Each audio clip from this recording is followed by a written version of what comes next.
Hello everybody, welcome to season 2 of Expeditions.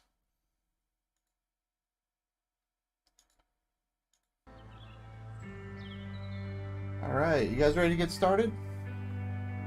Let's go.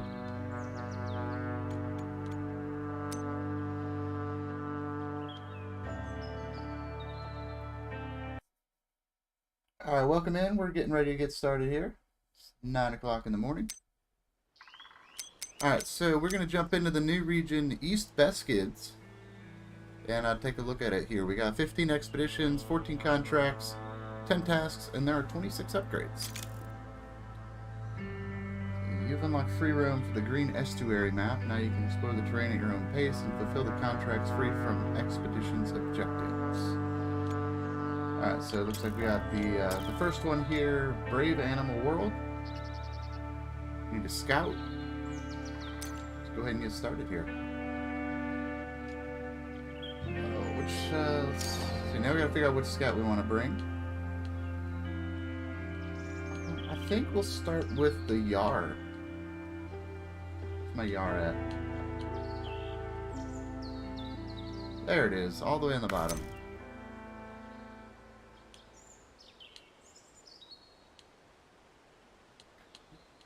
Where'd it go?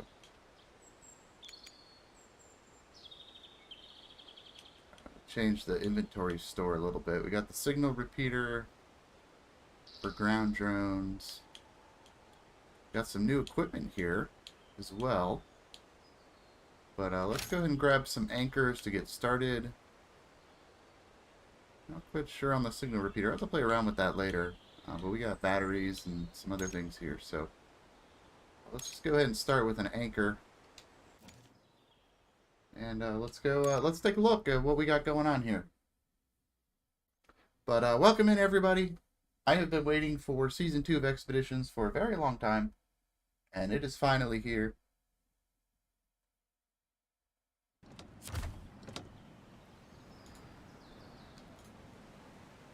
Okay. So we need to take a photo of the nest, take a photo of the flower metal, take a photo of the antlers, and explore the area. Maybe I should have grabbed the drone specialist, but I think we're okay. Looks like we just need to go up this path here.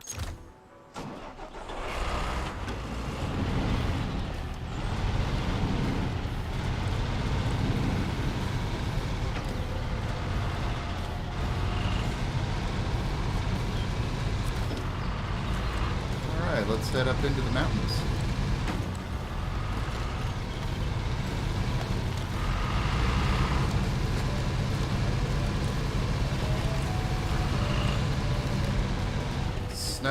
Snow is very refreshing. I'm so glad we got some snow here. This is great.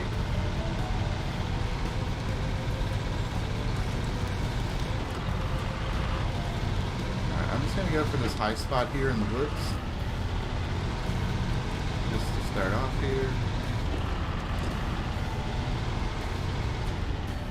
Alright, where are we at here? Okay. Let's go ahead and use binoculars. Just kind of open up this map a little bit.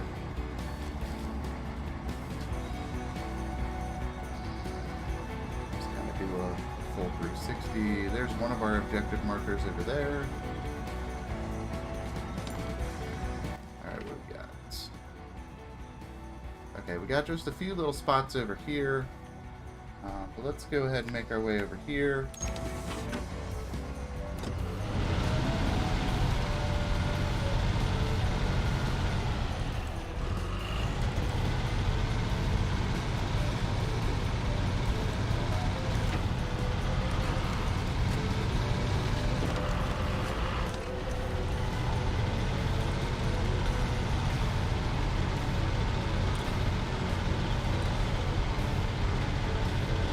Snow really slows the trucks down a little bit, which is fine. I like that. Let's look at this rock. It's like this one rock is not loading any textures. Alright, what are we taking a photo of? Taking a photo of something.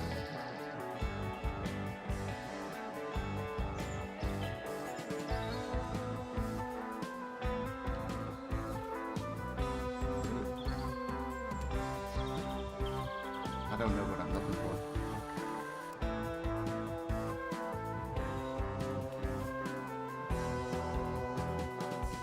Tree?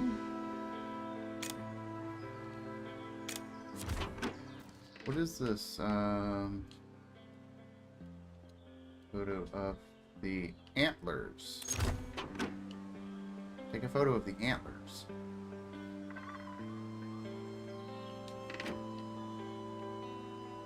We're looking for antlers.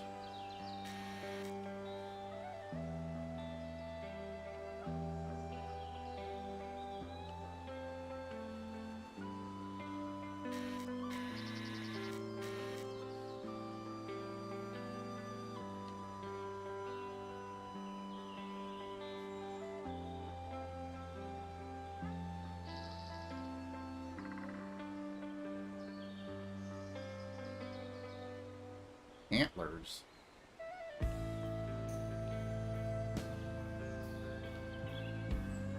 Where are antlers?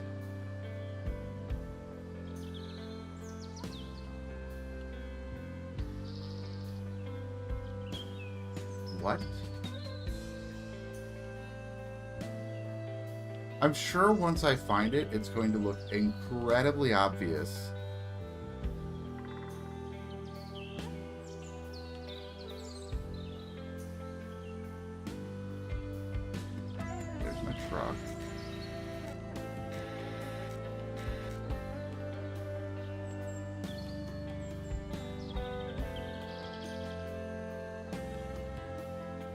Antlers. I'm so confused right now.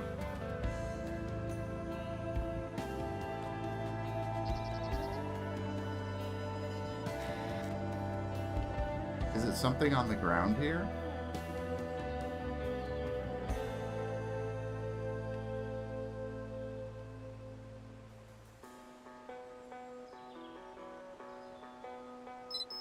Oh, there it is.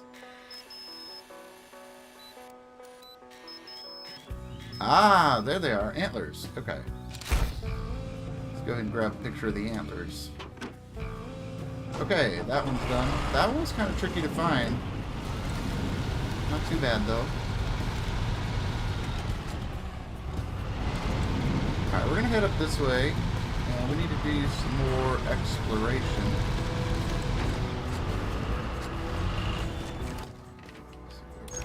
We're going to go ahead and just jump in the drone. Fly this drone straight ahead. It should reveal more of this area here.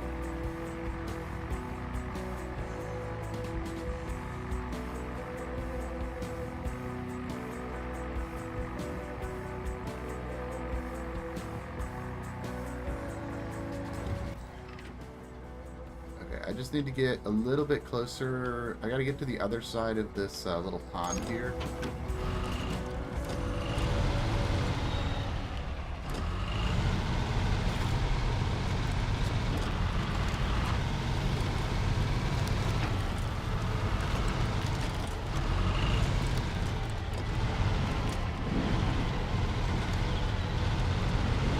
Yeah, I really should have brought the drone specialist. Probably would have made things just a little bit easier. But I think we're doing okay with just the yard right now. Let's do the drone again. I need to get to the other side of this little pond to the right here.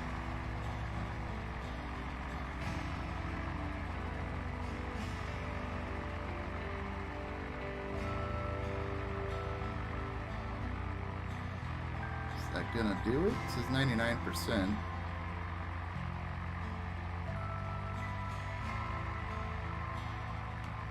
Those must be the nests I need to take a picture of as well. Oh, that did it. Okay, perfect. Alright, so I need to go up over here. We gotta grab the pictures of the nests.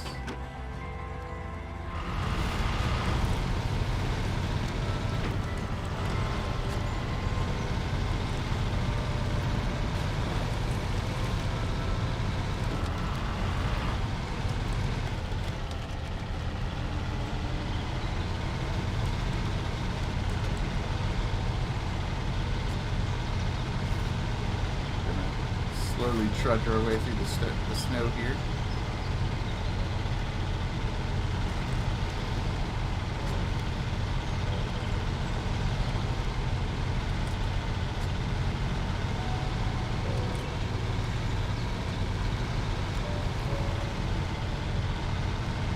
Curious to see how these new mechanics are going to play out with the battery and all that.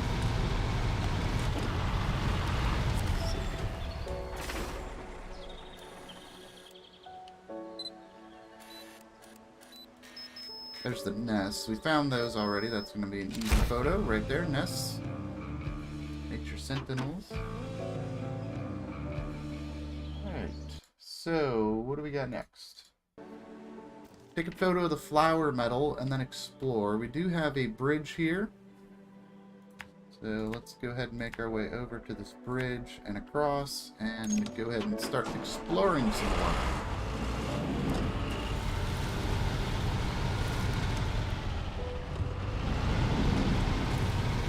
I can definitely tell, just from my experience with the other maps and going into this one, you're going to want mud tires for this map for sure. I tend to use a lot of the off-road tires on my trucks because there were some mud spots in some of the other regions, but this snow is definitely thick.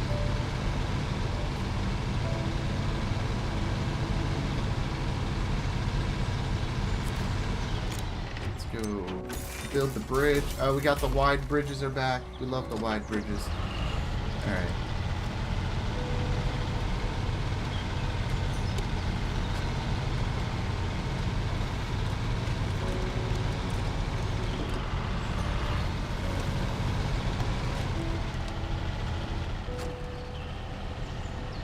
I'm stuck on that little branch. Little branch, deep snow. Not a good combination there.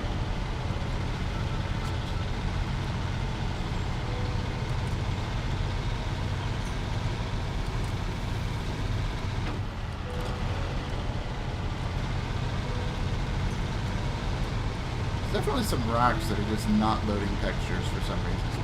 I don't know exactly why.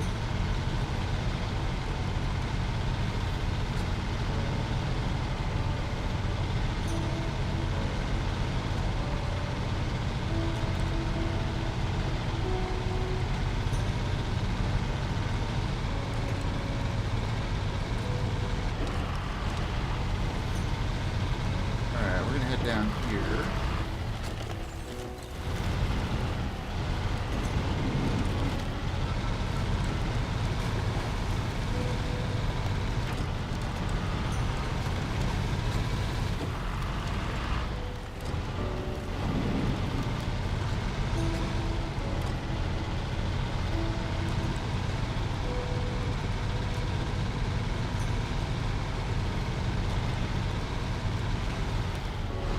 Alright, there's our objective. Let's go get the objective first, and then we'll do the exploration.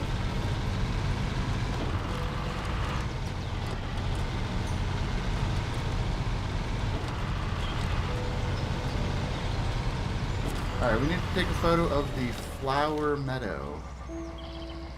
I'm guessing that's right over here.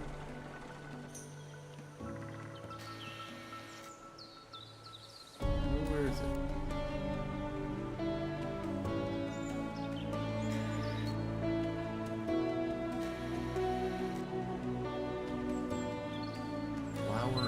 Oh, there it is. It's right down below. I thought it was right here. Just a different angle there. There we go.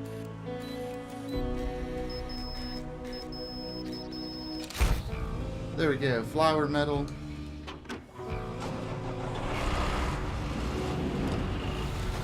Alright, all we have to do now is... It still says I need to take a photo of the flower meadow. We also have to explore.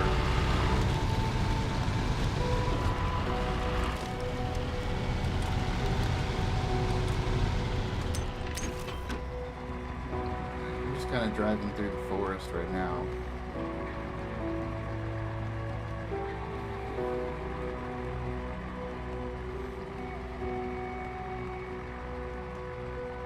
Checking this area out.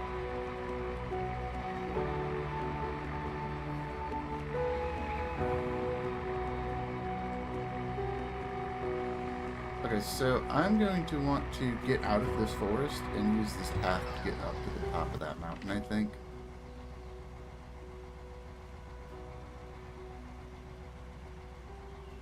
Yeah, because we gotta get a little bit closer.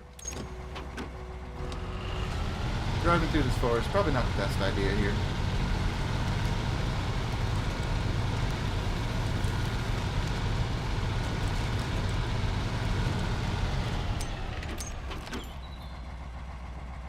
Let me see with binoculars.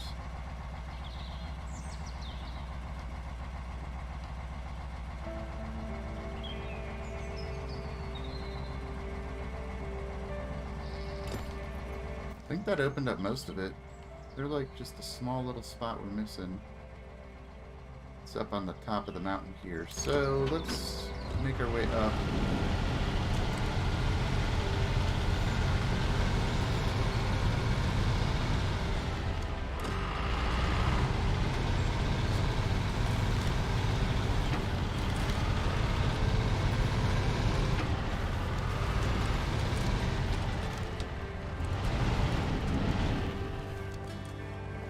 I really wish I brought the drone specialist with me. I needed to remember that anytime you have an explore the area, you bring the drone guy. Or the drone lady, I should say.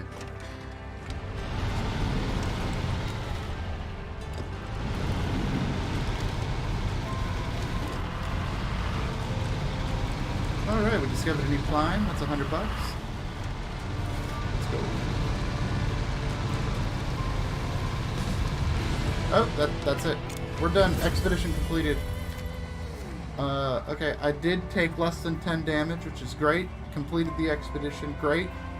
I did drive more than 800 meters, so yeah, having the drone operator would be less of that, because then I'm not driving to these places. I can just fly the drone around to get that currency. That looks to be the new currency for the replayability system. I did kind of look at that a little bit. So you can kind of replay all of your expeditions that you've completed now, and you get a currency. So I'm not quite sure what we're going to do with the currency yet, but... Alright, let's go back to headquarters.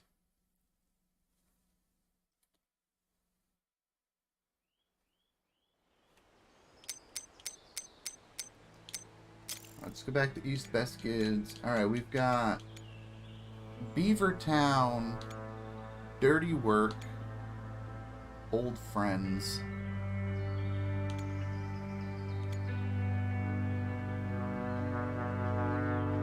So, Beaver Town.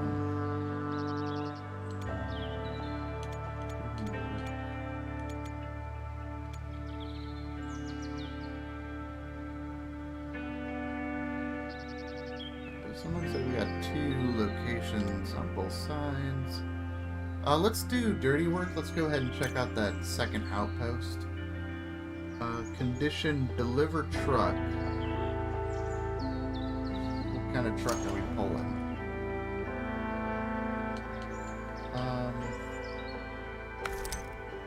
Let's go with the Albatross.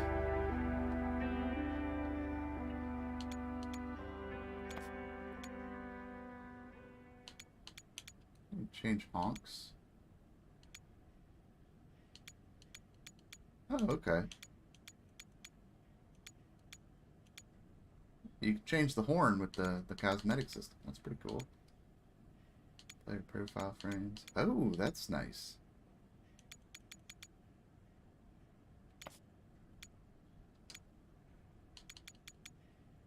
These are all the stickers.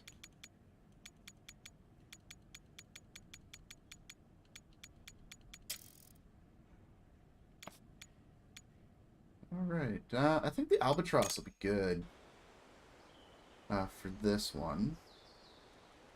I want to see what are some of these other modules here. Location finder, portable batteries, telescopes. Okay, so we got some new equipment we're going to be deploying for some of these objectives. Let's go grab anchors and jack screw. Got power. Ground drone. items and other devices.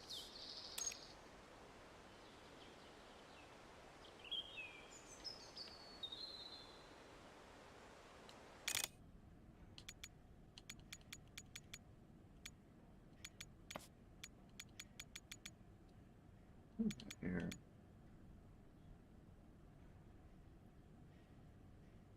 Okay. See our go. Okay, that's the portable drone. But I do have on me the fuel tank and the sideboard. Right. I think this will be good. We got to do a truck recovery. So we're gonna grab. Is it the mechanic?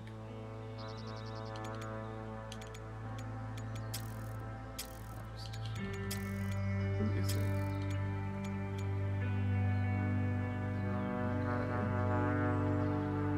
Signal coverage zone.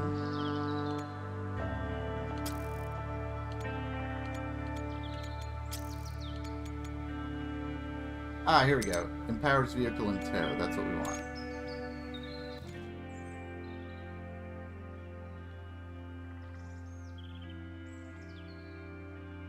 Alright, we gotta head over there.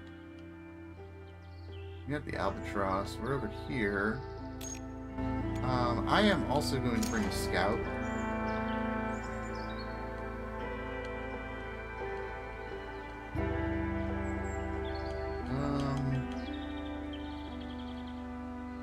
You know what, let's grab the Zero. And we'll put a anchor on the Zero. Just, I want to be able to actually explore this map up a little bit before we head over there and start hauling a truck. We'll go see what's going on, so.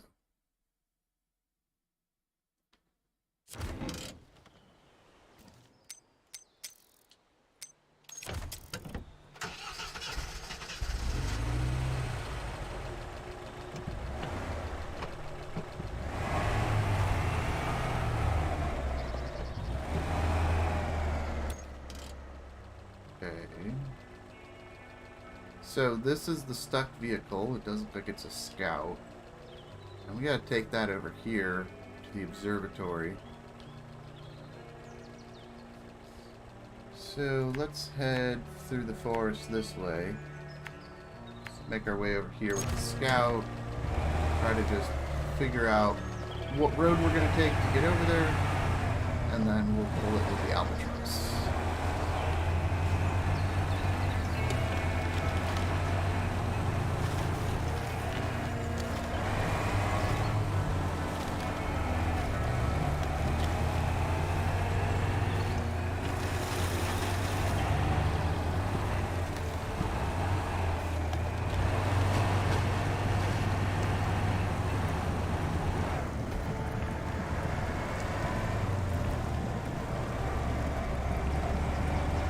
Very muddy through here.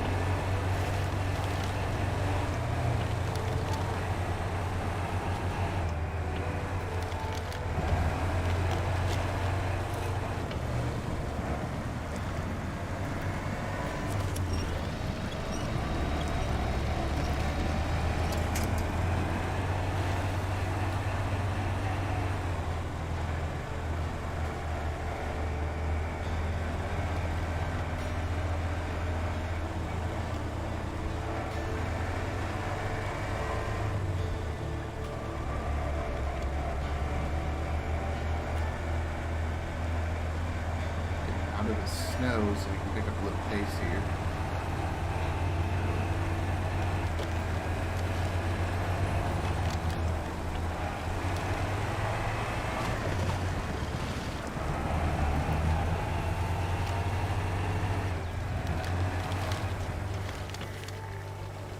Ah, there we go. That's one of the new trucks. Okay, so yeah, I'm good. Good thing I brought the Albatross with us. That is going to make quick work of that vehicle recovery.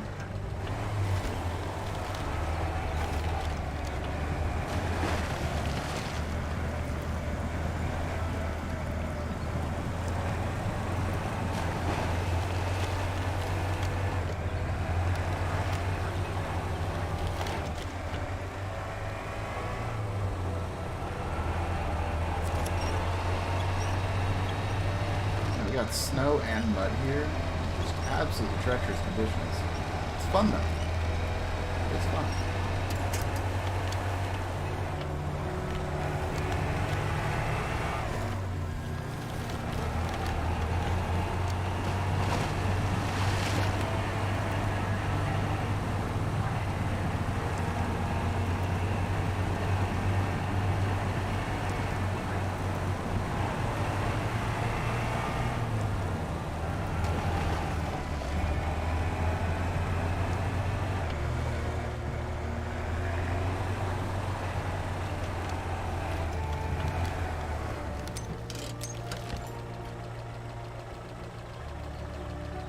Open up some of the map here.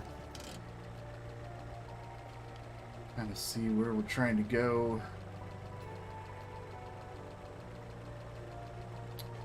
Alright, I'm gonna head up this way. You go up through here.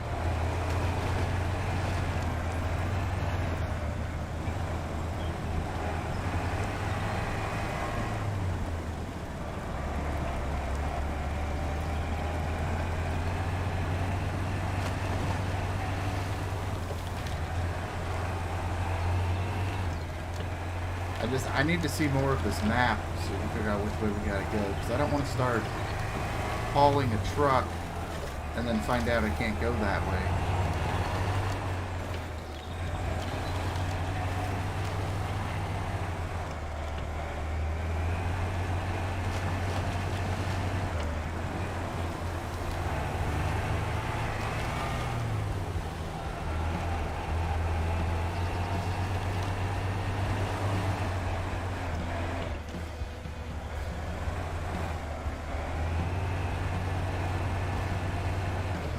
Rocks to crawl over here.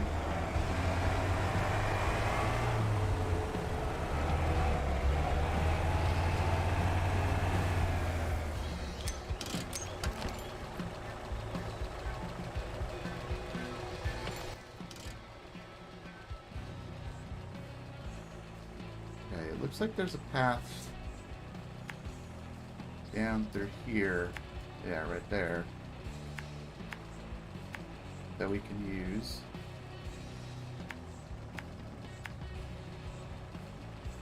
Go through there.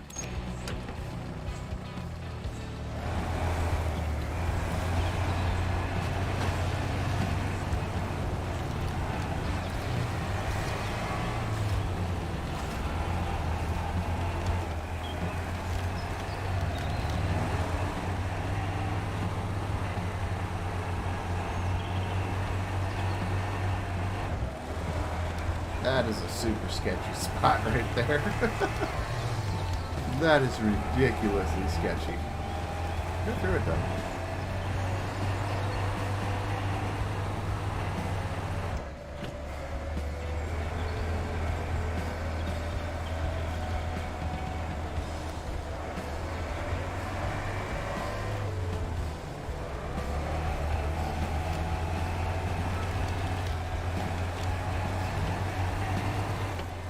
Ooh, airdrop.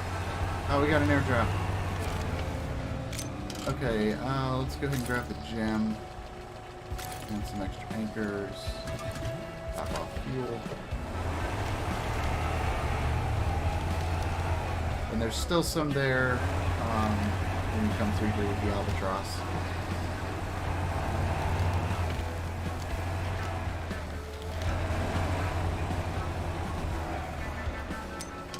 Spot for binoculars here. Check this out.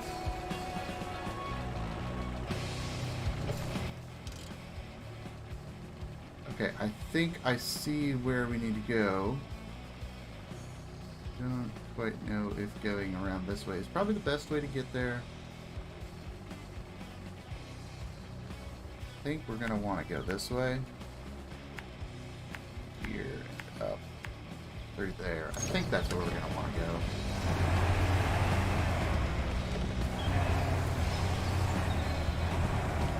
I know it's probably weird. You guys probably watch my guides and be like, oh, he always knows where to go. Well, I am learning the new map. I have not been on the beta. I have not look good. Snow render, I am as blind as it can be going into this map. I wanted as fresh of an experience as possible because that is fun to me. And we're going to just play around with it. We're going to learn this map, kind of the map layout, figure out where we got to go, get the routes figured out. And then, yeah, when we're done with this, we're going to start putting guides out. And it's going to be a fun process. But I wanted the absolute freshest experience as possible for this new season. Because you can only explore these maps for the first time once. And I wanted to get that full experience of trying to figure out where exactly you got to go. Kind of dissect the routes and things like that. So, man, this snow is rough. It's not that it's like hard to navigate because the trucks are very capable of getting through it, but I'm so used to just zipping across the maps in Arizona and Carpathians. It's just like, oh, I'm just going very, very slow.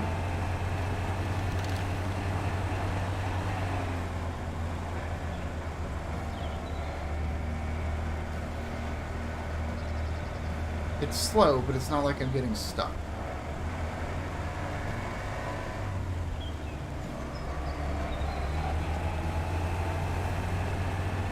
Alright, so we've made it over here. Oh, paved road. How about that?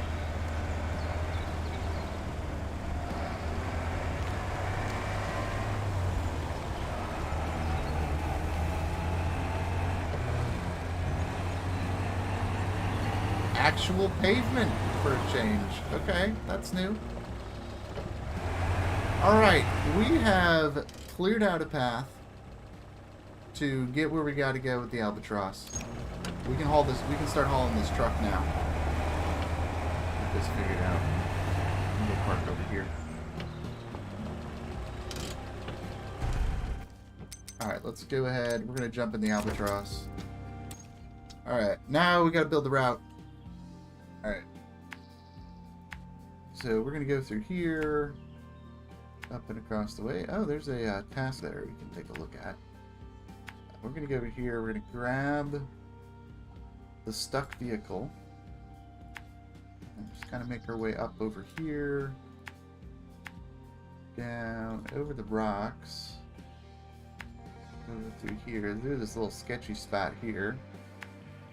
Down through here. Hit the airdrop. Continue through here. Across the little swamp. Up the snowy hill. And down over here. That's what we're going to do. Alright, we now have enough laid out. We got a route. We got a truck.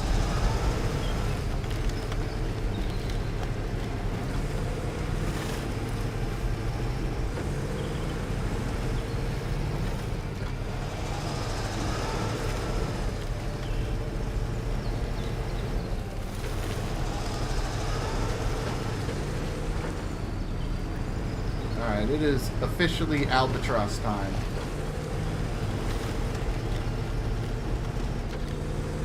I know everybody loves the Albatross. I love the Albatross too. It's a fantastic truck.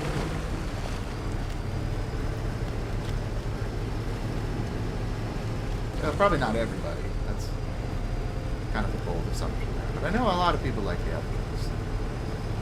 I'm sure there's some people that don't like it, and that's fair. You know, liking a vehicle is all a matter of opinion.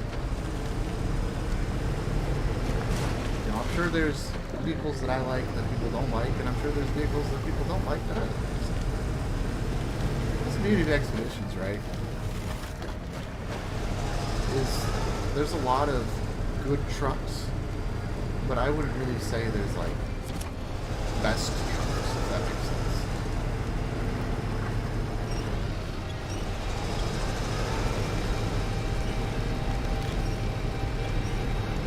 Because the one thing I've noticed with like the vehicles in Expeditions is they're all good at specific things, but there's not really a vehicle that's like good at everything. Unless maybe you're talking about the Action, which is like the starting truck, because that little truck can go everywhere and do just about everything. You know, I was actually like theory crafting it out, and you realistically could complete all of Expeditions with just the Action. The only thing you really wouldn't be able to do with the Action is anything that requires the seismic vibrator module, because the Action is small enough to navigate small narrow spaces. Plus you can haul cargo with it and do lots of stuff with it. It definitely burns a lot of fuel though. It does burn a lot of fuel, so you gotta keep supplies on hand if you want to take it on a super long distance. But yeah, it's just I think it's kind of funny that the one of the vehicles they actually start you with in the game is probably one of the top vehicles in the game,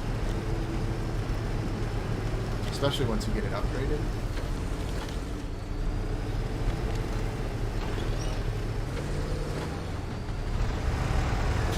Fire up the engine on this thing. We got the specialist to do that.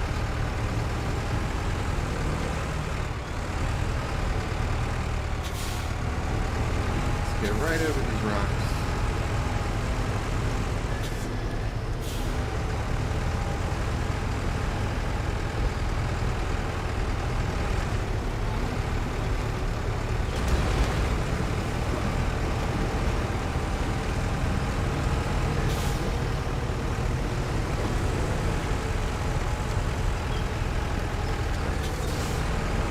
Alright, this is the sketchy part here.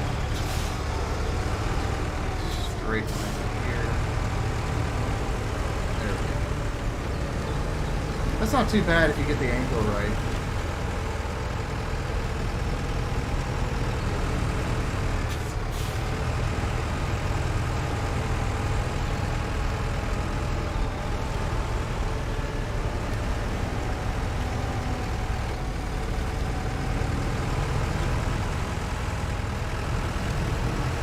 We've already cleared out the supplies. I've got plenty of fuel. I've got a fuel tank out on it, so don't need to check out the airdrop there.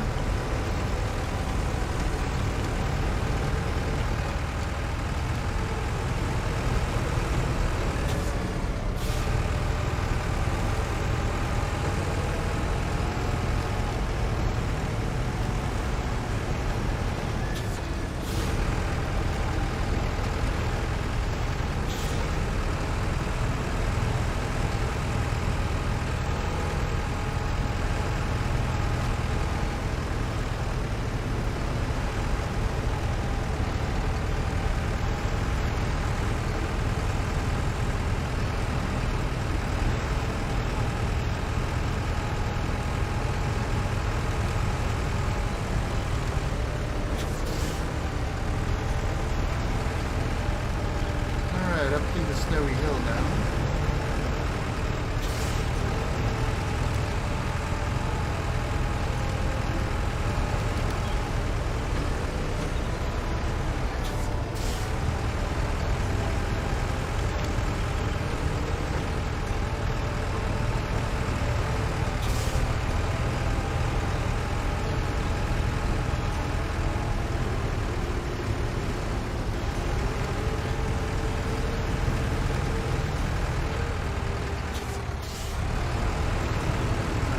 Down through here.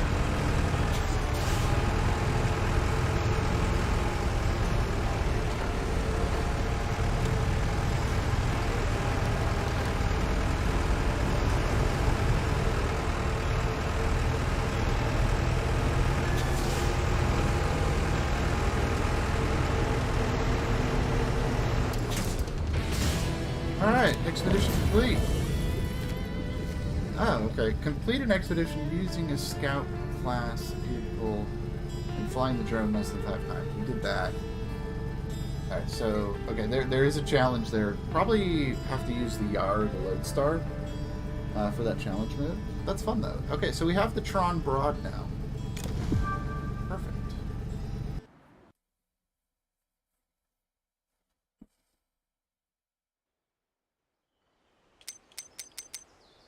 Alright, let's head back to East Beskids. What do we got? Beskidian caves. We haven't unlocked the caves yet. But we got Beaver Town, the bear and the scientist, and old friends. Curious about the Beaver Town one though, because it looks like we got.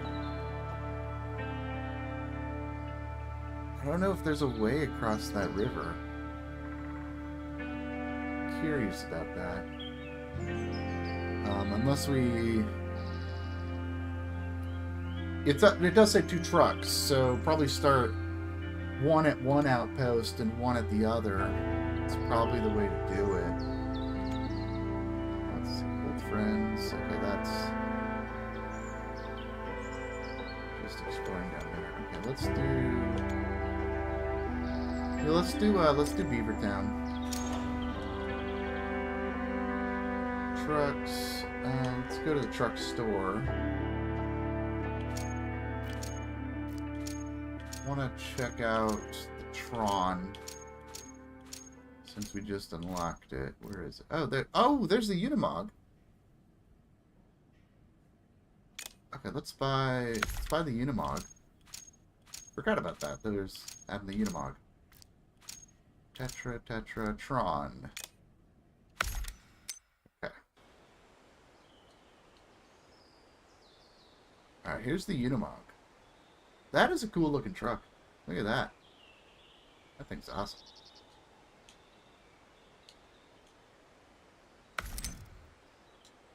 You know what? Let's give it a spin. We'll put the big engine on there. We'll use the fine-tuned gearbox. I like the rock crawler kits.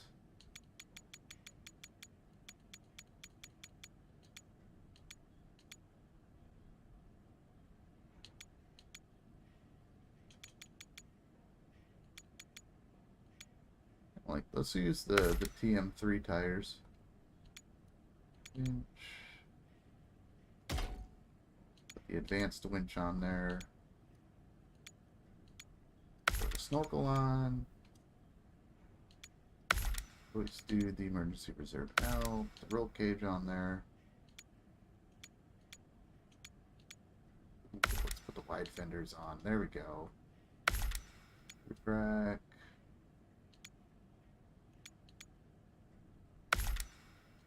Bumper.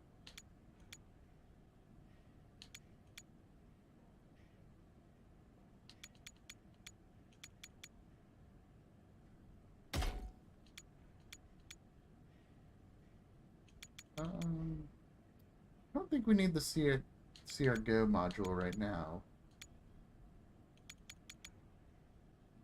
Let's just put the sideboard on it for now. Don't think we're gonna need anything fancy at the moment. Oh, there we go. Fill slots.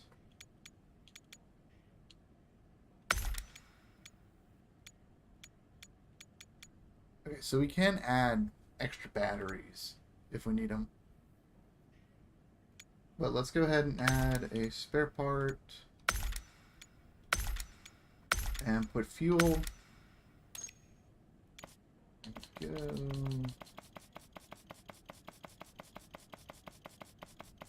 Yeah, for skins on this thing.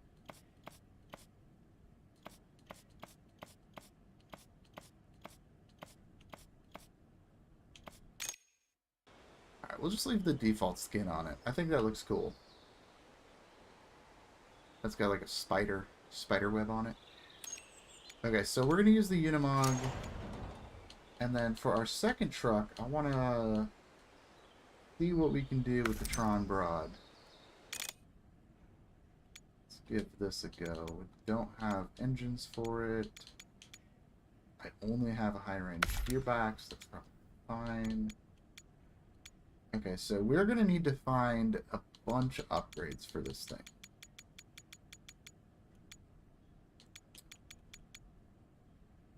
And I can put the UOD ones on it.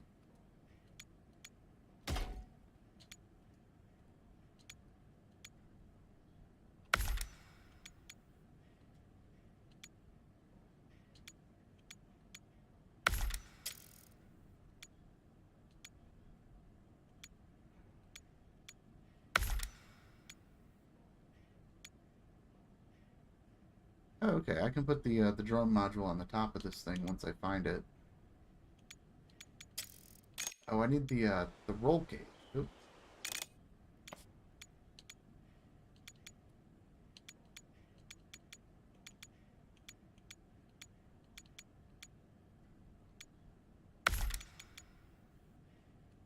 Okay, I need to get the roll cage for this thing.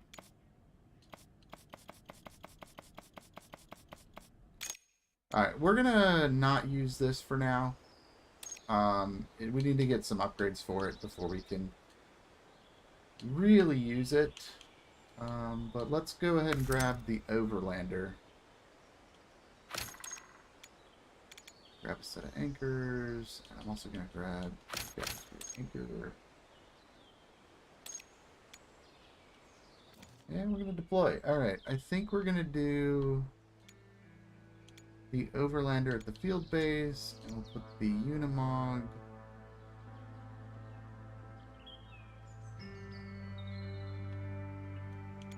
No, we're gonna do Unimog at the field base, Overlander at the northeast outpost. That's what we're gonna do. Okay.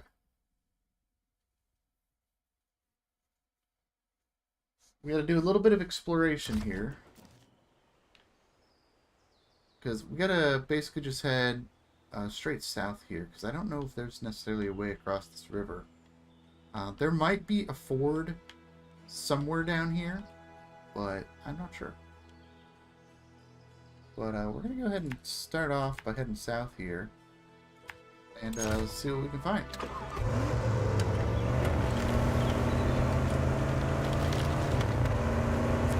And off we go on another expedition.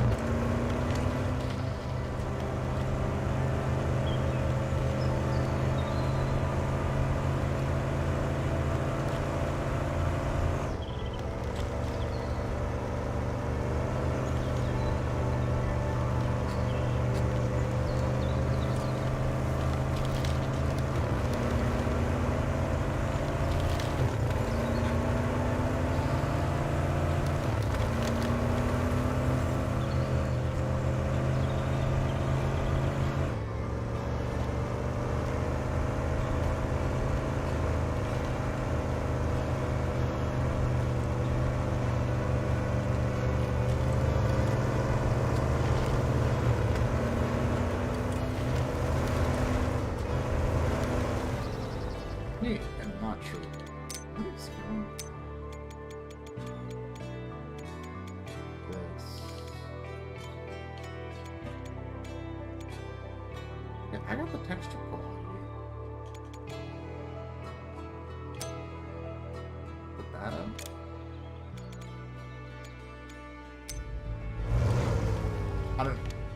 I don't know if it's a graphics setting. I don't know what's going on. I've got untextured rocks all over the map right now.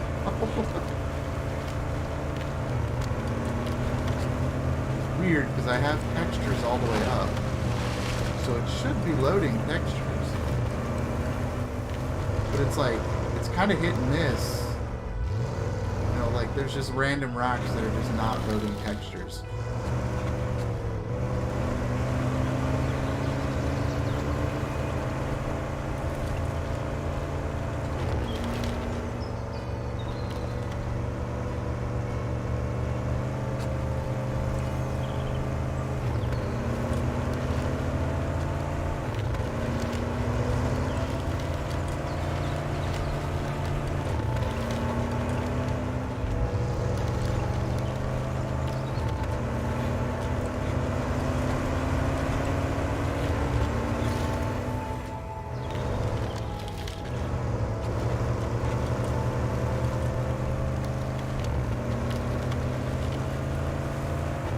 Like, all I'm doing right now is just trying to generally follow a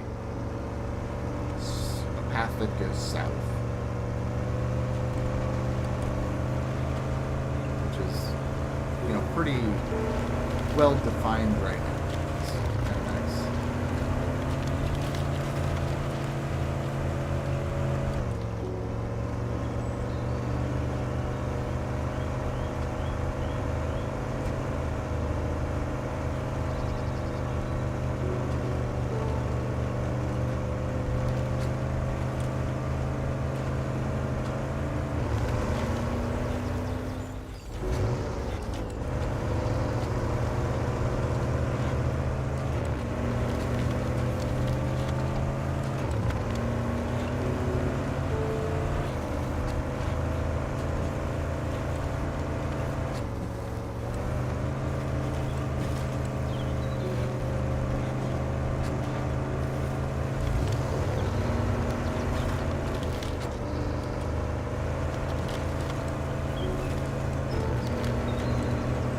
are getting closer to our objective now.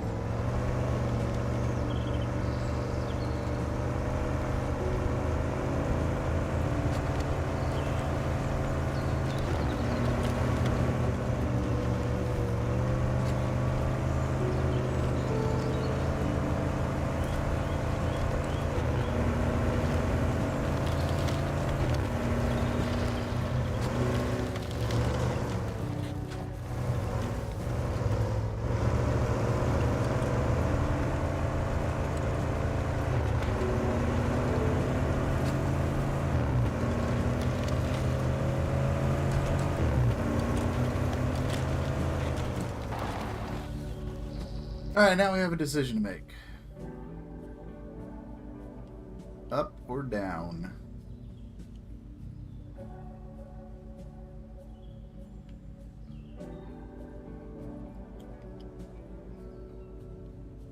I think we go up.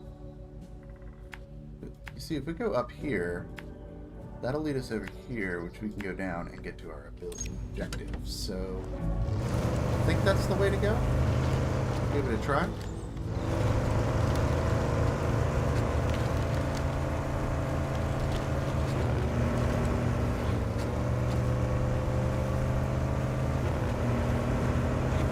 I don't understand why all these rocks are not loading textures. I wonder if I need to relaunch the game.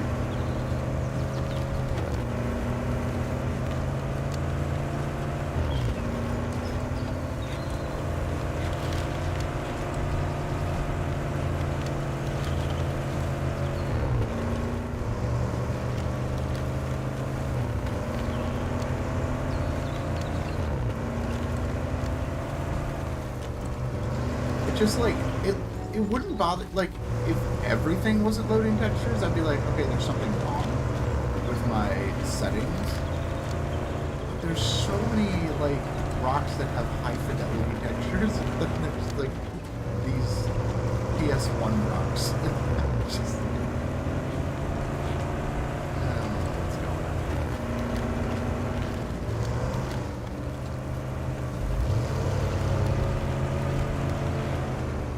Alright, we're here.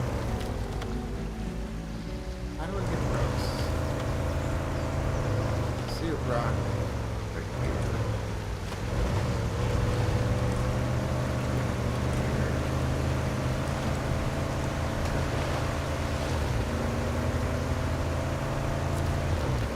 Alright, let's go ahead and survey the dam.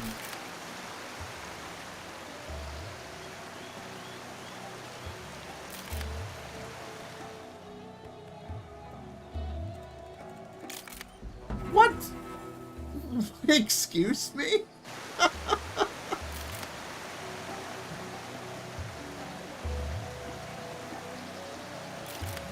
That was in the box.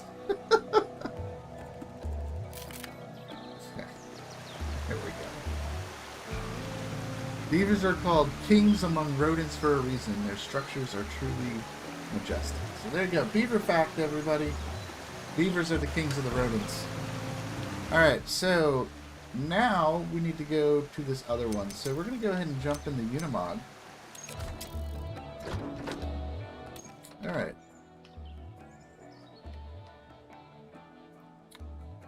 I'm trying to see the right way to get over here. I think we're going to have to go this way and up through here. That'll get us down. Kind of get a plan from there.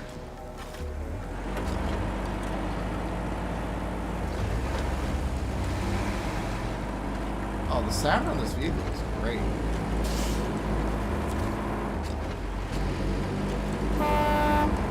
Oh, beautiful horn. Beautiful horn.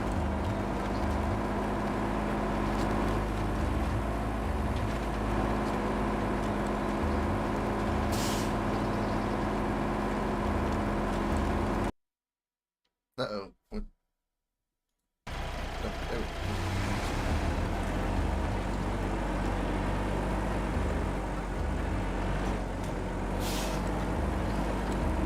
That's a very sketchy angle. problem for the Inamaka.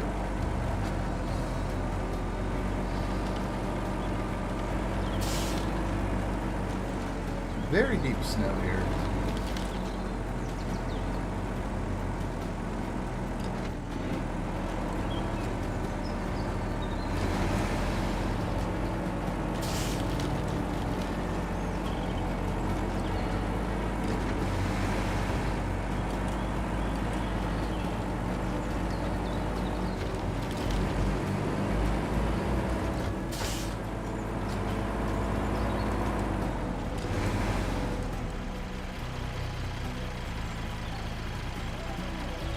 I should not have gotten this way.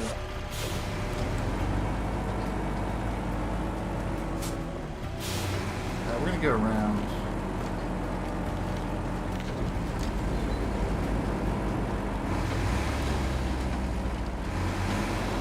There we go.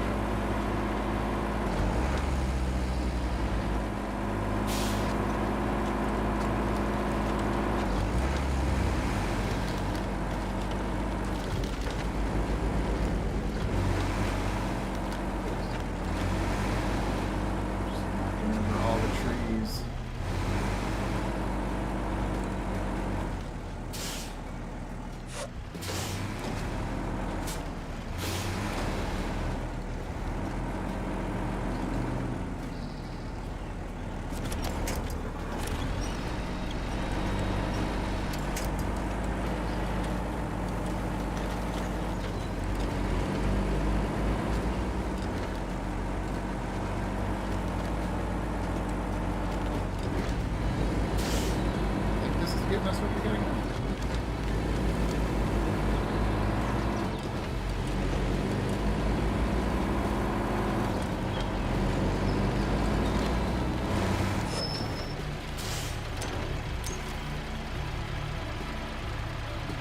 Alright, now the question is how to get over there. Looks like we can head to the left. Looks like there's a break in the trees over here that we can use. There's a bridge over there. That must be the bridge. But yeah, they're breaking the trees, and then we can just go right along the river. So we're gonna head up this way through the trees. I guess, yeah, we can go through here and get over here.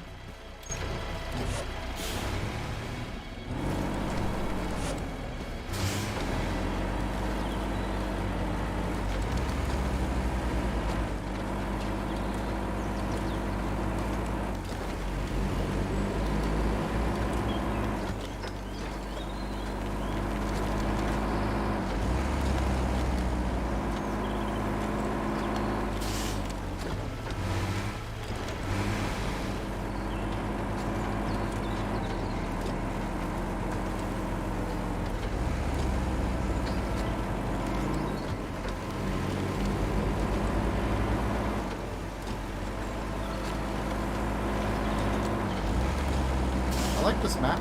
This is a very fun map to try to navigate.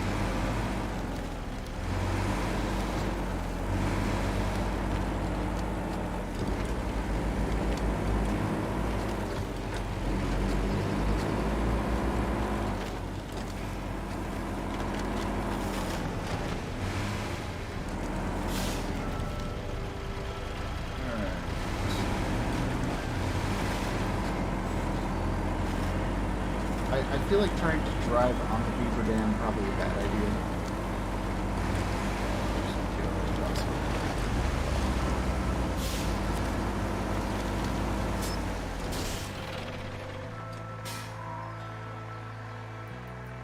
We're scanning points.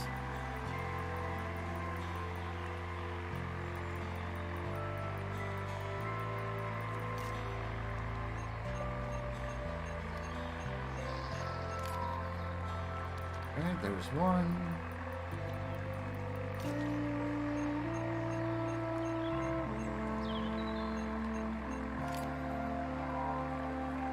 There's two.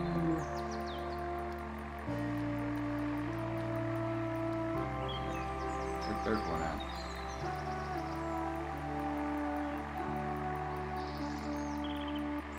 over in this direction. Oh, there it is.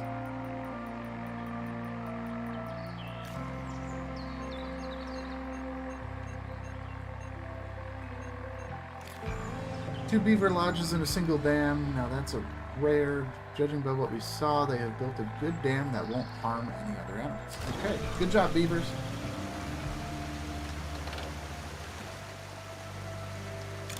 Alright, that's going to complete Beaver Town. Collect more than 4 items by the end of the session. And I didn't flip, which is good. Okay. So, to get that bonus objective, I'd have to go find some airdrops along the way. Alright, we have now unlocked Bear's Trend, which is all the way on the other side over there. Oh, and we do need to use the CR Go module for that one, so we get a chance to test that out. Let's do Old Friends, Bear and the Scientist.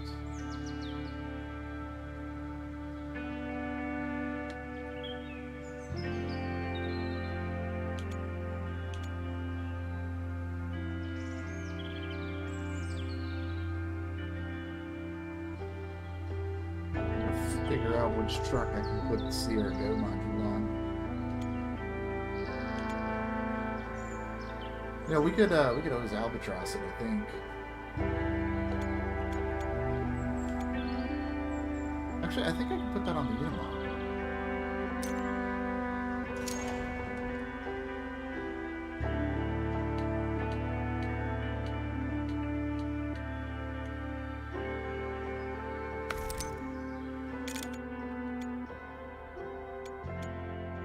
Yeah, there we go. Short flatbed, CR Go. Alright, we'll give that a try.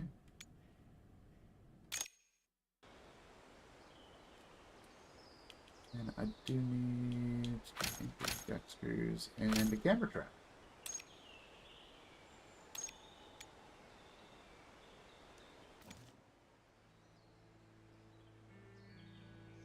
We just need to go across the water here.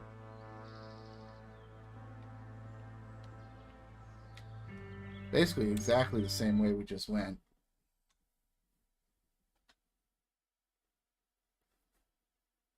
The frame module includes a ground drone which can be deployed by choosing the corresponding option in the device. Okay. Oh, I see. So the white area is my drone deployment radius. Yeah. Alright, so we need to plot a course. We're not going to go through this heavy snow this time. This way. Go through here.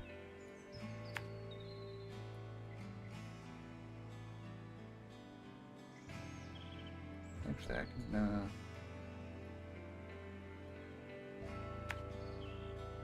stay up on this top side here.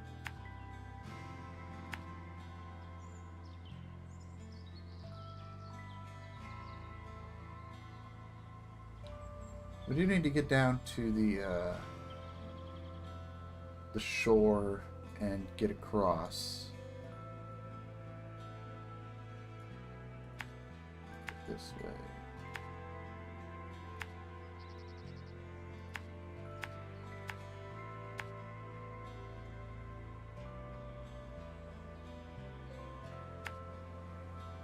Yeah, let's just get down to the shore, and then from there we will check things out. See what we gotta do.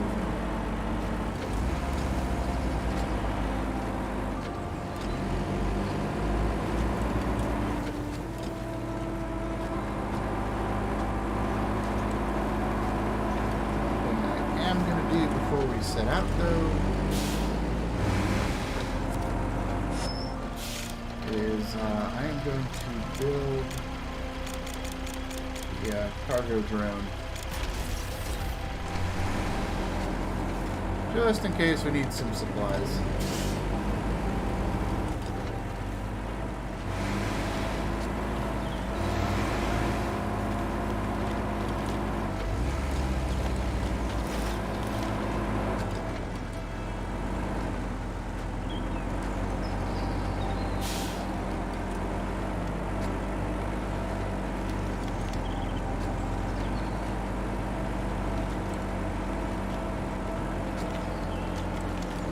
Welcome in.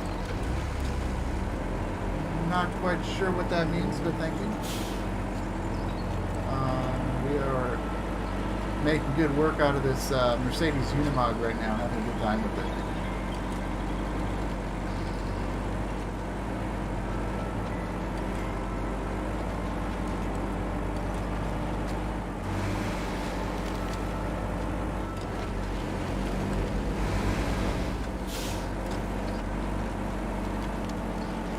Alright, so we need to get down to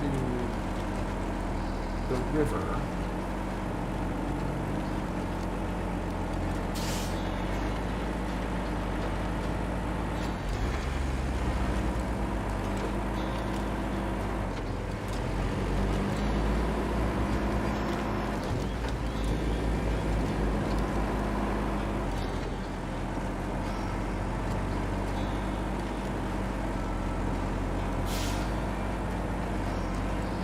Greetings from the UK. Welcome in. Welcome in from the UK. Appreciate you tuning in. We're having a lot of fun with Expedition Season 2 this morning.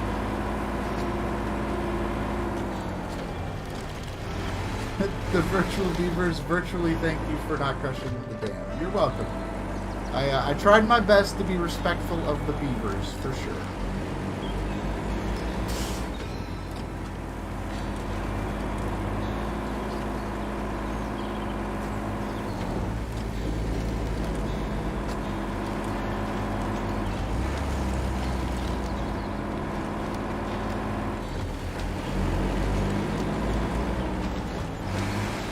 You know, we may be cruising through the wilderness in these big trucks, but we also need to respect the nature as well, even if it is just virtual nature.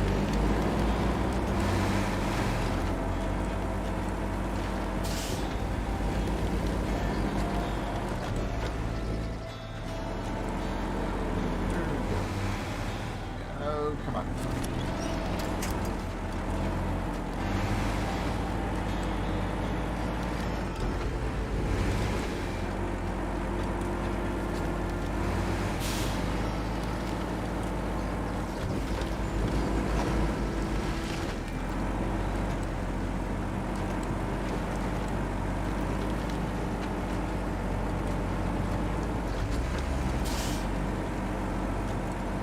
Making our way through this swamp right now.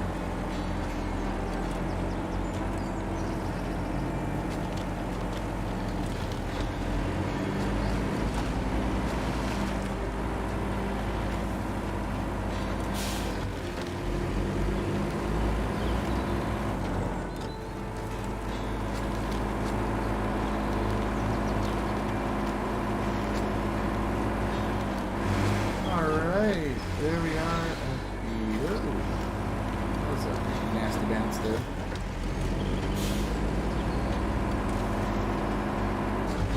Alright, we got an airdrop here.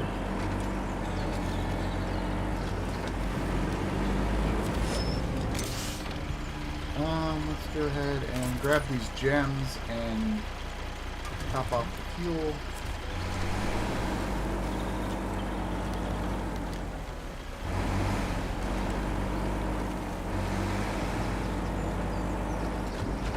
Hope everybody's having a good day today.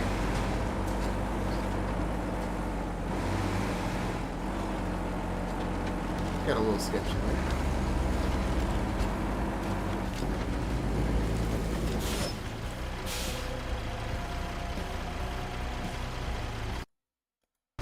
Alright, we need to get across this river.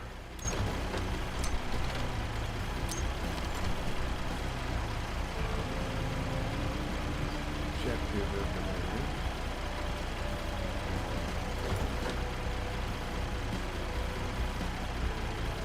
I guess we'll, yeah,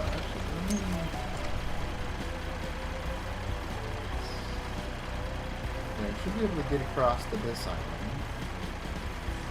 I'm trying to just look for those shallow spots that we can use. Yes, if I then go this one around here, that should get us where we got it.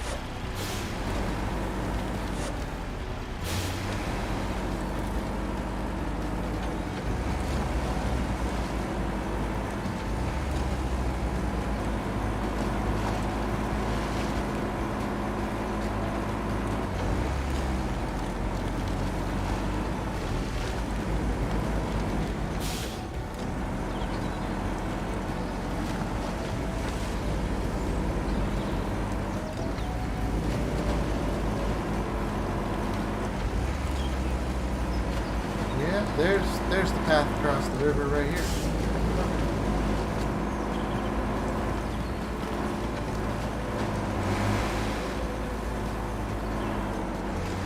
Okay, now that we're across the river, we gotta figure out what to do. Oh, there's an abandoned vehicle up there.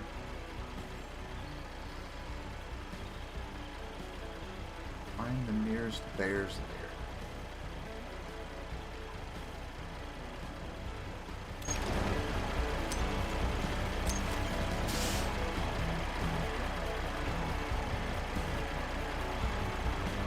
We're gonna have to just climb up here.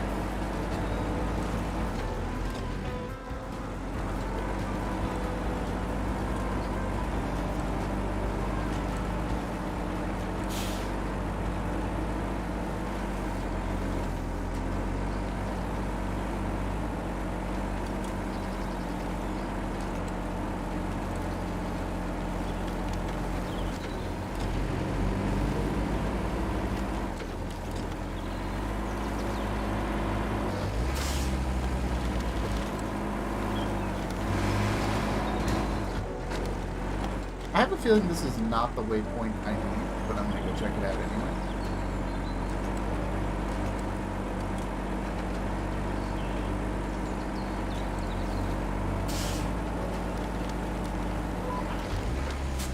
The bush looks intact. No bear has recently been here. That's for sure. Okay.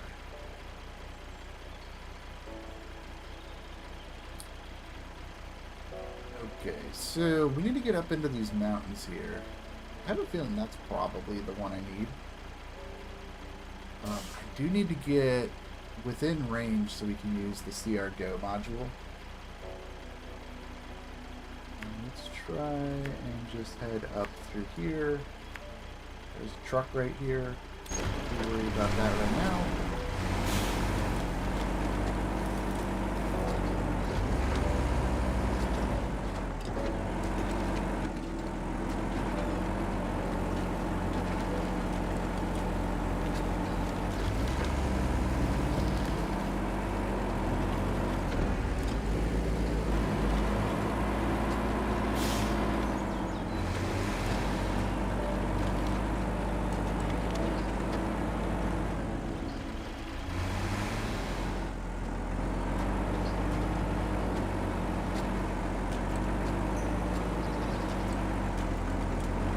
This is really nasty up there. It's just muddy and rocky.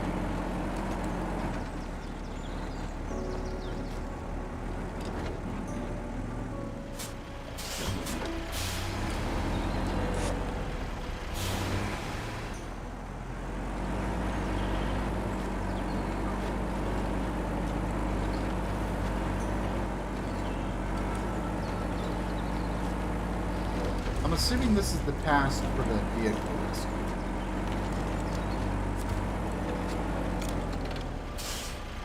Yes, this is the one for the Destin.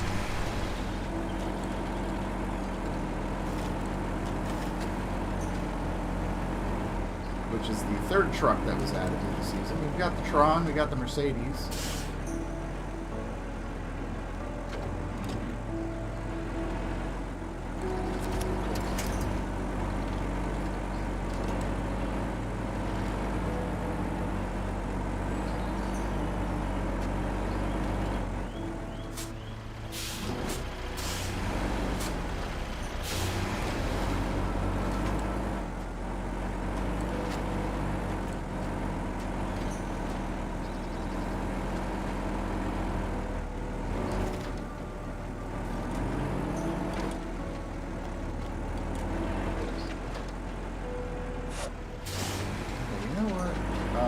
truck's kind of in the way right now. I'm gonna go this way.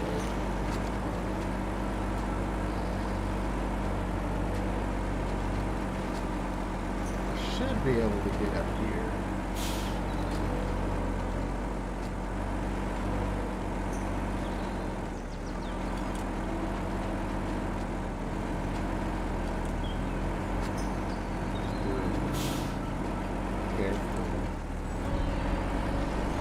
Balancing myself on this ledge here.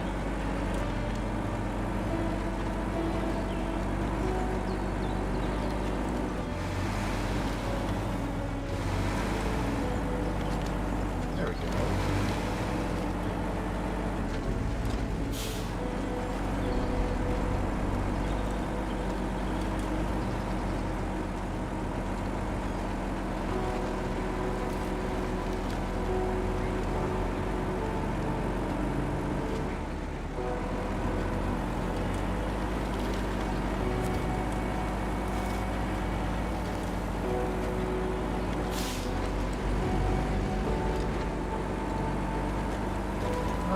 So here we are, we have made it.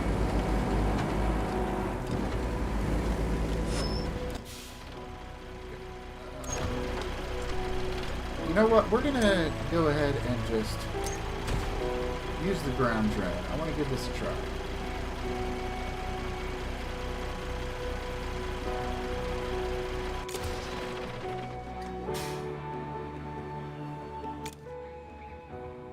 Vehicles, signal amplifiers, generator module, emit radio signal, allowing you to control the ground drone within coverage areas. Okay.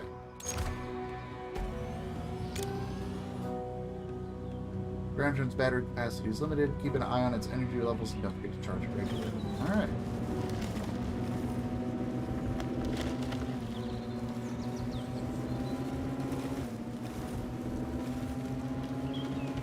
Let's try out this drone. This is cool.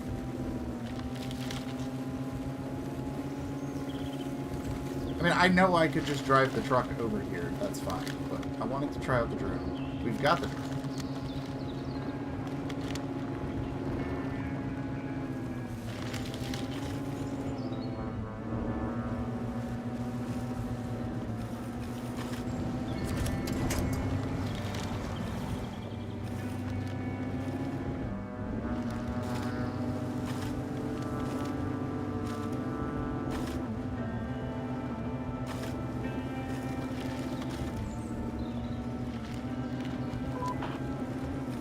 The pool is too shallow. All the fish in it combined wouldn't satisfy a bear's appetite. So can I just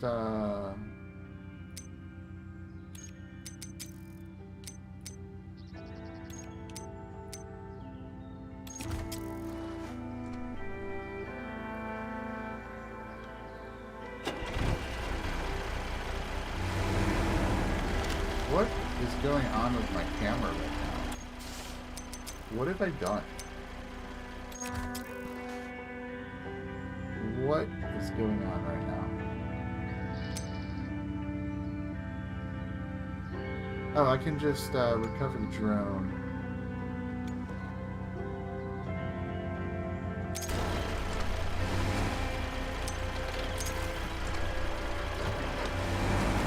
What have I done to my camera?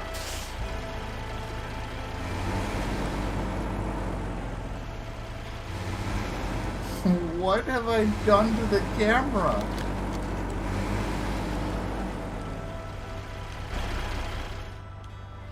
Oh, there we go. I don't know what I did to the camera. It just broke. Looks like in drone mode hovering over the truck. That was extremely disorienting. Not a fan of that. Alright, let's airdrop here. And we're just going to go ahead and top off fuel. That's all we need here.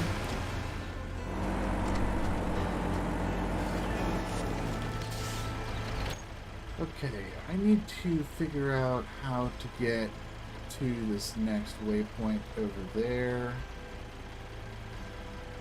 We're going to go ahead and make our way over here.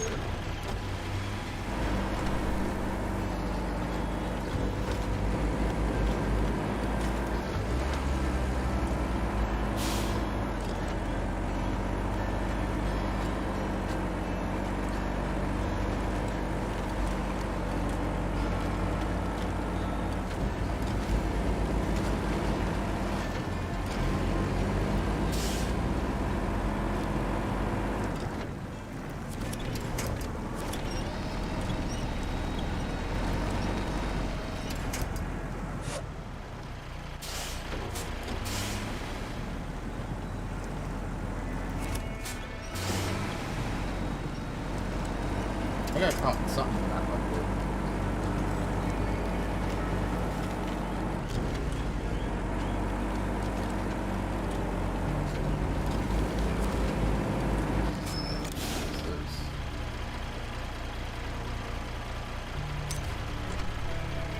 Take the photo. Oh, that's all the way back there. I'm not doing it.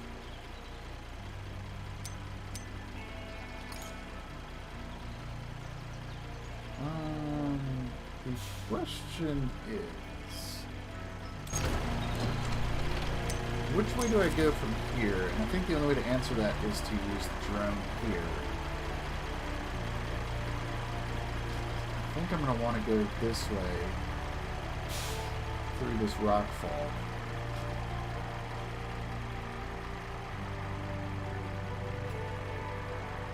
Yeah, I think that's the way I'm going to want to go.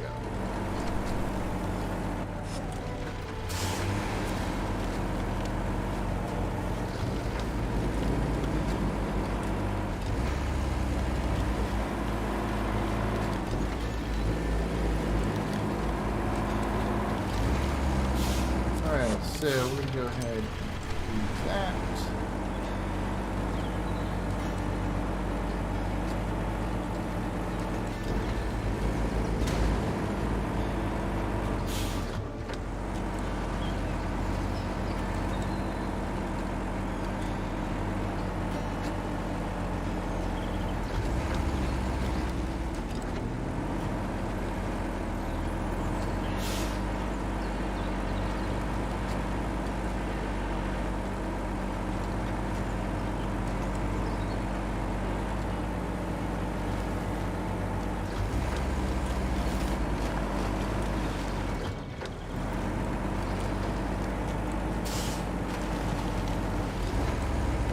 So now if we just make our way down the hill.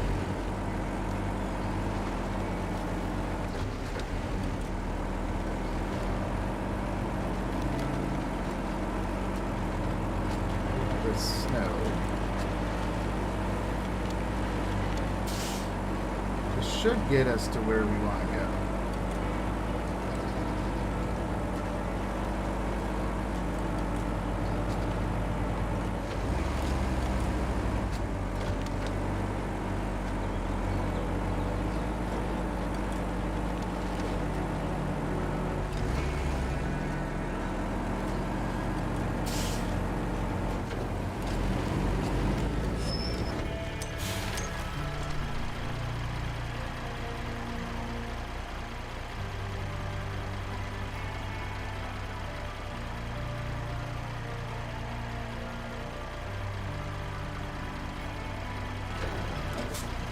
So we want to go to the left around these trees.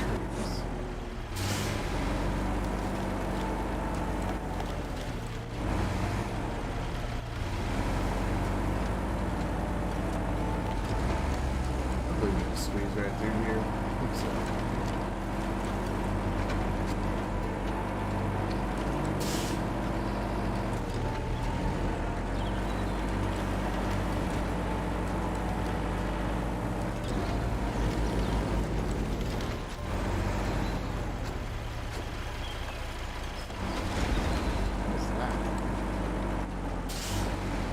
It's for an expedition objective at some point.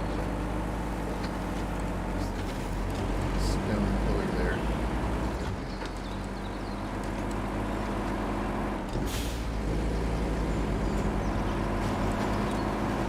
Man, this is a long one.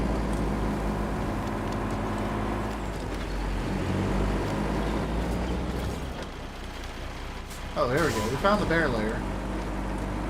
Seems like this is the bear's favorite fishing spot. The lair must be close. It's too sleepy now to wander far away.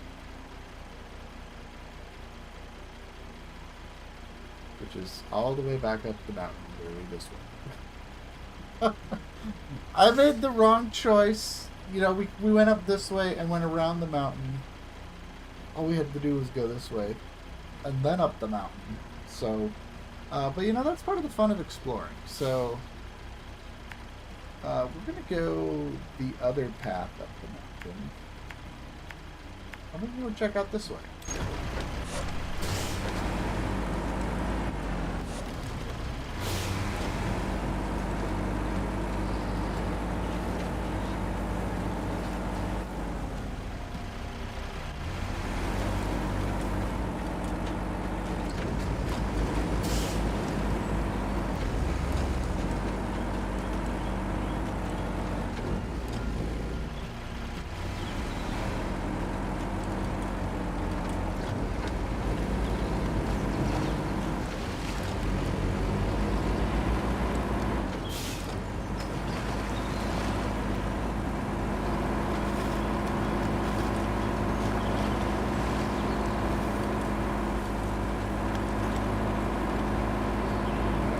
could climb the mountains from the other side.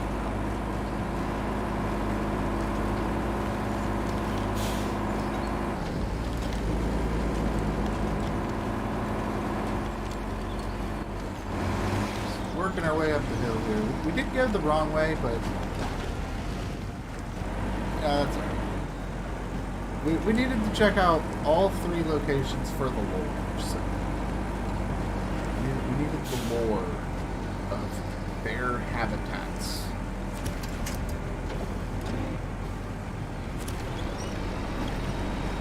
There's a massive little mud puddle here, though.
I am really getting a feel for this corner of the map, though, that's for sure.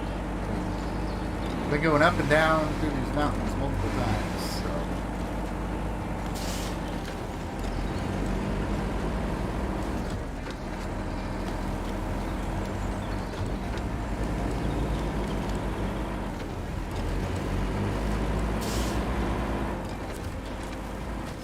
Let's go ahead and start scanning.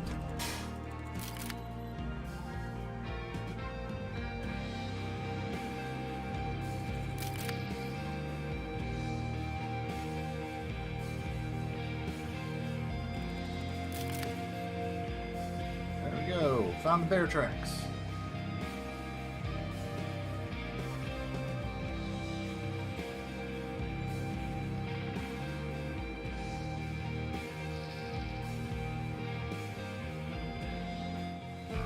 These tracks will help us chart the approximate borders of this animal's territory. Alright, now we gotta find the lair.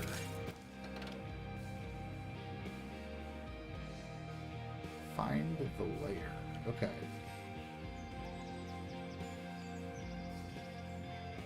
Alright, so we gotta head back. Back down the mountain again.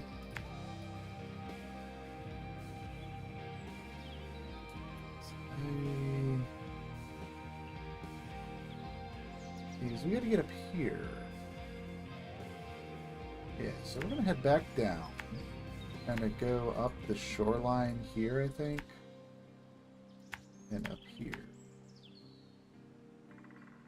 Unless we can go through the woods there. I think there might be...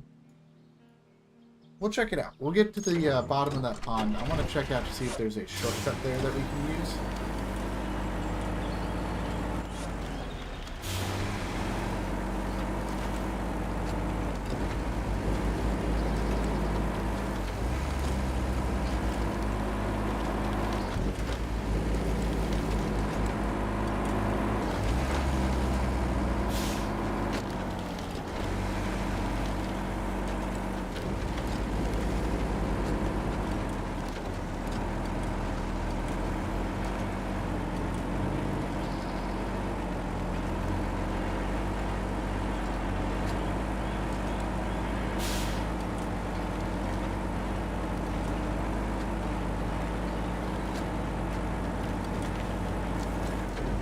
I will say though, this Unimog is fantastic. This is a very fun vehicle to use.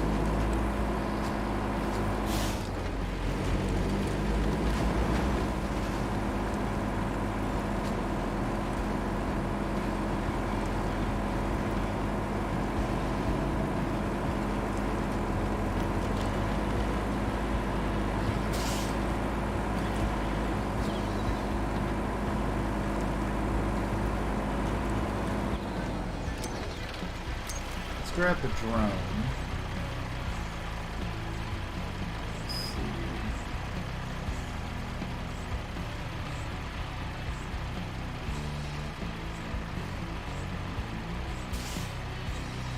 Don't go through the trees there. Here, not so much. The thing.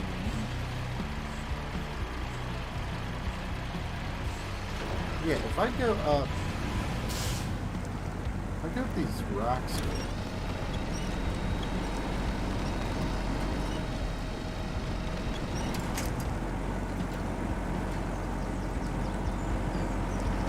Looks like I can just cut through the trees here.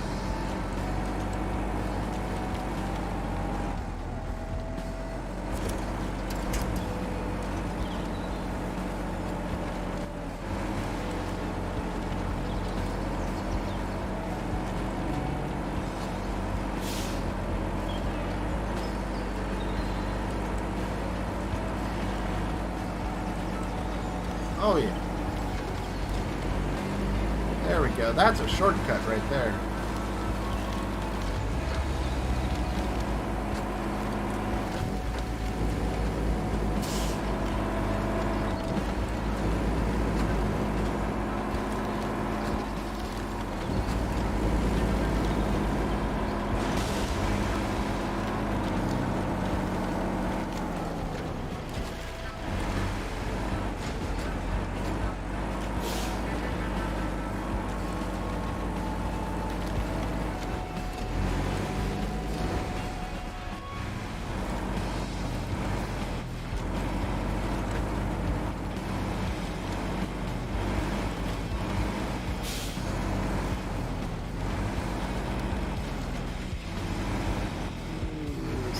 Sketchy.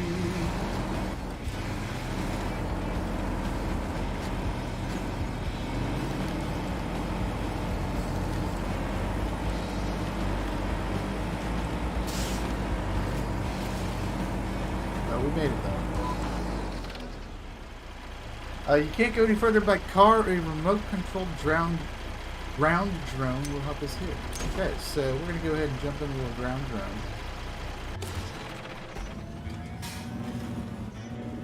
Yeah, because we got to get underneath this tree. We can't get through the tree. Let's go check it out. Look at that. That is sweet. I like that.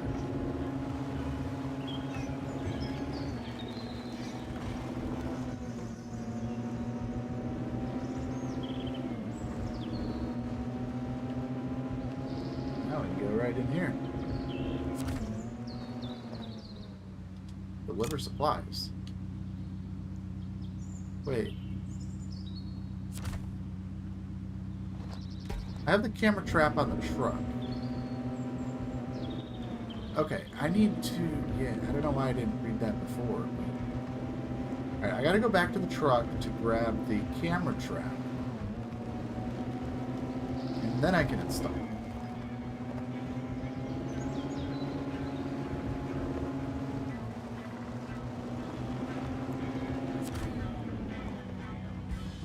Trade. Yeah, give me that camera truck. There we go.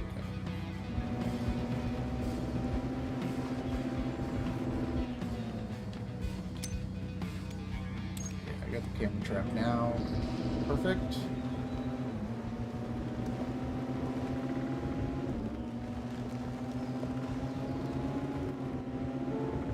This ground drone is kind of cool. I like this.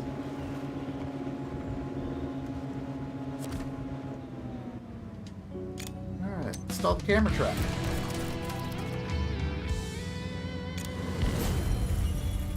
There we go. Collect more than 4 items by the end of the session. Should have grabbed more things at the airdrop, I guess, but that's alright.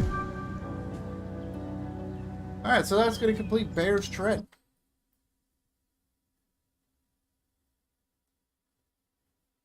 I'm very impressed. This season is really good. This map is really fun. Alright, we got Old Friends and the Bear and the Scientist. I haven't unlocked the Beskidian caves yet, though. Justice in the Forest. Holes.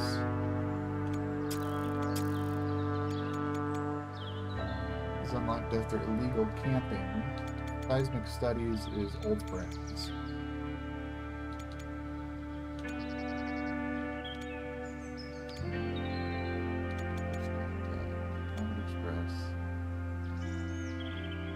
Okay, so it's going to take us a while to get into the caves. So now we have the choice between the bear and the scientist and old friends.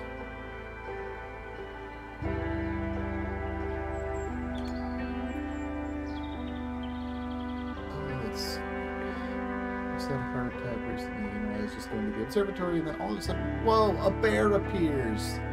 I could see it just like I can see it now. It was so close. These beasts are running all over our camp now. Can you do something about it before they do something to us, please? Alright, you know what? We're going to do the bear and the scientist. I'm not exactly sure what we're going to need to do for this one. But we have no requirements. There's no requirements at all for this one. We're going to take the Lodestar for a spin, I think. I haven't had the chance to drive the Lodestar in a bit, so... Let's grab some anchors and jack screws. And let's get trucking. Okay.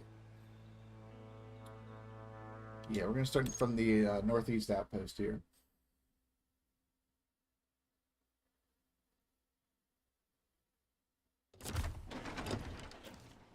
Alright, where are we at? Retrieve the animal repellent. Okay, so we gotta make our way over to the observatory. Which means we need to go through the wetlands again.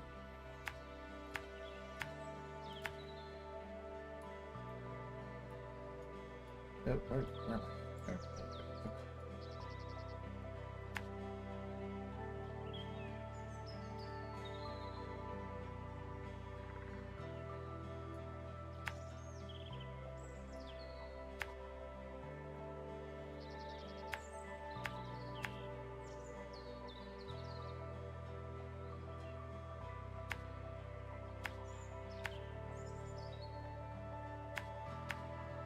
Course for now.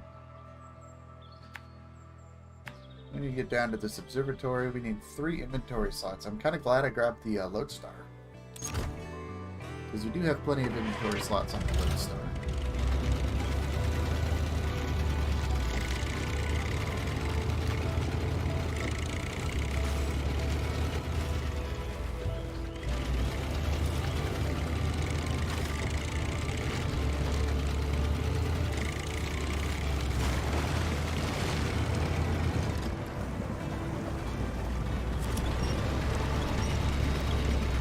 Oh, hey Vlad, Vulcan, welcome. Welcome to the stream.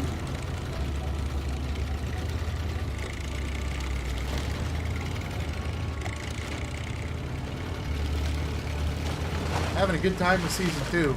This is awesome.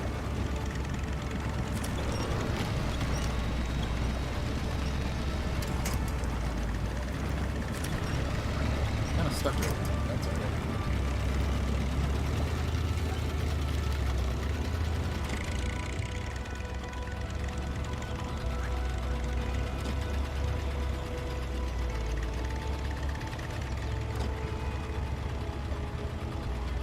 I should have put the mud tires on my Lodestar.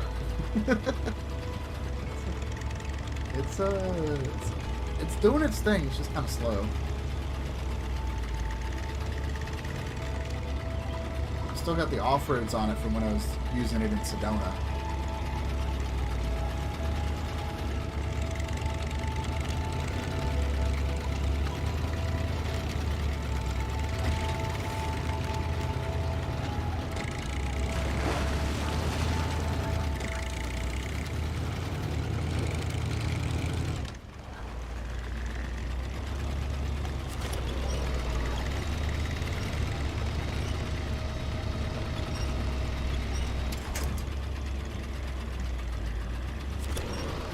feel like for my second time through this area, I am just going the wrong way through here.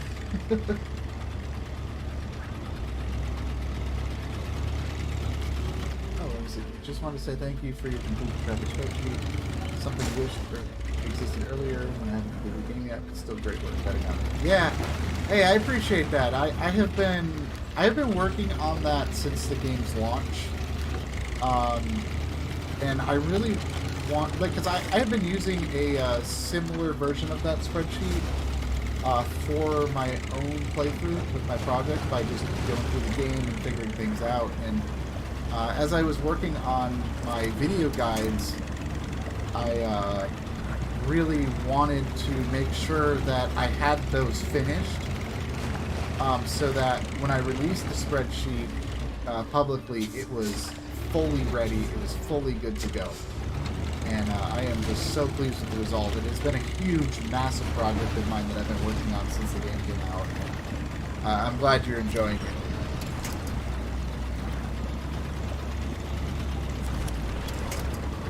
Let's see. The internet told me to hate Expeditions because it wasn't like SnowRunner. Should I still hate it for Season 2? Absolutely not. I love Expeditions. I have loved this game since it came out. Yeah, it's not SnowRunner, but it's its own thing, and as long as you approach Expeditions as its own thing, I think you'll enjoy it. I have had so much fun with Expeditions, and Season 2 is really, it brings out the best in the game so far that I've seen. You know, I would definitely say give it a try. You know, form your own opinions. I'm definitely not an expert, but I have enjoyed Expeditions since it came out. This has been a super enjoyable game to me. And yes, it is not SnowRunner, and it was never intended to be SnowRunner. It's its own thing, and as long as you approach it as its own thing and not SnowRunner, I think you'll have a good time with it.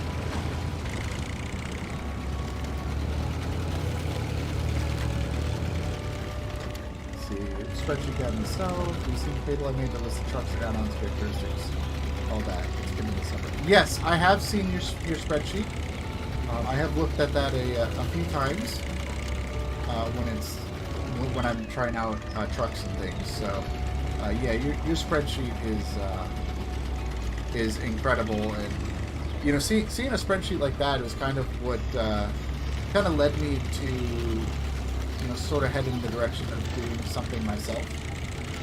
So I definitely consider that an inspiration for sure.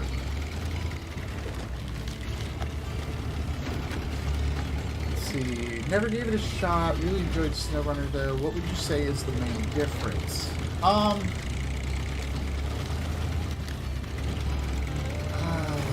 What's the main difference? There's a lot of differences. I'm trying to figure out what the main difference would be. And I think the main difference would be the mission structure. Yeah, so it looks like SnowRunner, yes. It's on the same engine as SnowRunner. The driving style is very similar to SnowRunner. The major difference, though, is just the format and the gameplay loop. Let me get up ahead here. Actually, I'm going to stop. We're going to talk about this for just a moment here before we continue. So, in SnowRunner, your gameplay loop, you have your garage, you load out your trucks, and you try to figure out, well, I want to do this. I need cargo from here. I got to take cargo from here. And you're kind of moving your trucks around, configuring your add-ons, and trying to load your cargo. And if something happens, you go to the garage, you can get a new truck, and you can kind of add to your fleet, right? You basically have free access to all your trucks at any given point. With Expeditions, you have to decide ahead of time what you want to bring with you to the field. So, like, and the main gameplay loop is your Expeditions, and then you have your free roam with your contracts and your tasks. So when you load out your Expeditions, it will say, here's the required things you need to take with you, and then you can bring what else you want. So You can bring up to 4 trucks. So you're limited to 4 trucks and 3 specialists, and then whatever equipment you want to bring. So it's the main difference is more of the pre-planning and pre-planning for things that may go wrong. Whereas with SnowRunner, you start doing something happens, your truck flips over, you spill the cargo, whatever. You can say, I need to fix this problem. Let me go get another vehicle to do that. In Expeditions, you're limited to what you bring to the field with you. So if you run out of anchors, you run out of jack screws, your truck slipped over, well, now your only option is to return back to HQ and start over with a new loadout. And that's kind of the biggest difference in that gameplay loop, is the setting up your fleet ahead of time and not necessarily being able to go fix things if something happens while you're out in the field. And as far as the expeditions go, the expeditions are like your main gameplay loop. You kind of like get your loadout, do that expedition, and then you can either continue to free roam with your trucks that you've already deployed to do contracts and tasks, or you go back to HQ, pick your next expedition, and go. So right now we're working on the expeditions, so when I'm done with this, it's going to send me back to HQ, and then we're going to grab more trucks, pick the next expedition, and go. I hope I explained that well enough. I hope that makes sense. Let's see. I need to update it with the newest data, but I still haven't unlocked the new trucks yet. Please find resource supplies. Yeah. At least the Unimog is just available from the shop. So you can get the Unimog pretty early, like pretty much right up when you launch the game. The Tron, I've already unlocked the Tron. I don't have any of the upgrades, like, really for it. That was the second truck I unlocked, and then I did find, where was it? It was, yeah, over here is the task for the Destin over here. So I do have those unlocked. We can go get those trucks. So it's pretty quick to get the new trucks. Basically less forgiving, it sounds like. Yes and no. It is if you're not planning ahead of time, but you can plan ahead of time, you can overplan, and those sorts of things. So, but in a way, yes, it is definitely less forgiving. Okay, so I need to grab these 3.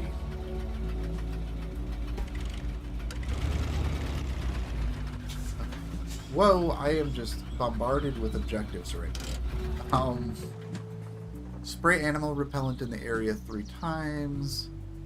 Collect water, deliver water.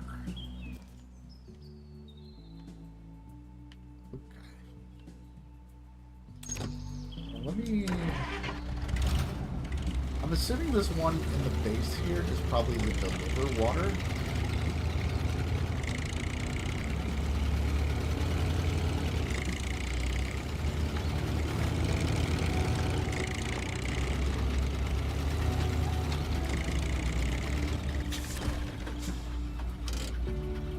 Can you tell me how the generator module works?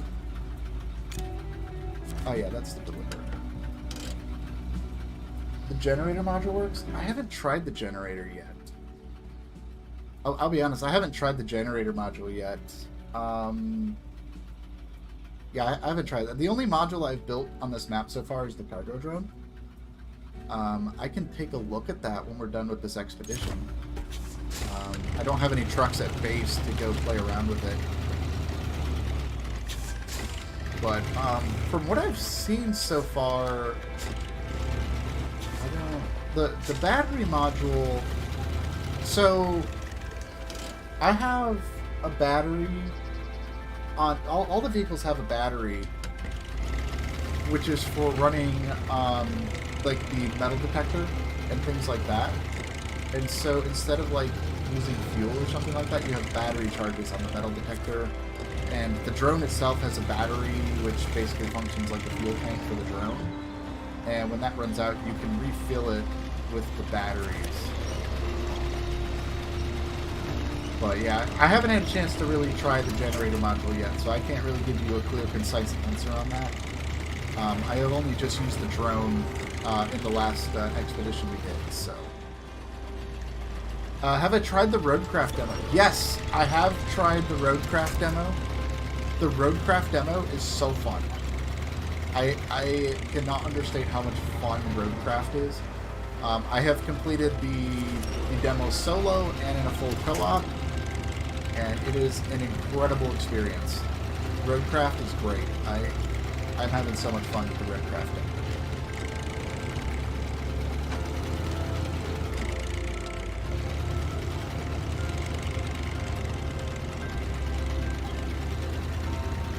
Alright, so right here, alright, we're going to spray animal repellent.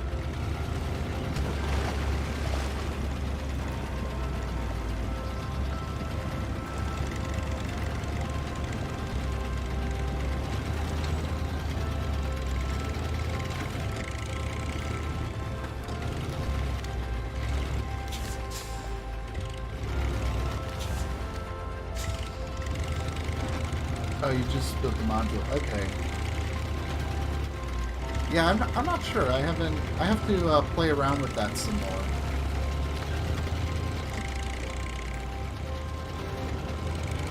Because, I mean, other than using the drone, I haven't really found a need for electricity other than just powering the drone. But I did notice you can now change out like your roof rack configurations. Like, you know how you can do fuel and spare parts? You can now do fuel, spare parts, and batteries. So you can bring extra batteries on the roof racks.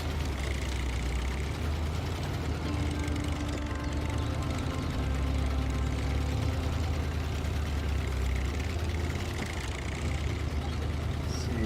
They added electricity, apart from condenser batteries, fuel, and it only allows to exchange fuel or battery charge with the module, but not to turn one to the other. That sounds weird.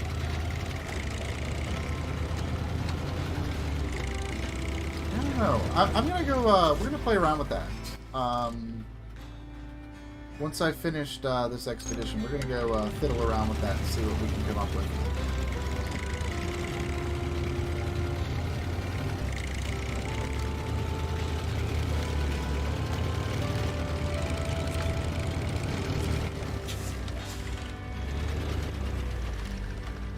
Where's my...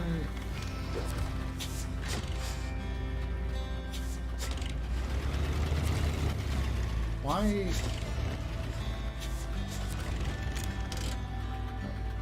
Spare parts? What is this? Oh, it's a rock blockage. That's a rock blockage. Can you make the game quieter and your voice louder? Sure. Yeah, I can do that.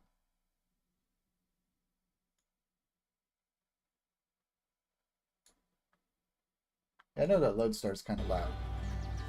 How's that? Is that a little better? Is this any better?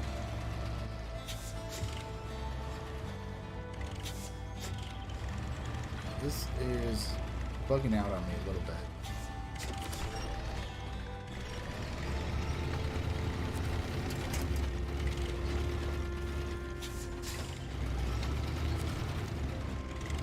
I don't know why I'm getting like a supply drop-off. Something is not working here right now.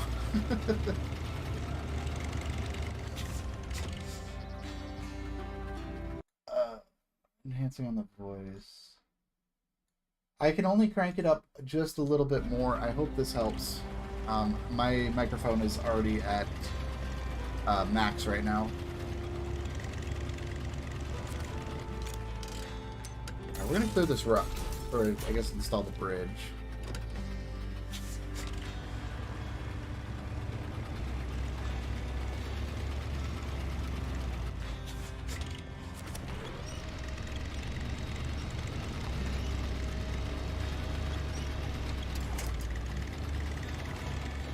Yeah, unfortunately, I can only do so much with OBS. I don't have a an extra audio program to mix the audio, and just whatever OBS has. I do have, for my videos, I actually have figured out how to go in and boost the audio in post to make things a little better for the videos, but that doesn't really help me too much with stream. And I cannot get this animal repellent to deliver for some reason. There we go. Okay. That box is kind of broken. That box is very broken. I had to like sit on the edge of the box to get it to install, and it wouldn't let me install while I had this bridge here, so that one is a little broken.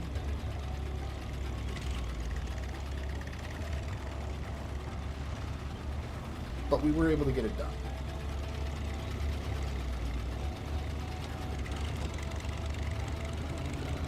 Also, the other thing I'm like trying to like not sure on, I've got these like weird untextured rocks like all over the map, which is like, it's driving me crazy because I have the textures on max and I don't know why it's doing that.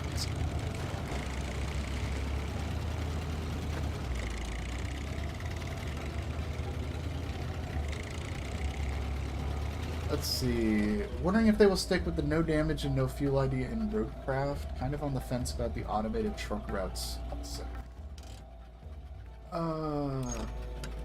Yeah. I mean, I'm okay with not having the fuel mechanic. I mean, having machines all over the place, it just doesn't... Like, I kind of agree with the devs that that doesn't necessarily sound fun. I do think there should be damage, though. I do think that you should be able to damage and repair your vehicles. I think that would be fine. As far as the automated truck routes, I feel like I'm okay with it. I mean, I've only seen it used, at least in the demo, for the mission. I didn't see, like, a way to have my trucks go somewhere. That seemed like it was just a mission thing. But if it is possible to just like bring your trucks somewhere, I do think that is a decent idea. I don't know. I definitely feel like we need to see more out of roadcraft.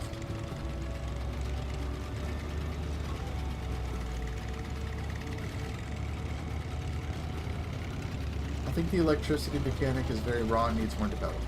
Yeah, I think you're right on that one.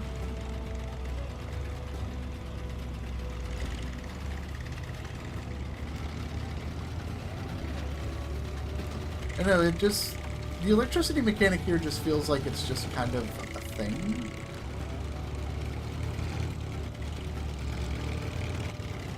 Because, like, oh, we're going for a tumble, aren't we?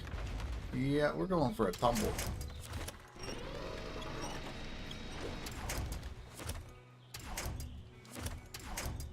Okay. That is why I bring anchors.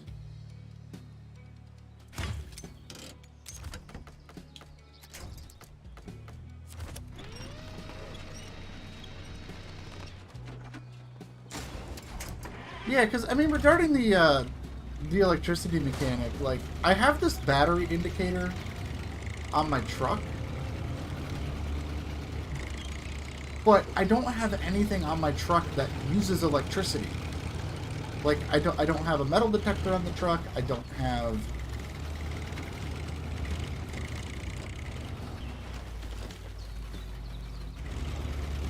Yeah, we need the preview back. I agree on that. I should be able to look at a truck before I, buy the truck and commit to it. I mean, I'm buying all the trucks anyway, but I definitely think, like, if you're just starting the game trying to figure out, like, what truck you want to buy, knowing these stats and things like that ahead of time, it just helps make it easier to choose the right truck. But, like I was saying, like, I've got a battery indicator on my Lodestar, but, like, why? Why do I have a battery indicator on my Lodestar? I don't have anything on my truck that uses electricity. It's not a hybrid. Like, I feel like it's just, like, an extra thing on the screen right now that I don't really need. If that makes sense. Because, like, let me...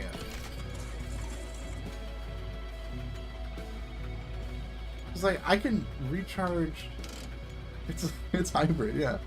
It's like, I got batteries, right? Like, there's batteries in the surplus. But why?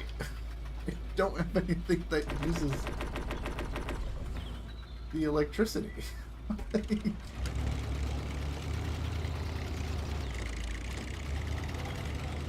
I guess, like, if you had a truck and you were using the ground drone, which does consume batteries, I suppose you could then take your scout vehicles and just say, hey, I'm going to go refill the battery on the other truck.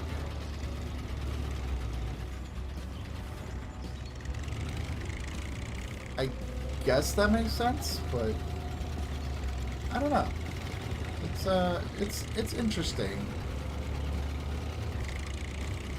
Yeah, exactly. All the emergency supplies have batteries. Like I said, I have batteries here. I don't need batteries, but I have batteries.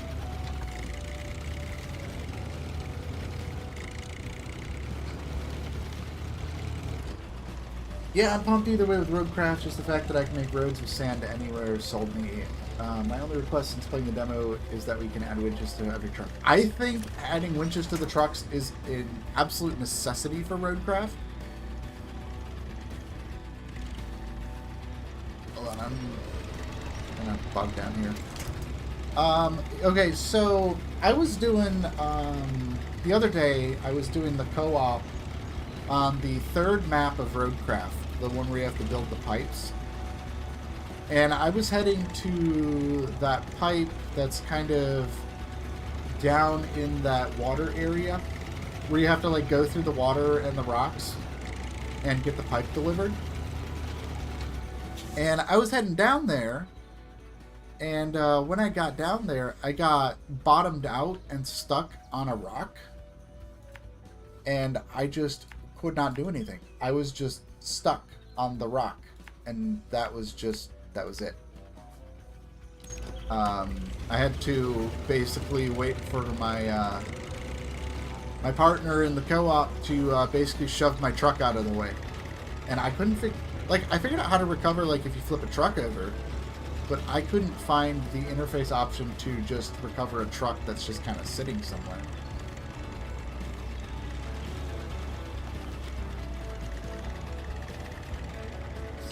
Emergency supplies now have spent batteries. Yeah. They need the autonomous winch to drain the battery, but then we need the ability to charge it from the truck's alternator. Yes. Actually, that would make sense if the autonomous winch drained the battery. I think that would, actually help with the autonomous winch a little. Because that wouldn't make sense if it drained from the battery.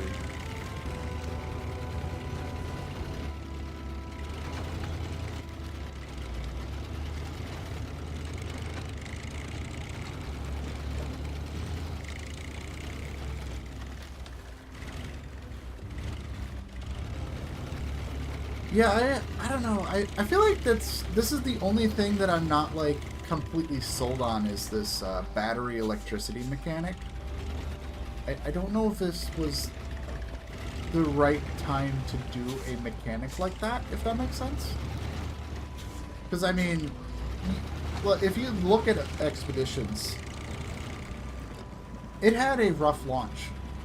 You know, it had some bugs and some interface issues at launch. It was a very rough launch, and they have since fixed a lot of the issues at launch. Like, a lot of the launch issues have been fixed, and I think the game is in a really good spot.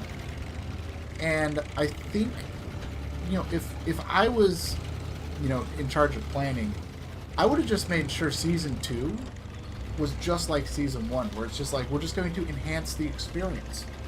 We're going to add some new trucks, some new maps, maybe some new cargo types. The drone is cool, but I think trying to add new mechanics at this time, maybe not the best idea. Especially since it's, like, kind of confusing how it works.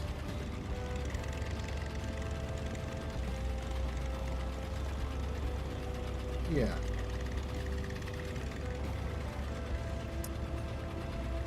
Yeah, exactly. Like, they've got the game in, like, a really good spot. Like, Season 1 was so good. I really enjoyed Sedona region.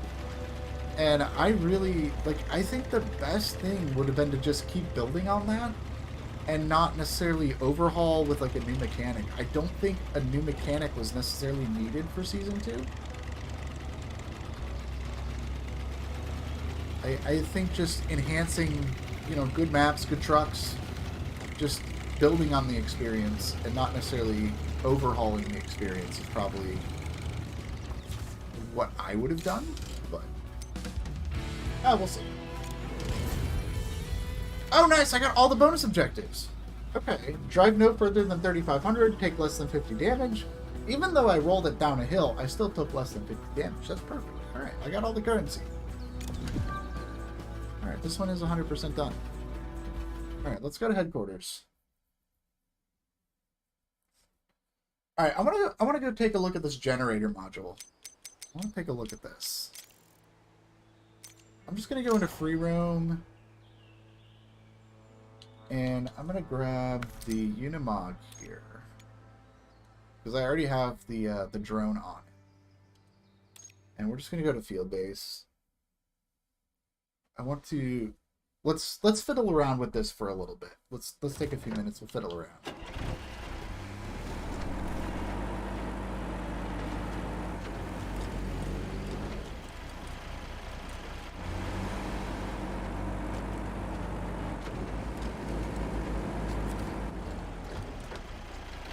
I really like the fact that you added the info about what trucks are the Expedition locked upgrades for. Oh yeah, that's something that I've really have been digging into, because I'm like, okay, you complete the Expedition and it's like, here's an engine. I don't know what that engine goes for, so that's why I wanted to add that to my spreadsheet. So it's like, if you wanted to, like, let's say you got the we'll just use the Lodestar, right? Because we were just driving the Lodestar. Let's say you got the Lodestar, and right off the bat, you got no upgrades for it, but you want to make the Lodestar your main vehicle. You can go to my spreadsheet and look for all the upgrades for the Lodestar, and go target those upgrades with my spreadsheet. And now you have a beefed out Lodestar, without wandering through the game and, well, now I have a half upgraded Lodestar. It's kind of good, it's not that great, and then you don't find, like, there's some of the upgrades for the Lodestar that are buried in Wawheat Bay, right? And it's like, well, I have to go all the way through Wawheat Bay, and I've done everything else because I hate this map, and now I am now finding the upgrades I need for my Lodestar when I've got a good portion of the game done. That feels bad. So having the ability to look at my spreadsheet and be like, okay, I don't like this map, I want to go get my Lodestar upgrades. Well, now you can focus on just doing the Lodestar upgrades, and then you can leave. Instead of, like, wandering through the map and trying to figure out where those upgrades are. I think that was probably, like, my favorite thing I wanted to add to there. So, okay, contains a formidable electrical supply, provides electricity in exchange for fuel. Let's go ahead and build the generator. Okay, so if I look at the generator, it's got 50 liters of fuel, and I have 5 out of 100 power. I'll be honest, I don't know why they had to do the specific KWMIN on the power. They could have just come up with something like, I don't know, power, right? Like, I don't think you needed, like, the full scientific abbreviation of how much the energy conversion rate is. I feel like you could have just done, like, 100 exclamation mark.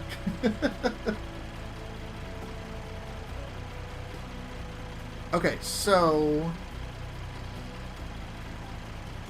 Oh, okay, so if I hover over fuel and hit exchange...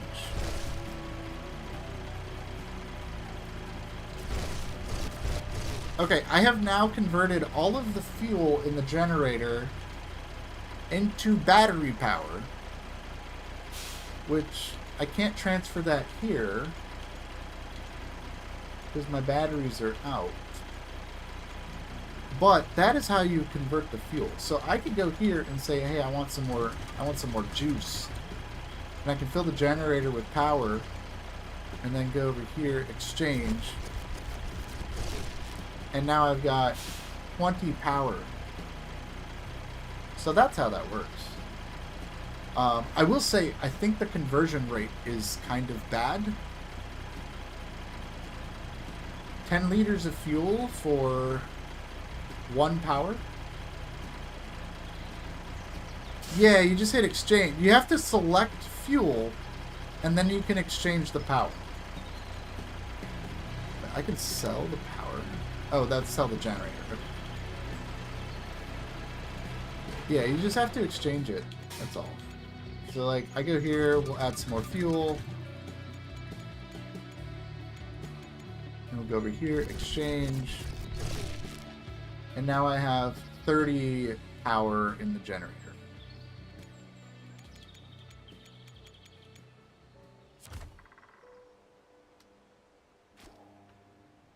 Okay, so that's interesting.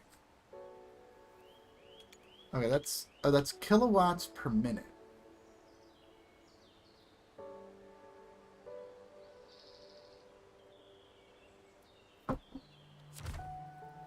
Yeah, it says you have to do the mission X, but it doesn't say where this mission is, or whether it is an expedition, a contract, or a task. Yes. Yes, that is a huge problem. Because it's like, oh, go complete dehumidification battle. Okay, you're exploring Carpathians, and it says dehumidification battle. You have no way to know that that is an expedition in the Sonoran Desert. So far, the exchange button did nothing than literally swap places for 2 selected items you wanted to trade. Yeah, I think that's the that's kind of a confusing part, because like if I go to open a trade with a truck, like if I go here, let me grab a battery, right? It lets us sell. But yeah, when you see the word exchange, it's always like bring the truck in. And this is transfer. It says transfer now. So I transfer. And then I exchange. It's a little weird, the verbiage on it, but I do understand now exactly how this works. Okay. I haven't figured out how this works yet. That doesn't make sense. Oh, trade with a warehouse. Oh, yeah, you're right. Okay. Let's transfer. So if I go to the store, grab another light beacon. Yeah, exchange. Yeah, you're right. It's just exchange. I'm just swapping the light beacon around. I feel like this button, instead of saying exchange, it should say convert. It should say convert, because you're converting the fuel to the power. Like, you're not exchanging, like, fuel. I guess technically you're exchanging fuel for power. But that doesn't, like, yeah, that is confusing when the other times you see exchange, it is to, I want to swap an item with another item. This should be like convert the fuel, because like you can't change it back. Like it doesn't even need, like an exchange would be like I can convert one to the other. Now that I've converted this gas into power, I cannot turn the power back into gas. You wouldn't be able to anyway. Like, logistically, that's, like, it's possible against the laws of physics, but if it was an exchange implies you can go one way and then back the other. It's an exchange, right? They're interchangeable. You're changing them out. This is a conversion. You're turning the fuel into power, but you cannot turn the power into fuel. That's not really an exchange. That's a convert. I think that word needs to be changed a little bit.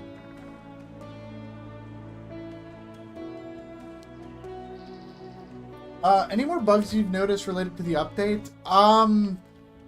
Yeah, that the waypoint we were just doing on the last expedition, that was like over in this area, by this bridge. Where's that bridge at? Right here. This bridge was like right next to the drop off for the animal spray, and it was not letting me drop off the animal spray until I turned in the bridge, because I would sit on the box and it would give me a deliver cargo, and it was asking for the parts. So I built the bridge, and then like the box, I had to be like on the very edge of the box, like the actual hit box for the animal spray drop off. It's either not in the right spot or it's just way too small. Because I was in the middle of the blue box, it wouldn't let me turn the animal spray in. I had to like find like a very specific spot in there to turn in the animal spray. And then also these rocks. These rocks have been driving me crazy. I gotta go find one. I don't have very much fuel. Let me see if I can find one. I don't think it'll take me very long to find a rock.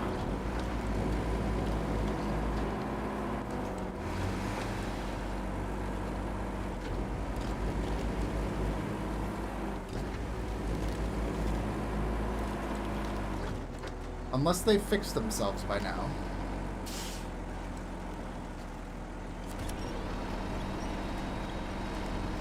Oh yeah, here we go. Okay.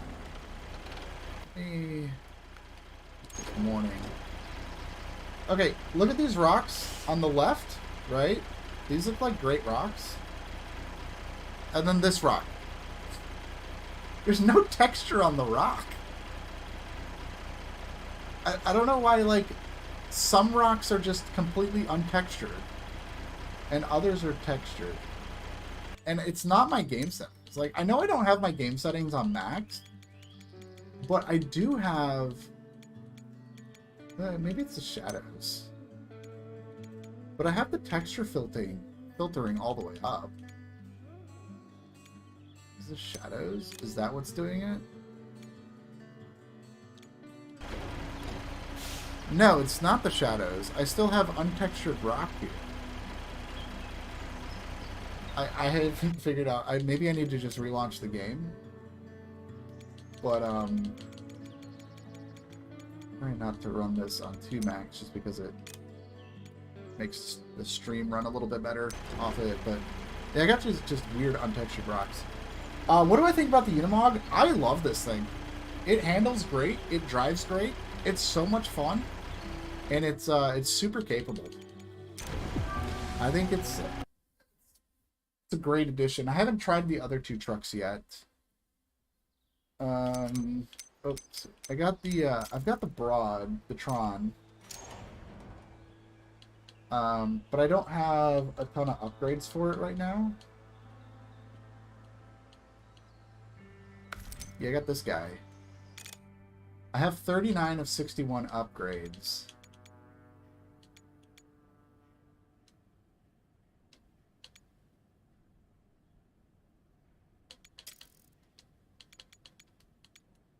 One engine. I don't even have the mud tires or anything for it.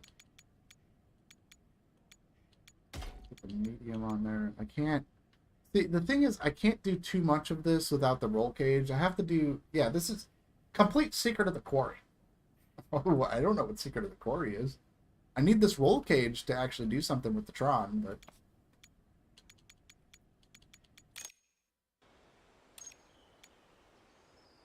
I do like that it does have some built-in sideboard cargo.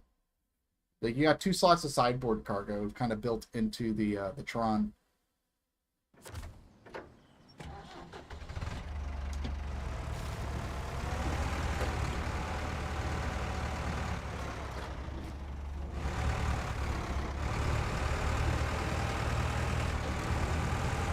Oh, need info for that one for the table. Can you please show me all the tuning options and the truck store price? Yeah, sure. Okay. Also, I wanted to check this. We were in here earlier and converted a bunch of power to the battery, but that doesn't stay when you swap expeditions. That does not stay. I don't know if that's supposed to stay or if it's not, but... Because, like, the warehouse module still has this light beacon I threw in here. My power in the generator did not stay. I converted a ton of fuel into power on the generator, and it's gone. It is just gone. So the generator resets itself when you go back to an expedition. I'm not sure if it's supposed to do that. You need info on the Tron. Okay, let's go... Yeah, let's go... let's see if I can get you some information on the Tron. Alright, you need the truck store price. Let's see, where is it? There it is. Truck store price is $60,000 for the Tron.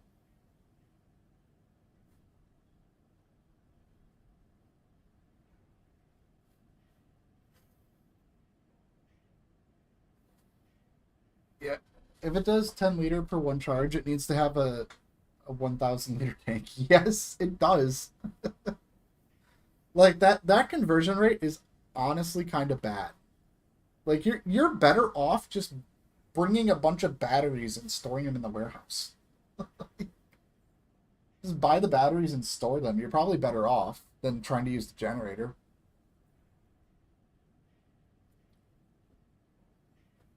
But yeah, this is the Tron Broad.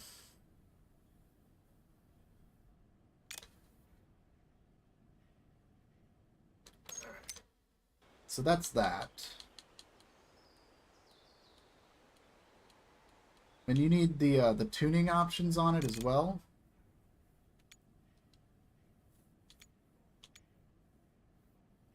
So these are the three engines. AE25R4 Air, AE27IVQN, AE3V6TD. The gearbox, you got stock, fine-tune, high-range off-road, suspension,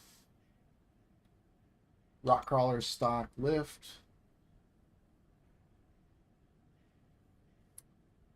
Yeah, the airdrops, I didn't notice any airdrops with batteries. It seemed to still be just fuel and parts. But, I mean... I feel like the thing is, like, we're not really using, like, a ton of electricity, so... I don't think we're using enough electricity to necessarily warrant that type of fuel conversion. Like, you're probably better off just driving your truck closer to the drone point for that. But there's a lot of different tires for this truck, all the way up to the PMHSs. Bunch of different tires here. The winches are pretty standard. They're just standard winches. There's nothing on the diff lock. And you've got twin snorkels, high mount snorkels.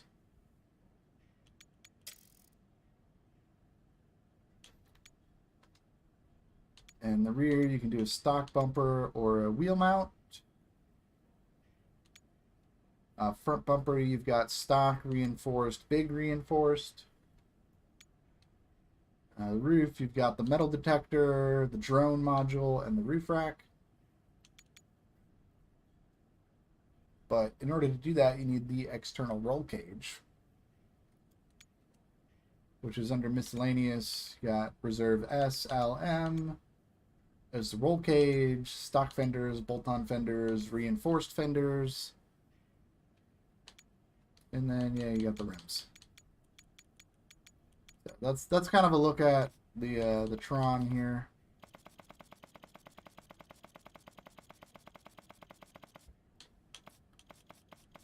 I don't know. it's kind of a cool vehicle.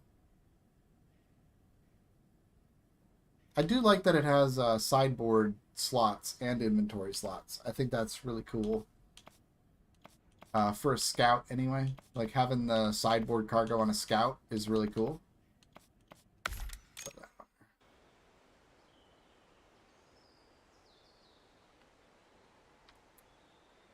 But yeah, definitely need to get some more work on the upgrades to actually beef this thing out.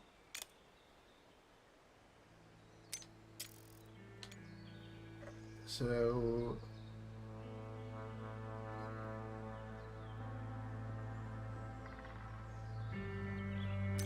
next one to do is Old Friends.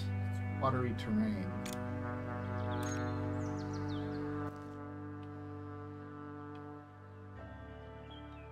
Let's see, I don't see airdrop on the map here. Yeah. So this is Unexpected Turn. So you can pick up the Destin recovery right here. Oh, you're welcome. I hope I didn't go through that too fast for you. I hope there's enough room there for you. But before we jump into Old Friends, I'm actually going to take a short break. So that'll give you some time to kind of look through that real quick. I'm going to go... I got some coffee here that I've been drinking that is now cold. So I'm going to go refill my coffee real quick. And I'll be back in, I don't know, like a minute or two. And we're going to jump into Old Friends. So I will be right back.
Alright, I am back.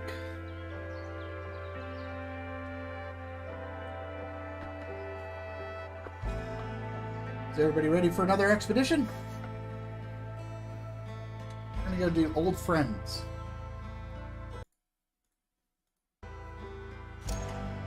We gotta do some water travel.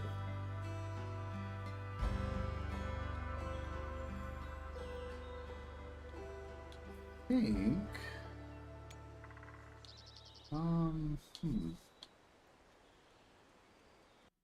What truck do I want to use?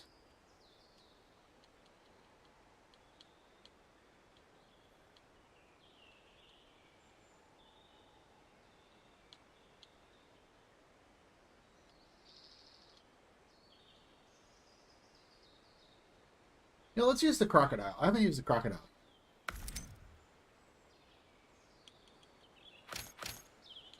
Grab some of those.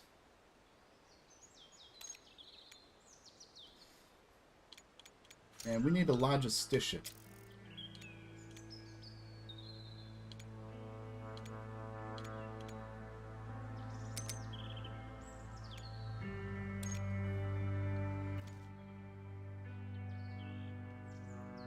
We gotta go hit up all these islands now.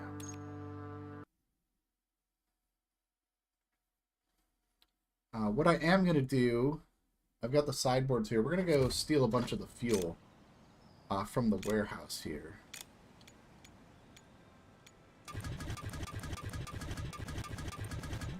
We're gonna go steal all that fuel.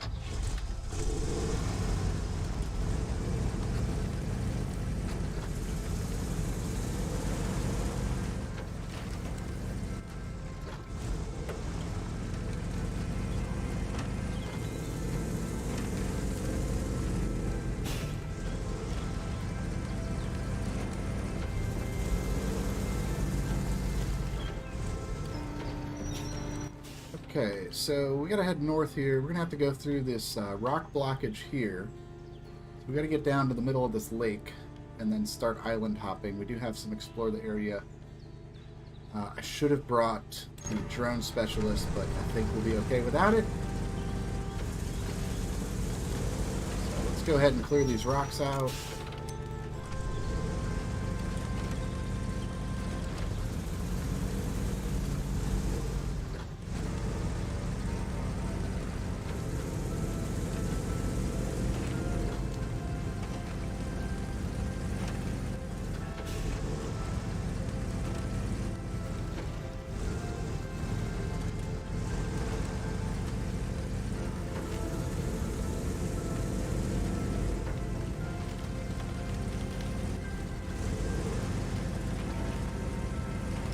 There's our first point.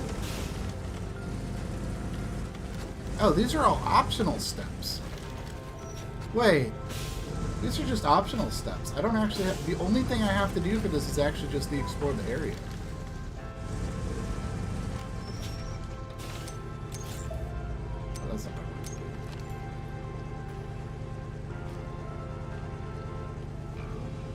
It's an airdrop over there. So all I technically have to do for this expedition is just explore the area.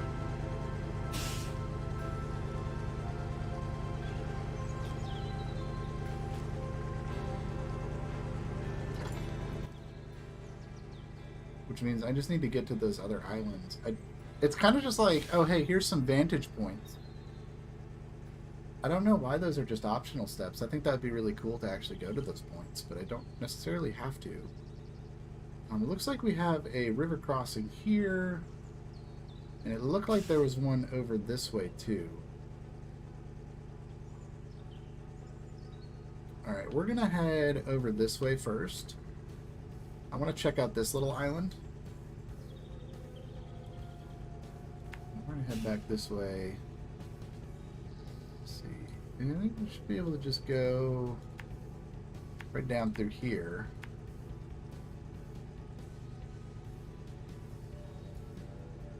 I guess we'll just follow the shore. Try to get over to this island. So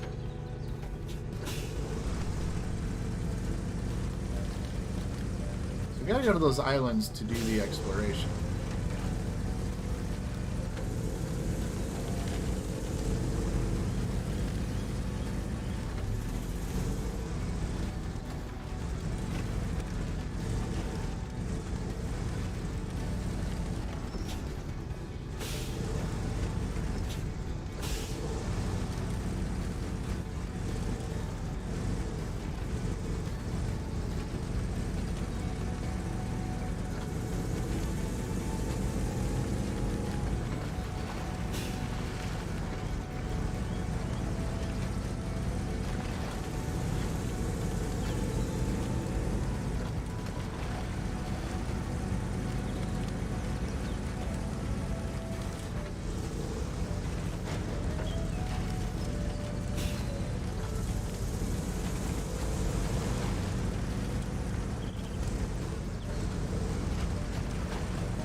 Yeah, when I'm done with stream, I'm going to try restarting the game, see if maybe just like a quick reset will fix these rocks, because these rocks are bothering me. Because when I'm done with stream today, I'm going to start, basically start working on the guides for the season, start getting routes put together and stuff. Start working on that, get the spreadsheet updated for Season 2. Got to do some work on that. But having a good time on stream today. And I appreciate everybody tuning in today. It's been awesome.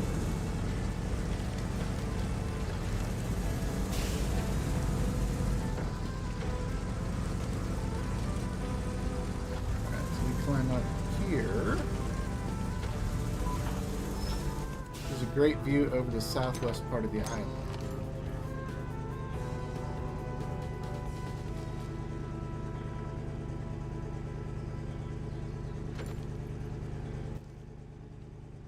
Okay.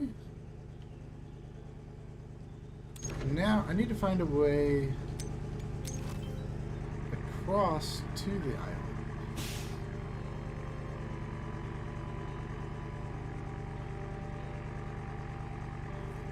That looks really deep.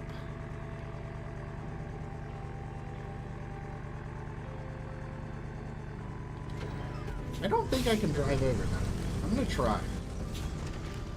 I think that's a little too deep to cross.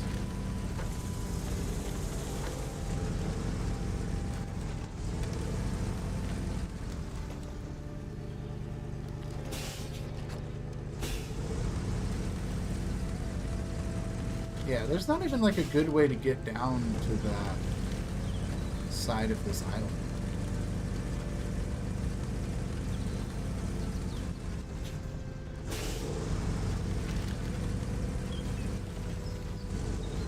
Okay, I'm going to have to go down there. That's a crossing. That is absolutely a crossing over there. So we're going to head back over there.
I'm just gonna follow the shoreline here, see what happens.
Okay, so now we gotta get across here.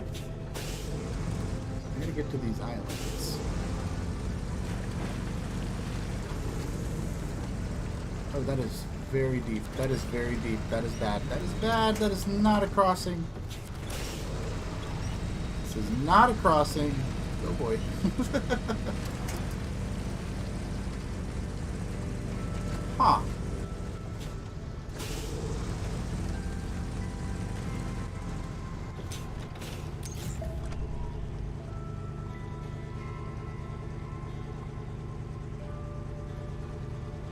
Well then.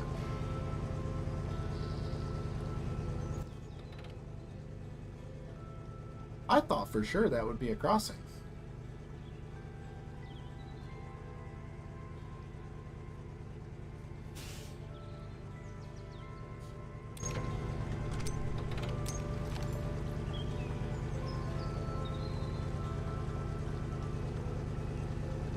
Interesting.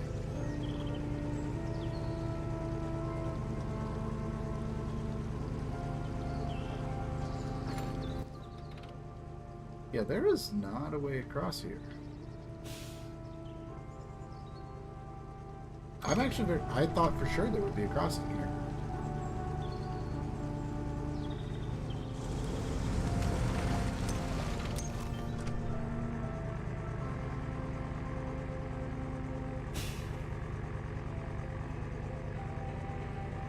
It is kind of shallow once you get to the other side here. So, I have an idea.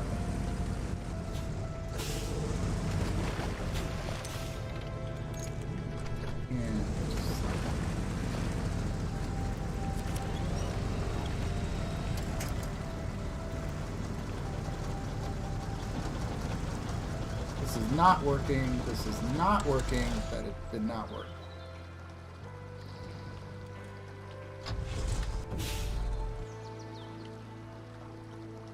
That did not work. Okay.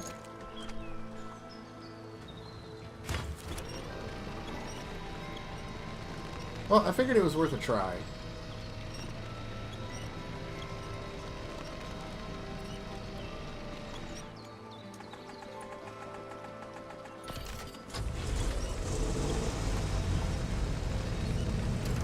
Okay, so the only option I see now is to go back to this other island. Probably cross over to this side, and then over here, and then over here, and then maybe on the north end of the island there's a way over. There's like this area here. This maybe all the way down here.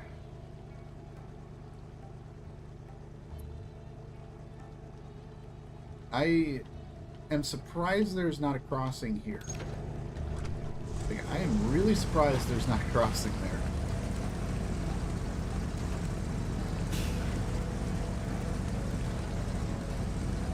Which means probably you're going to be using that other outpost for a good chunk of this map then. Until we get the caves unlocked. Maybe we'll get some cave shortcuts. We'll have to see. There's a cave on this map, so. But we haven't unlocked the cave yet. We got to do this one first.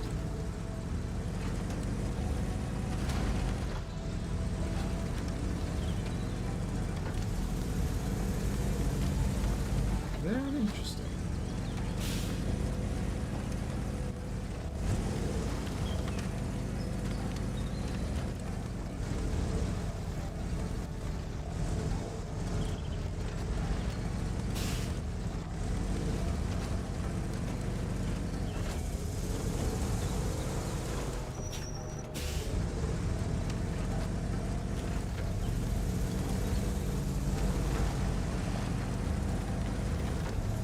Let's say one of the things I'm really happy with the new season is the replayability system. Being able to go back to the other maps and replay through the expeditions themselves is really fun. I also enjoy that they added some new challenge modes. So they kind of made a reason to do those bonus objectives that you see when you do the expeditions. Get some little cosmetics for that currency as well. So I'm actually really looking forward to kind of going back to some of the earlier maps that we did in Sedona and Kanab Creek and Arizona and Carpathians and even Little Colorado. Going back to all those maps and having a chance to replay through some of those expeditions and try to do the challenge modes. I think that's going to be a lot of fun. don't think I'm going to make guides for the challenge modes. I think I'm just going to maybe play around with those on a stream someday. But, yeah. I like the replayability system. Alright, so we're going to have to go up onto this island. And then come down the other side. We got to cross over here.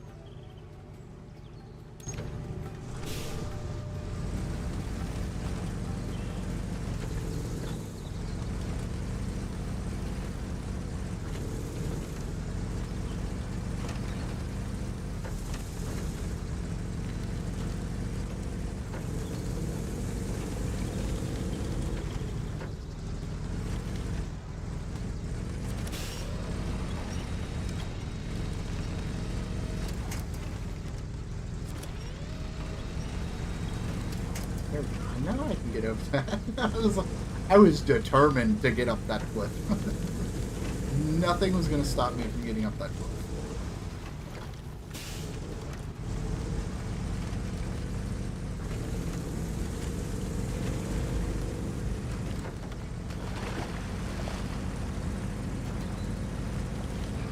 Yeah, this is a nice crossing here.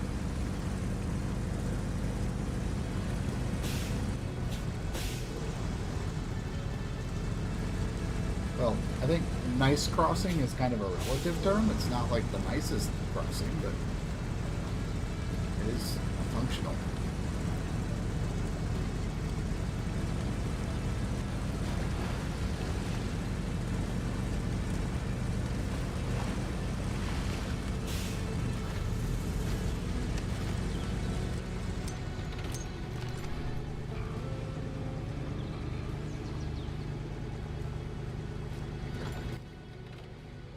So, we're over here.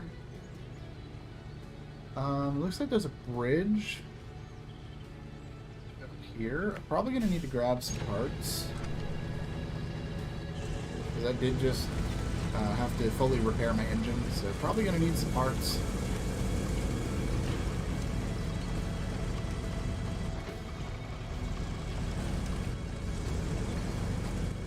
We are actually out of fuel. What do I have for parts left? I only have 25 parts.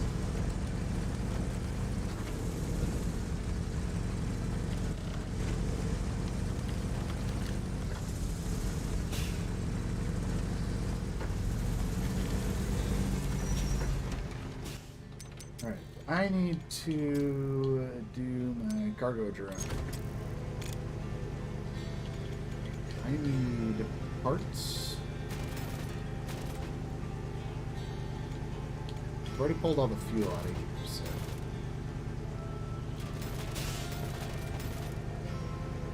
Yeah, we'll bring you up to 155. Just in case.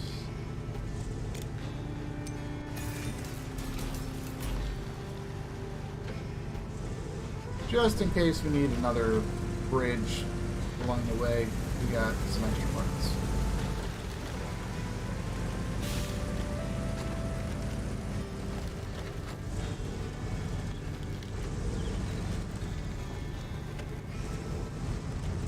Head down here, and we're going to try this crossing. See how this goes.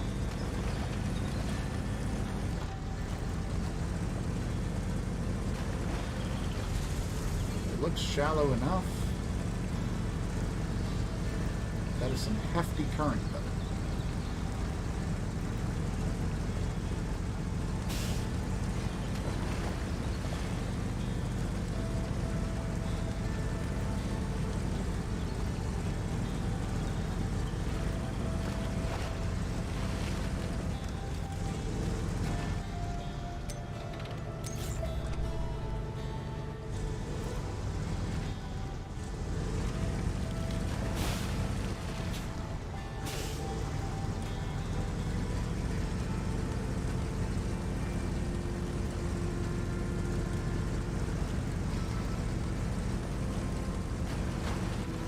Okay, let's see. Oh, there's the shadow spot. It's kind of... I missed it. I went, like, right... I went right for the little deep spot.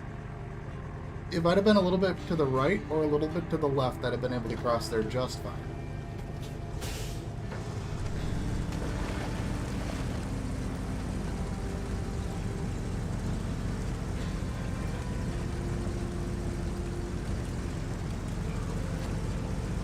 Alright, we discovered a new ford.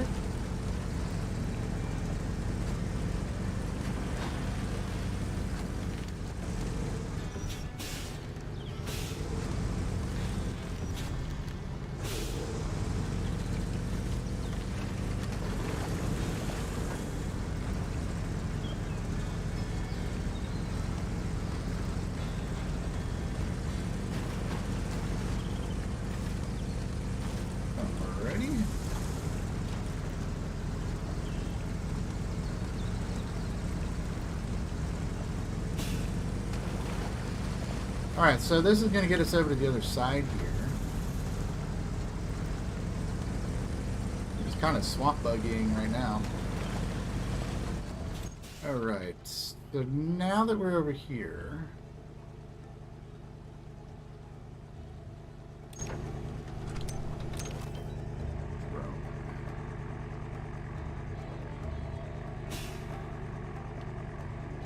I think we just go right along the edge of this island here.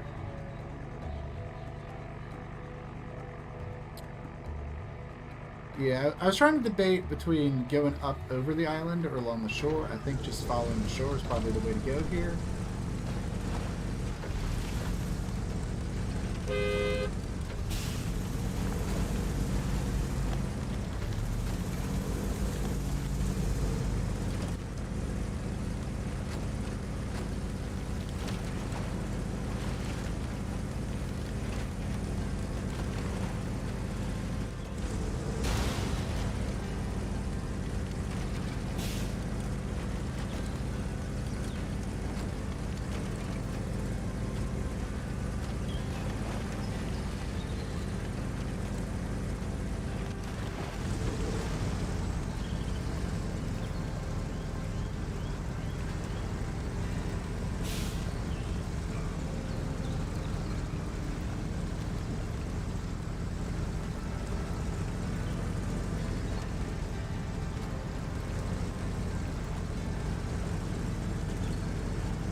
Okay, now where do we go?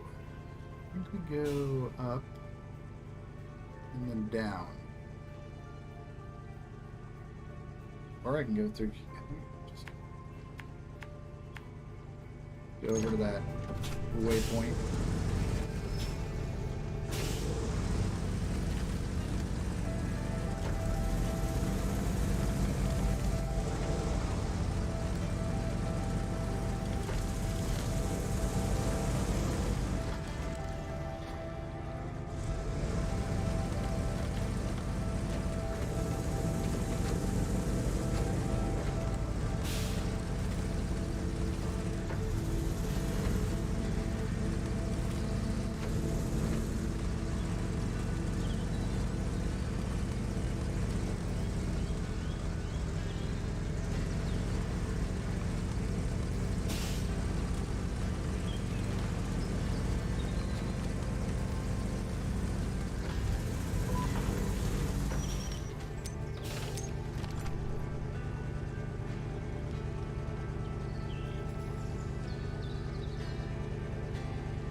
Okay. So I'm starting to understand that there does not appear to be a way to drive to this big island in the middle. So the whole point of this expedition is to hit these viewpoints, then binocular over to the island. I think I'm finally starting to understand this expedition.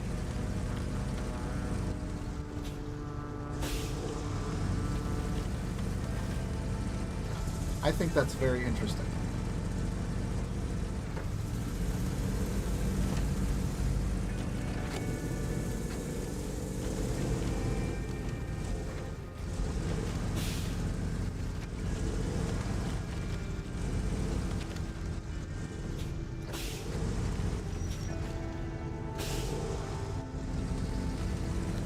This airdrop. I need to restock supplies. I'll grab the gem, the jack screw.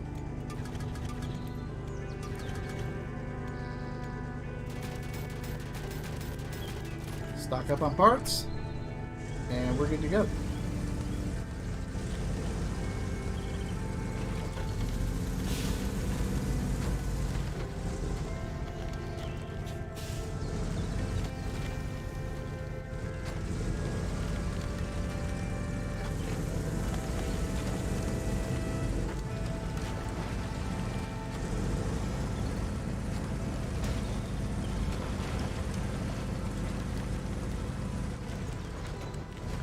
Oh, you can. You can drive to the island. Okay. Well, thanks for the info. What way did you use to get to the island? Because I haven't seen any good crossings to get over there. Unless I have to just like brute force myself through the water.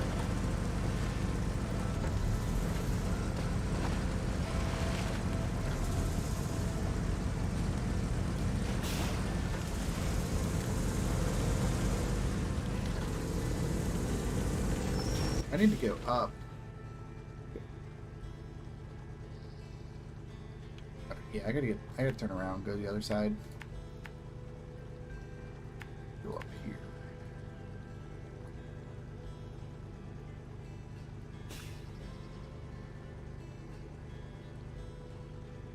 I guess technically I don't have to go up there.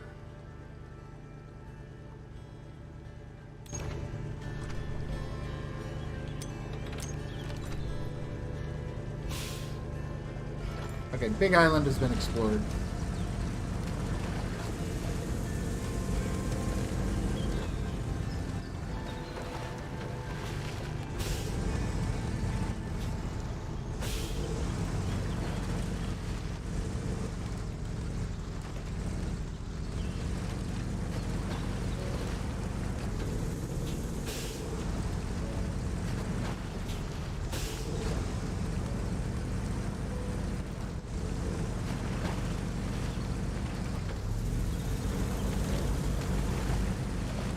Yeah, unless I've just been on the wrong side of the island this whole time, but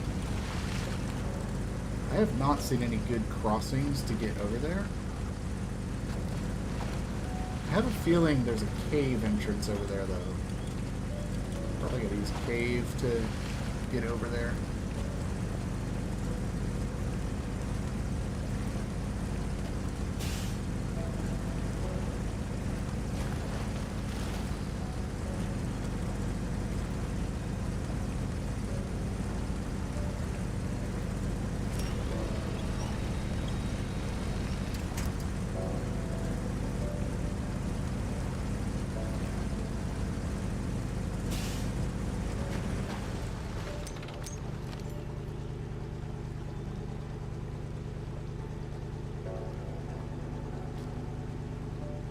Oh, upgrade on the island. So yeah, I'm gonna have to drive on the island at some point. Need the hydrologist for no. Oh yeah, the old I don't take water damage trick. Yep. Yeah, I know. I figured that was the only way to actually drive over there is no water damage. Kind of just boat mode over there. Yeah, it does make sense that, yeah, it makes sense. Have I unlocked the Destin already? I have not. I have the task to unlock it open. I just haven't gone and done it yet. It's right over there. It is, right over here. It's actually kind of upside down, so probably Albatross or Tatra Force. Probably the best way to go get that. This area kind of sucks, though. I'll be honest, this area sucks. It is narrow. There are lots of rocks. It's probably going to be a yoink the thing down and then tow it type of rescue. But yeah, you just pull it over there, down through here, and back to the outpost. It doesn't look like a super complicated recovery, but I haven't done it yet.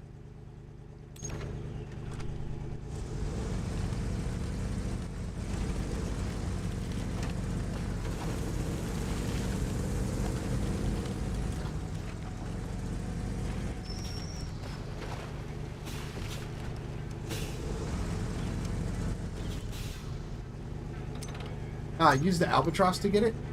Okay, that sounds perfect. That was kind of my thinking. Was the Albatross or the Tatra Force. Do need to get a little bit more of this island.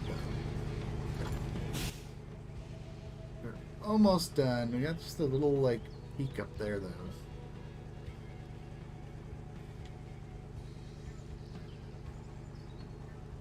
I hate when it's at like 98%. I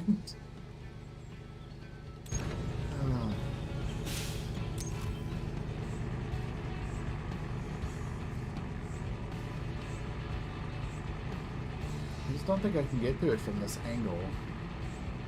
I know this is out of range for the drone.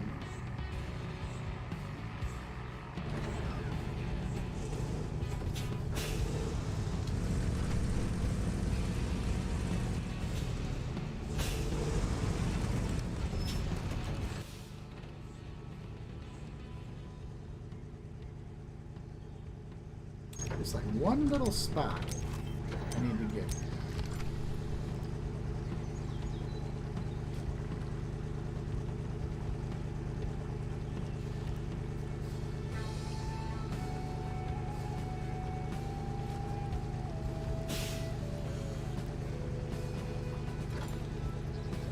We're at 99% now. 99%.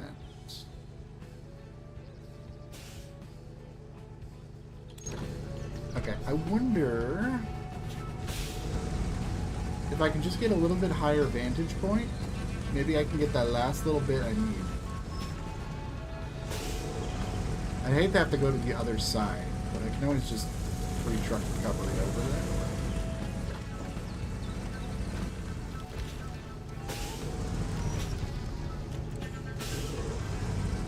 I'd like to try to get it while I'm here.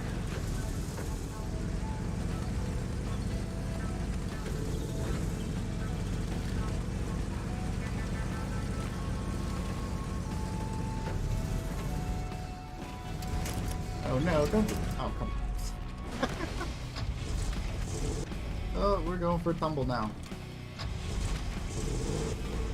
Oh, almost stuck the landing.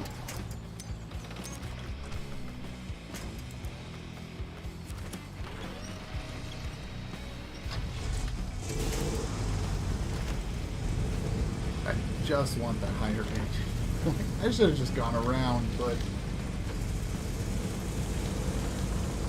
yeah, this is the proper way to get up here, not trying to scale a rock cliff. Alright, let's see if... oh, there we go, I got it! I just needed the higher vantage point. That's all I needed. I just needed a higher vantage point. And we got the island to explore. Unlock Benjamin Anchor.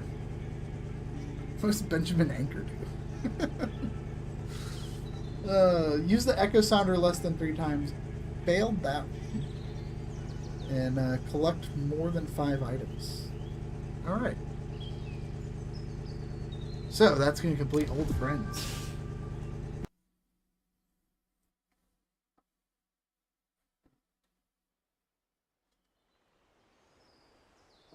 Alright.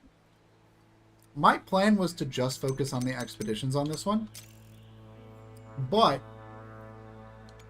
let's go get the Destin. Let's go get it. I'm going to use the Tatra Force. I haven't used the Tatra Force in a while. It's probably overkill. But, yeah, Tatra Force probably overkill.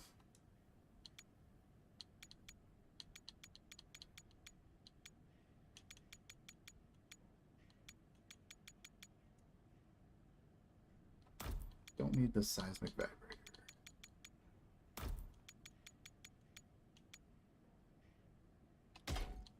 Grab that and a fuel tank.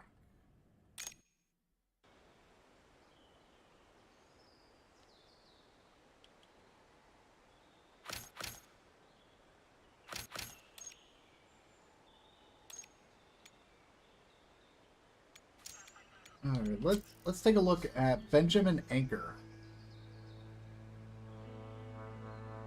Can measure snow depth. I never even thought about using the echo sounder in the snow. I didn't think you could just get like buried in the snow that bad. That's kind of cool though that you can use the echo sounder in the snow. That's fascinating. That is incredibly fascinating. Loaded into this expedition and it completed upon loading as I uncovered that part of the map whilst exploring. There's a couple that are like that. There's like one in Arizona, and I know there's one in the Slip Rock Swamps that like the only objective is just explore the area. And if you like explore too much, you just load in and it's just like, oh, yep, you're done. Great job. You did great. And it's like, yeah, thank you. Thank you for the reward there. I appreciate it. Alright, we're going to grab empowers the vehicle in tow. I'm going to start from the field base. Let's go get the Destin. That's what we're going to go do next.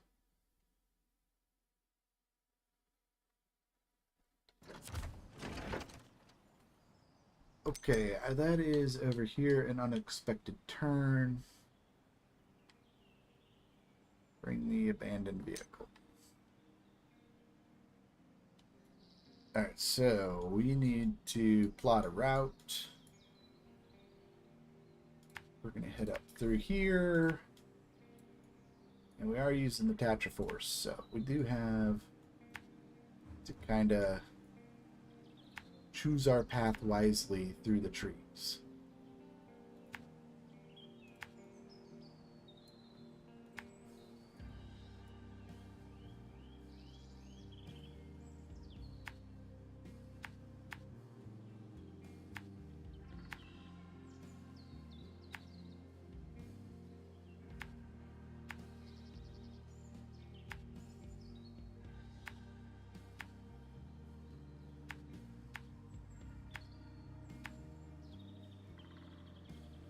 Alright, there it is. Okay.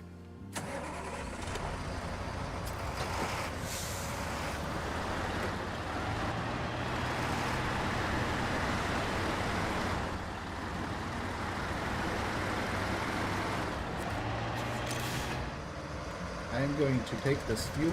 Thank you very much.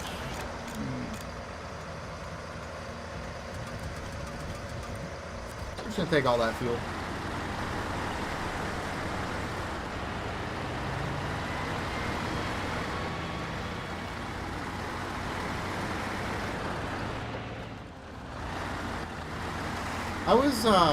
My initial plan was to go do this with the Albatross, but I rescued the Tron with the Albatross, so trying to just change it up, play with some different trucks throughout the stream here. So this is the perfect time to use the Tatra Force.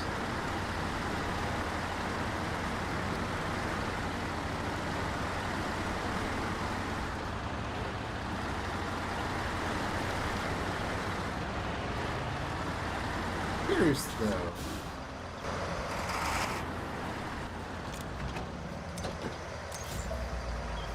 Oh, okay. I can only uncover the snow depth if I have Benjamin Anchor on the team.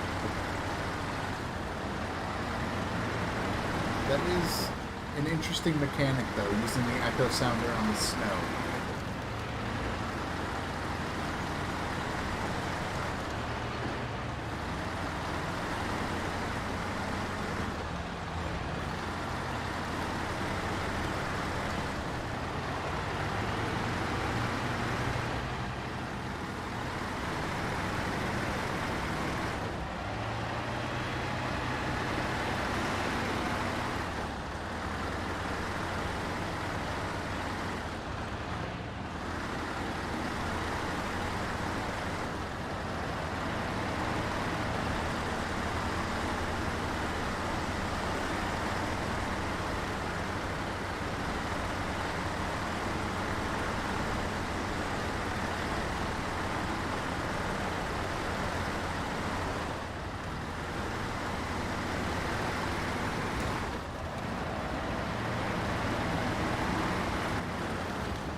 I love this truck so much. It just goes everywhere.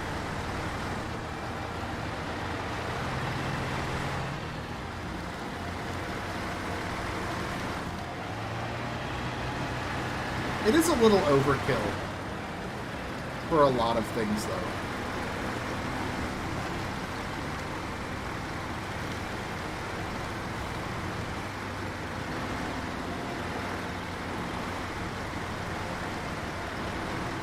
It's actually, this is my favorite truck. I do almost all of the seismic missions with the Tatra Force, unless I just feel like changing it up, and then I'll use the Bandit.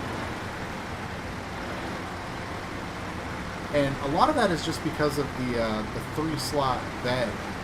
Because you can have the seismic module and then also bring like a fuel tank or something with you. It's just that extra utility for the seismic missions is just unbeatable.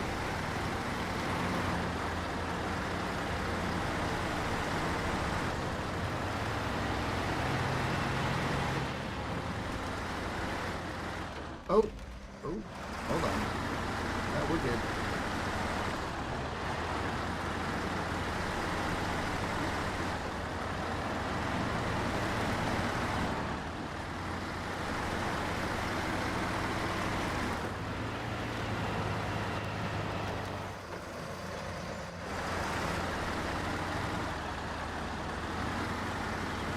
Where did I put my marker there? I don't think I can go this way. Oh, maybe I can. The smart thing to do right now would be to turn around and go the other way, but...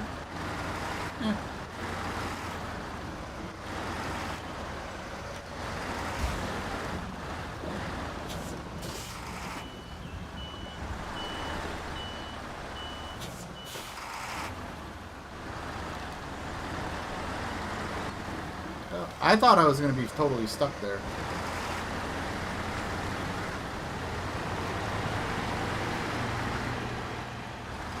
I almost glitched right into that tree.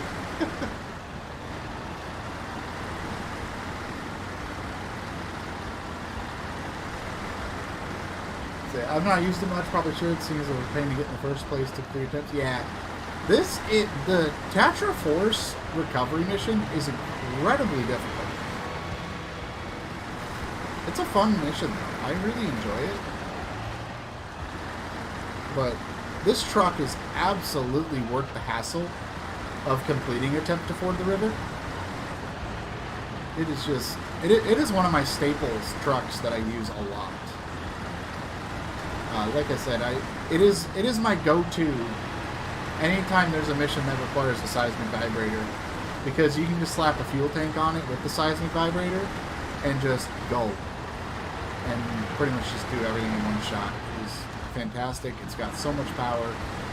It can drive through the deepest of mud conditions without like really slowing down. But it is bulky.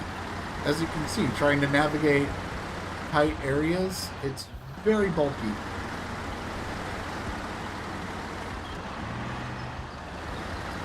But I love this thing. I do wish we had at least, I hope we get at least one more big truck. I don't think we need like a lot of big trucks, but I think one more big truck would be helpful.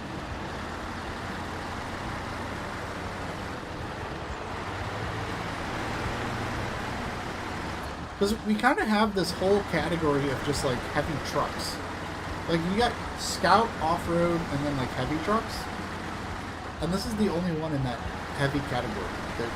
There's an entire category for just the Tatra Force.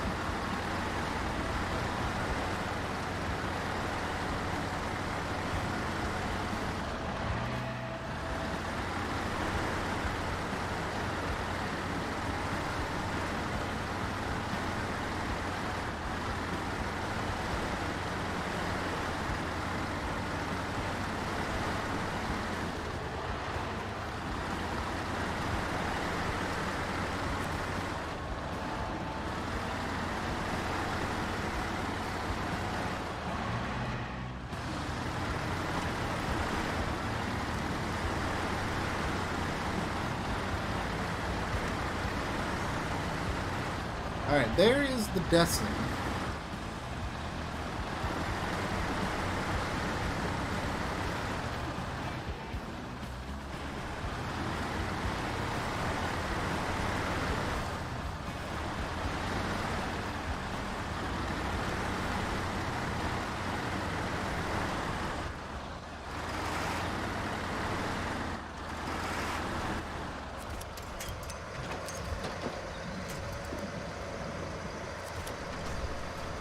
Oh, you're gonna do that. Okay. That's fine.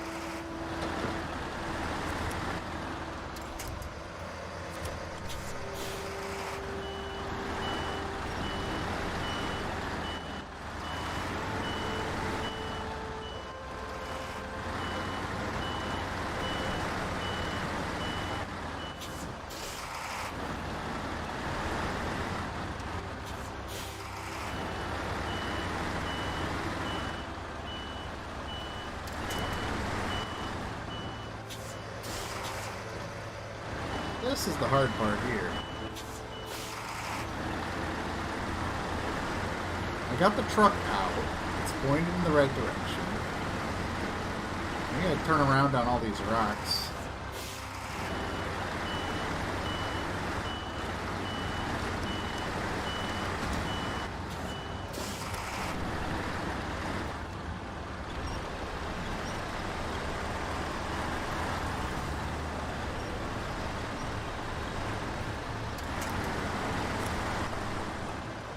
There we go.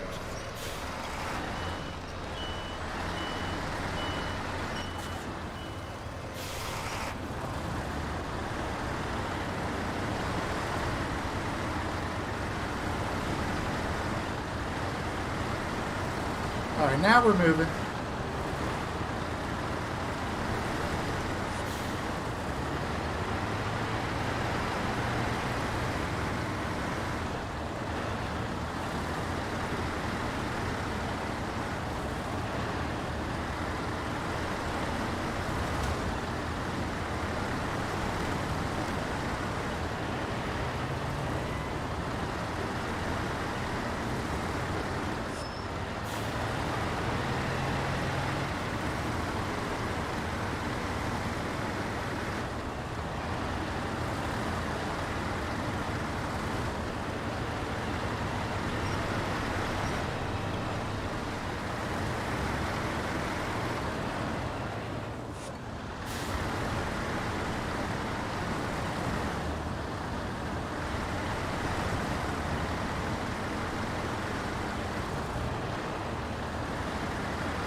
Alright.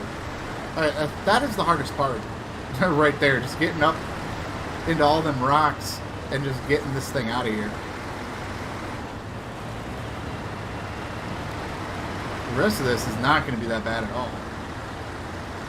It's a matter of getting it back to the outpost.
Oh, is there like a roof down there? Okay.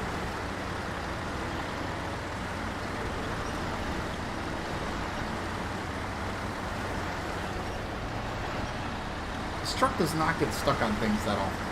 I was like, what am I stuck on? Alright, we got the Destin in tow. Let me just double check the map here, make sure we are headed the right way.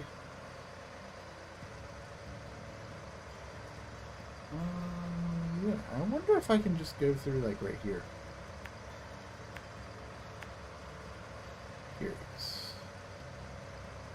Maybe not with this vehicle. It does look like there's, like, a kind of a windy path there with some of the other vehicles. Maybe, like, a scout or something you can just kind of snake through there.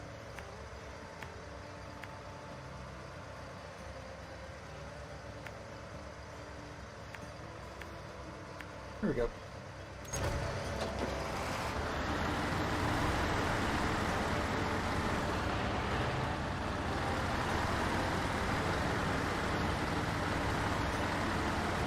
Alright, let's go.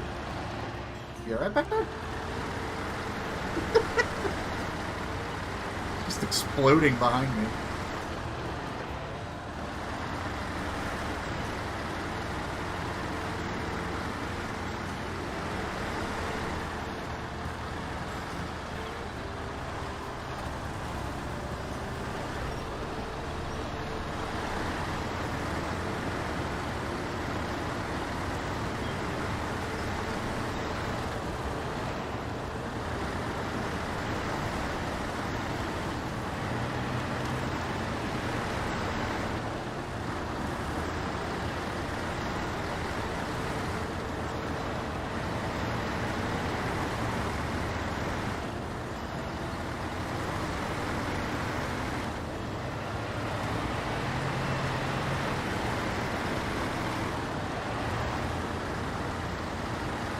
Yeah, I mean, I see a path through the trees. It's definitely too windy to go through there with the capture force. Especially pulling a vehicle. Probably not going to squeeze through there very well.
Alright, we're actually starting to run low on fuel now.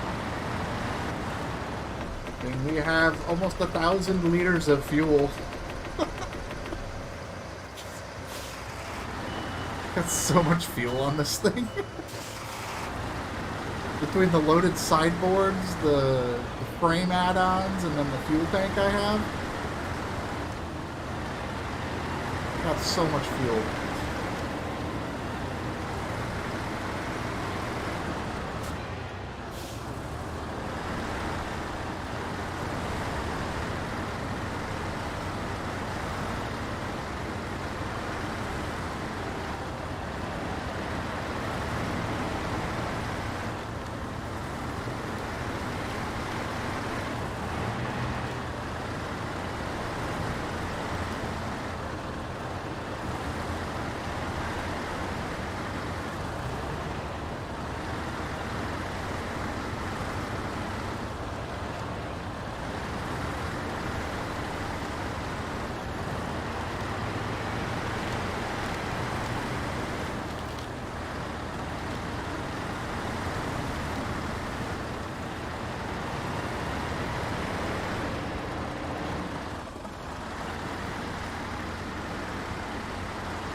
We're getting there. We're almost there.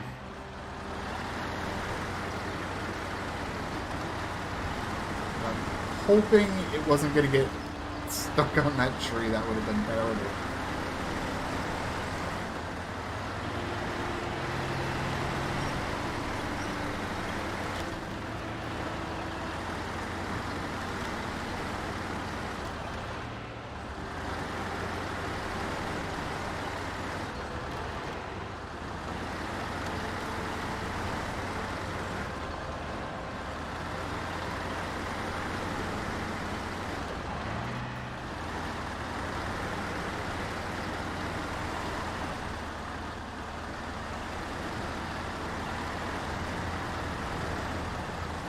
Oh, it's already out of fuel. Okay, there is not much fuel in the Destin.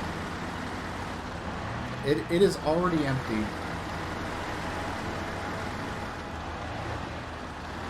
I mean, I did have it running for most of the journey, but there were definitely times where I was probably running when I didn't need to have it running.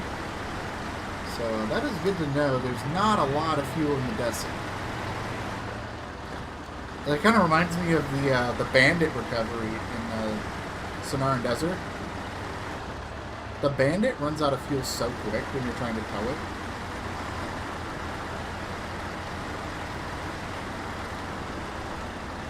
Great looking map. Welcome change from the sand and rock. I agree.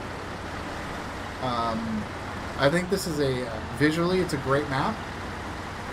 I'm glad we kind of, we had Arizona and Carpathian, so you kind of had that nice forest in the desert, and then you had the Little Colorado, which is just like a mini Arizona. But then we got two DLCs, Kanab Creek and Sedona, both desert regions. It was a little overkill on the desert, but I think those are great, fantastic maps. Those are, they're great. Kanab Creek is so fun. I think Kanab Creek is probably like my favorite map. I love Kanab Creek. That's a great map. I just said that like 3 times in a row. But, Sedona is also really good. I hate the river. I hate the river in Sedona. That river is the most horrible thing I have ever had to deal with in a runner game. That river in Sedona is terrible. Good thing you only have to cross it like 3 times. But other than that, it was a great map. Lots of varied changes. The cave system was fantastic.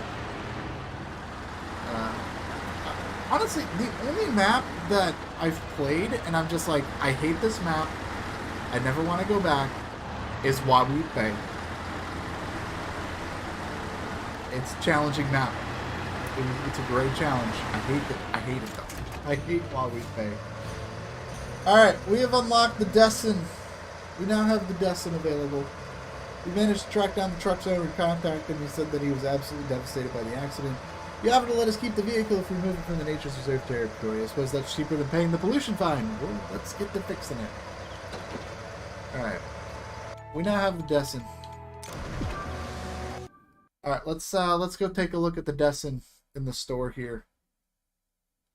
Let's see what we have available. Yeah, the next one is a seismic mission too. Oh, that's gonna be fun. Yeah, that river in Sedona, man, that was rough. All right, Destin. There it is, Destin. 90,000 for the Destin. 90,000 for the Destin. Well, let's take a look at it.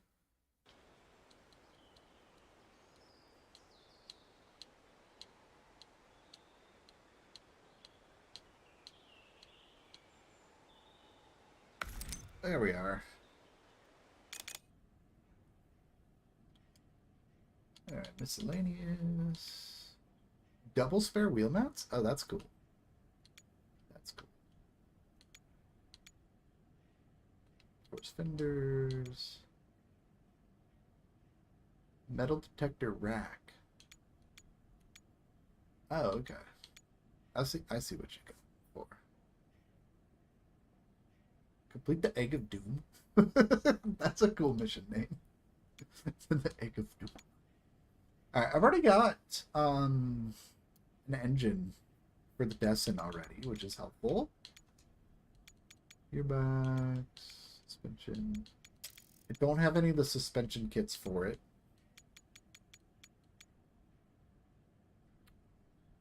Does not have... Okay. This is my one gripe with this season that I've noticed so far when I'm looking at these trucks, right? The TMHS tires are locked to explore the region with these two trucks. But in the Carpathians, you can get the TMHS tires, which they're the same tire. It's still a TMHS 1. But that same tire is unlocked on the base game vehicles, and then I gotta go find that same tire again in Season 2 to use it on the new trucks. Like, I understand the concept of wanting to explore the region to get the upgrades for the new trucks. But when it's the same exact upgrade, but it's locked and not locked. Like this one right here. UOD4. That is a new tire. There's no UOD4 tire. I don't think. Unless there's like a specific one for like specific trucks. But, I mean, the TMHS tire. The TMHS tire is the TMHS tire. But it's like, I just find it kind of funny that it's the same upgrade, but you have to go find it again to use it on the new trucks. Maybe there's a better way that could have been conveyed, but maybe you could have called it like TMHS2 or something. I don't know, maybe I'm just overthinking it. Because like I said, from a gameplay perspective, it makes sense that to get the good tire on the new map, you would explore the new map to get the good tire for the new trucks. Gameplay perspective, that makes sense. But when the upgrade has the same name as the tire upgrade from the base game, that's when it starts to kind of not make a little bit of sense from the overall look of it. But from a gameplay perspective, I understand. I do. It's just kind of funny. I just think it's funny. That's all. We got cool paint jobs on this guy. I don't really like this like patterned one on the Destin. It's not. I mean, it's neat, yeah. It's not the coolest paint scheme. It kind of has like a. It's kind of got like an outer space look to it. Oh wait, that is cool. That one is actually fire. And that one doesn't look that good. Oh, that one looks good. I think it's just the color contrast with the patterns. Some of these just like look really good and some of them don't. Just like the way the pattern is, like, I don't know, that just like, that pops a little bit more. Now, this like green and pink one looks really terrible on a lot of trucks. I think it looks pretty decent on the Destin. I think, nah, not this one. I mean, this one's decent.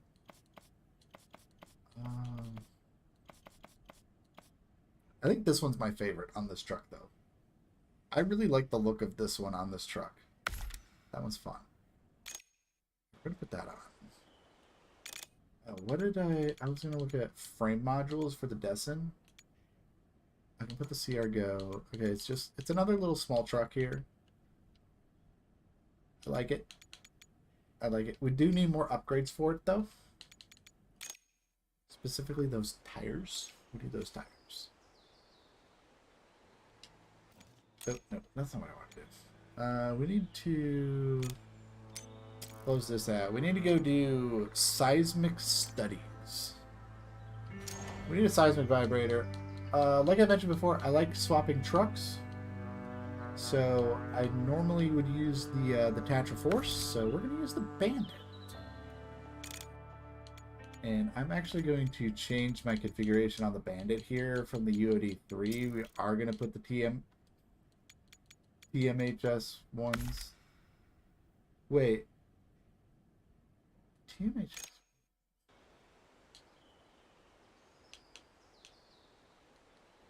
Was I ranting about something stupid?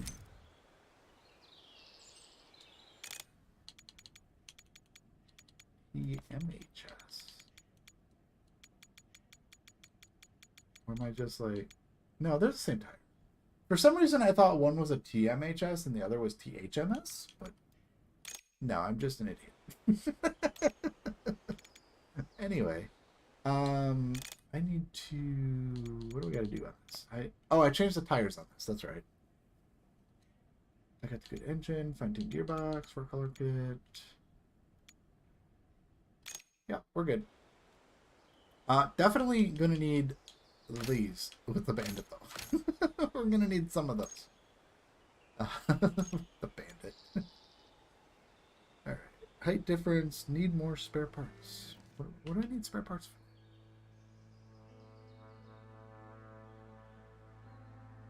I've already opened this whole path. Alright, we're just gonna give it a try.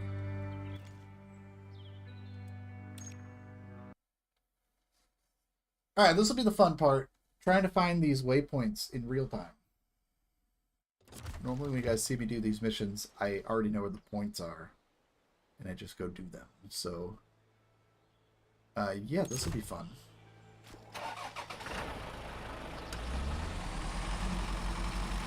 And away we go.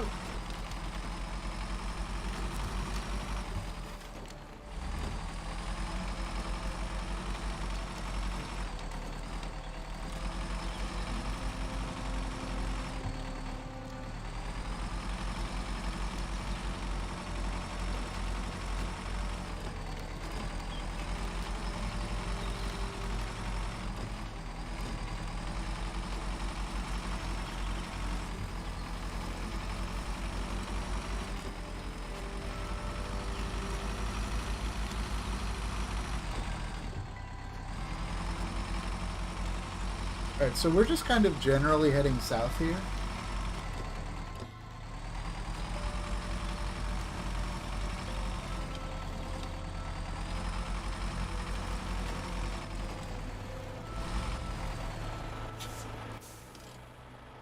We are within range here, but we gotta find this waypoint.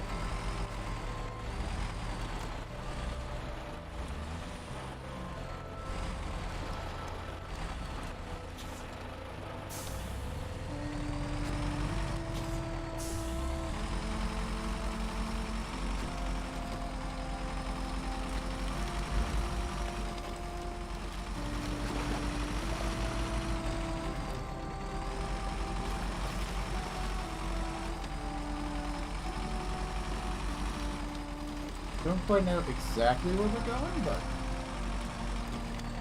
we are getting closer. We're going to try to triangulate these points. We are now within 133 meters of it.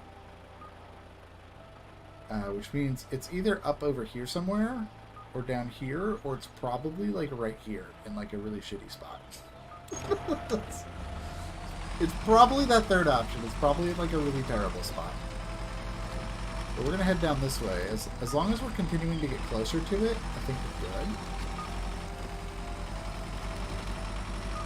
Oh, bandit, don't do that.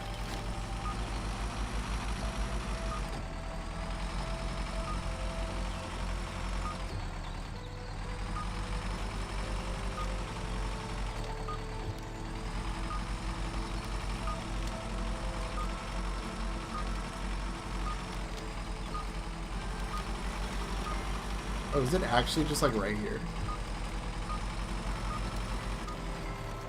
Is this it? Oh, that's it. Perfect. Okay. Alright, that one's not too bad. Doesn't seem like a cave. I hope I wasn't wrong about it. Okay. That one wasn't too bad. I like that one. Okay. A lot of times you get to these waypoints and they're just in just awful spots. So we're going to head back up here. We cross this way. We'll head down through here. And yeah. Go down here. Then we'll start trying to triangulate from there.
Alright, through the water here, we are 400 meters.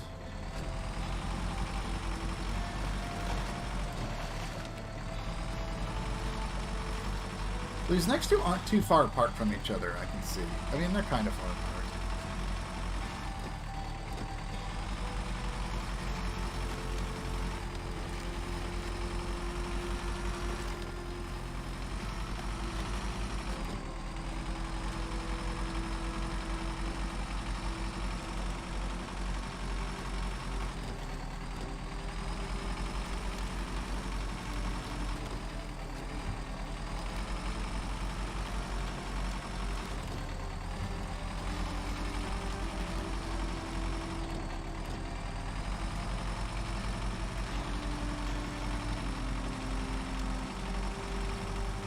This stuff like this is really annoying in the Bandit. I'll be honest. Where it's just like off-cambered rocks and stuff. Bandit likes to tip. It does like to tip. It's a fun truck, but it likes to tip. It likes to tip in SnowRunner, and it really likes to tip here too.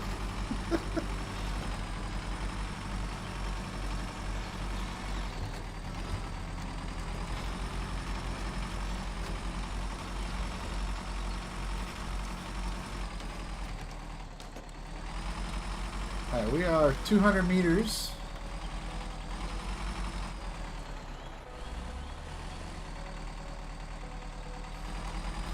Don't tip. Don't tip. Thank you.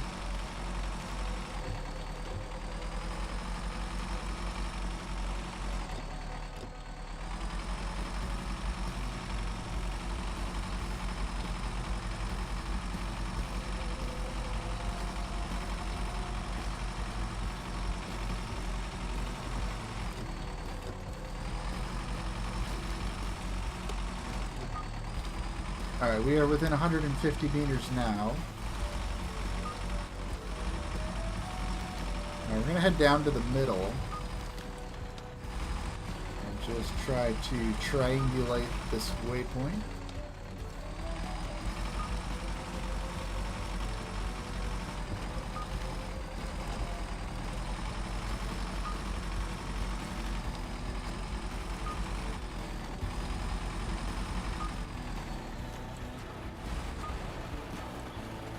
Just down.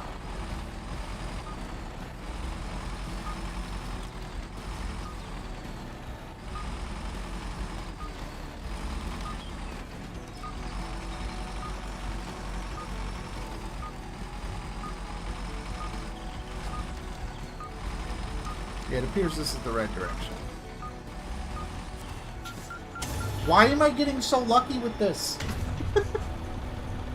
Oh, I feel like every time I try these, like, for the first time, I'm, like, never going to the right spot. Like, oh, it's always up on a ledge or something like that. But both times I'm like, oh, this is the right spot. Perfect. You know what that means? It means this last one is going to be awful to try to find. Either that, or maybe they've just gotten nicer with the seismic ones. Maybe they're just being a little bit more sensical with them. Because I'm like, oh, it makes sense that this one would be down here. I think they're just tuning the seismic missions to just be a little bit more forgiving, which is nice. Because some of the seismic missions in the base game are just brutal. They are terrible. Oh, hey, Edgar, welcome in. Good to see you.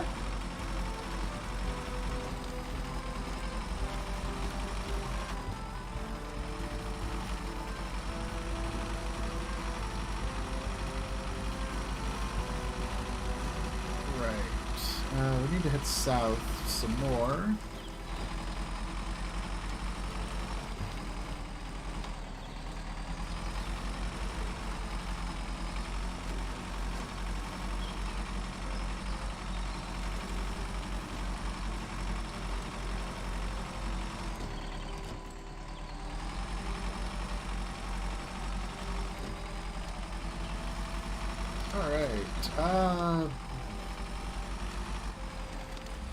Where am I? Okay. It's going to be down here somewhere. Okay, so every single one of these points is like down here. Down here, right? Down here. Down here. So it makes sense that the last point is going to be down here. But, like I mentioned, knowing my luck, it's probably... Okay, I bet it's like... It's got to be like right up here in just some stupid spot. Or maybe it's like on this island. No, that doesn't make any sense. I wouldn't be surprised if it's in like a silly spot like that. I don't think they are in silly spots anymore. I could be wrong, but I'm gonna go ahead and just assume that they put this third spot in a acceptable, sensical spot, and that we're gonna just drive right to it and we're gonna find it. Alright, we got airdrop though. More jack screws, perfect. Go ahead and top off the fuel.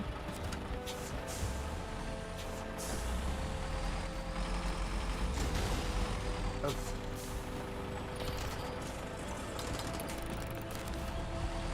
Blow out the suspension there. That's alright. Don't dip, don't dip. No dip, please.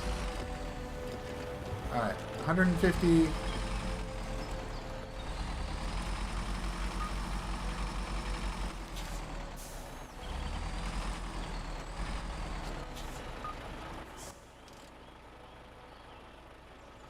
Okay, I am heading south, and it's not getting closer.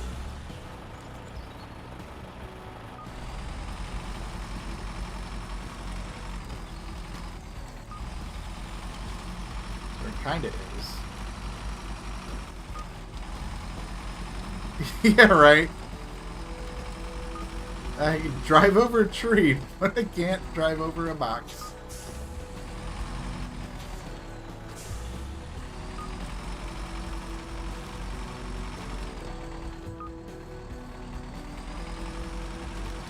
we're getting closer.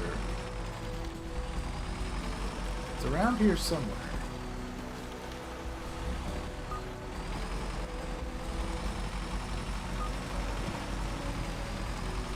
Definitely on the other side of this river.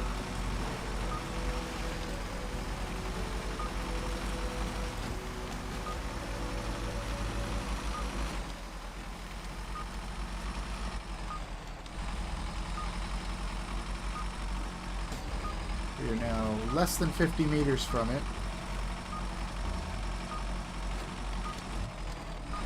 It's not on that island, is it?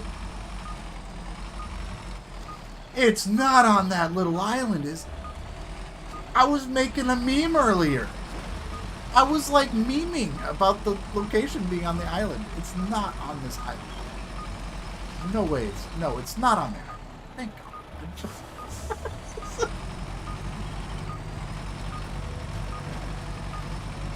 I was just like, I was literally shitposting earlier when I was like, oh, it's probably on the island. It's so close to the island, it might as well.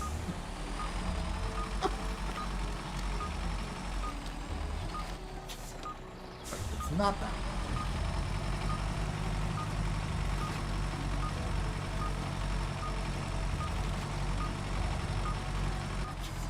Okay, it's above me somewhere.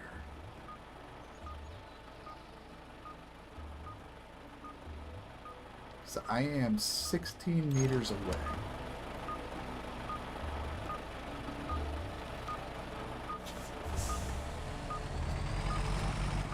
Okay, that's farther.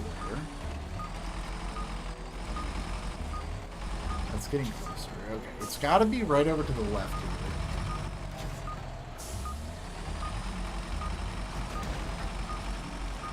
Right. Oh, there it is. Perfect. Alright, we got it.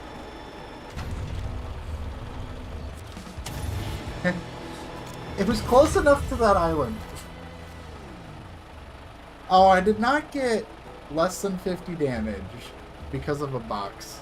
So, thank you, box.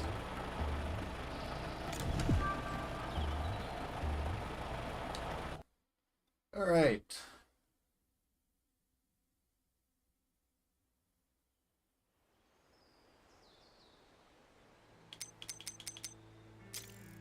East Beskids. Oh, we've unlocked the cave now. We got the cave, and we've got Planet Express.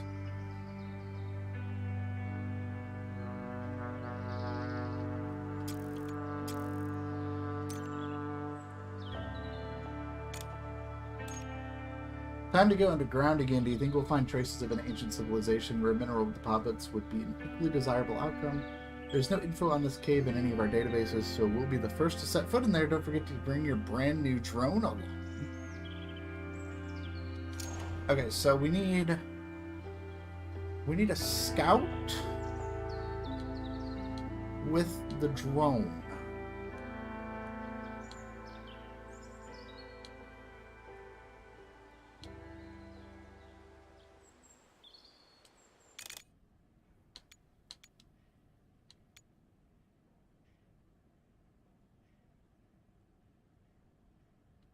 I can put it on the Sentinel.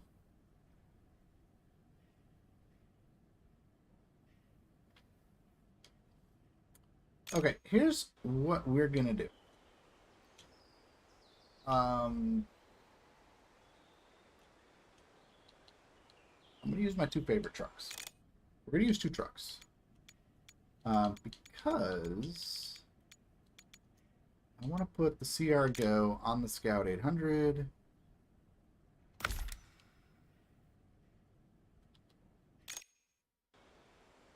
Or maybe I didn't. No. Yeah, we're going to do that. Grab the Scout 800 with the CR Go.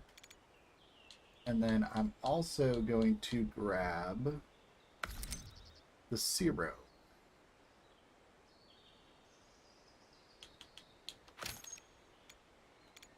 And we're going to grab some anchors.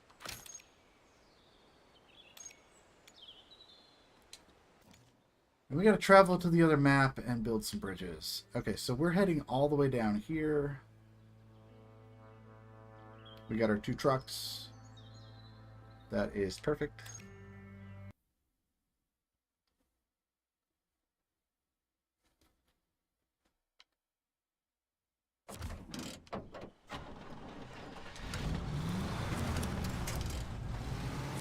The only reason I'm doing this is because I like the capability to bring the drone with. It suggested it. We're going into a cave. We're probably going to need it.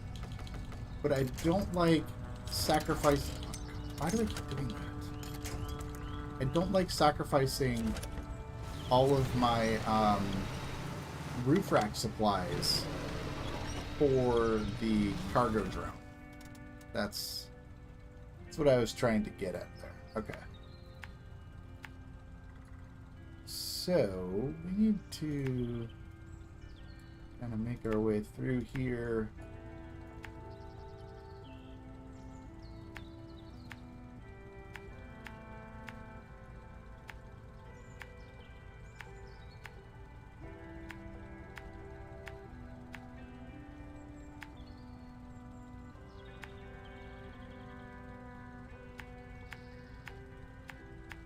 Alright, we're going to go into the cave.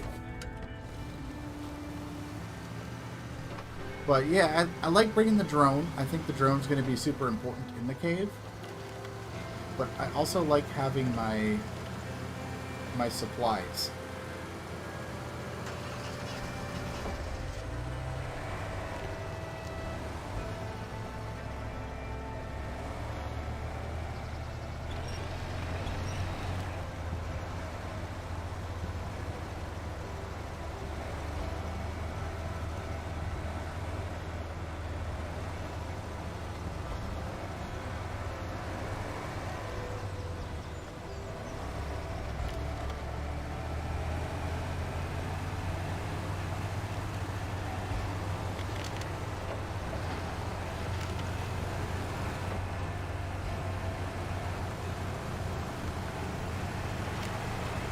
We got ourselves a little 2-truck tango going right now.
Drive out of the snow.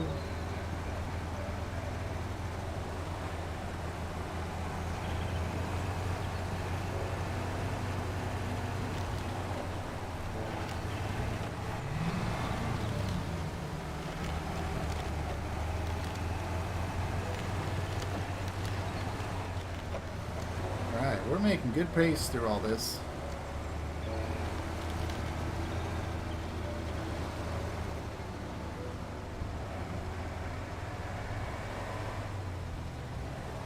Entering the Beskidian caves.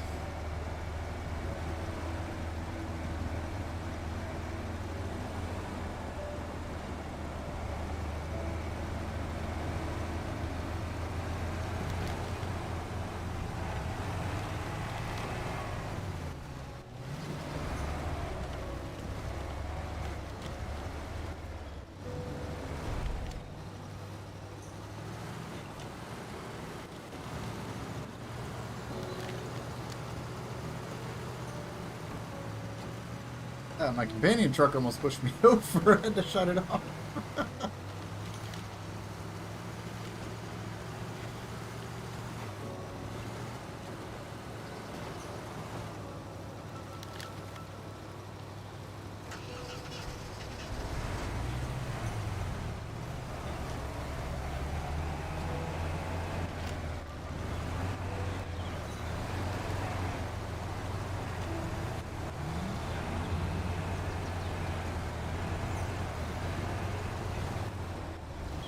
Yeah, I've got the Destin. I did unlock it. Welcome back.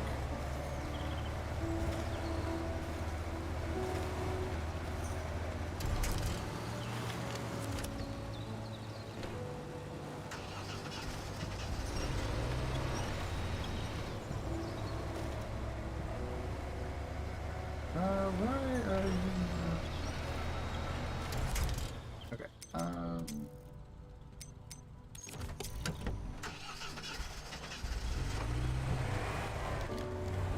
there we go.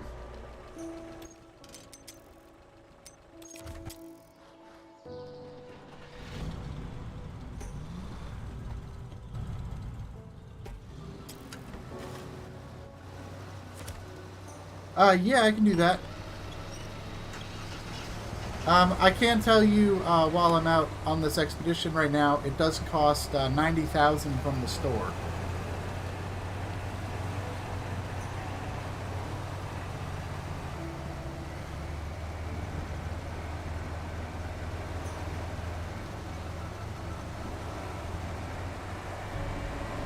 Yeah, we're doing this cave one right now.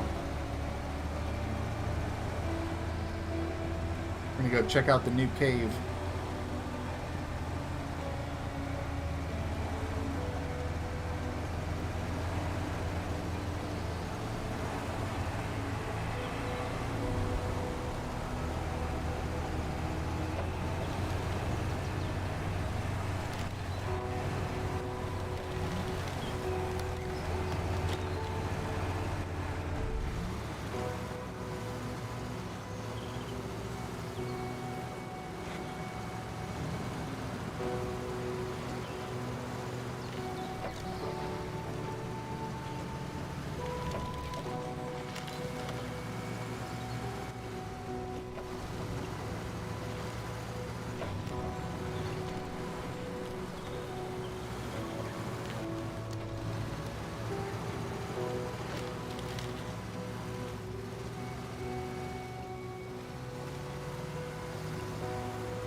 I probably don't need 2 scouts, but I'm bringing 2 scouts anyway. Just because I have no idea what this cave is going to look like, or what supplies we're going to have. I would rather over-prepare than find out I'm missing something, and then have to start over, at least for the first time doing this.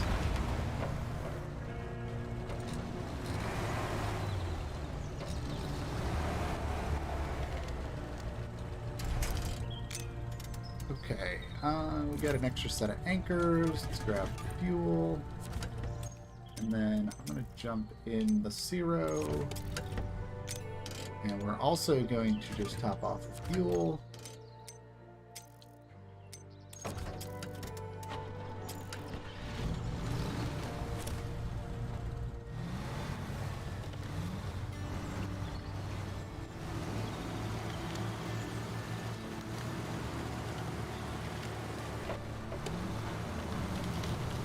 I have a feeling I'm going to need this drone in the cave.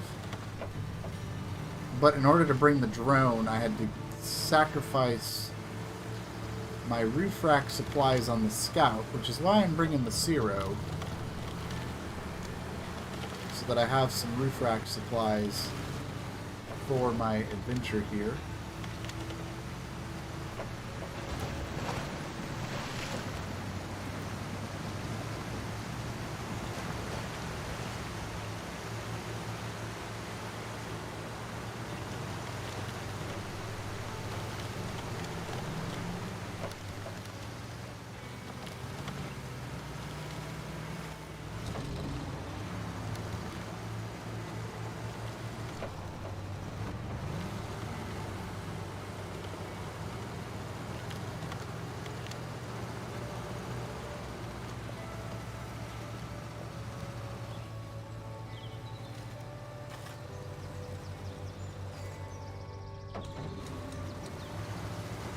I hate when that happens.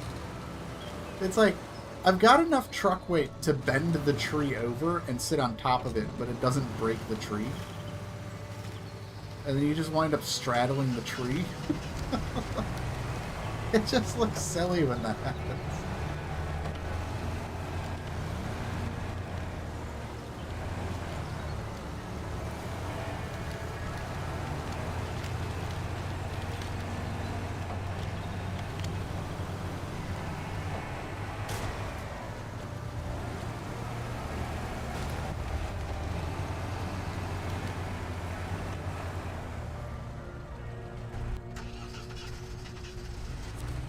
Okay, time to go to the Beskidian caves. I have no idea what we're going to experience in here. I have no idea what we're going to deal with in here. But welcome to the cave.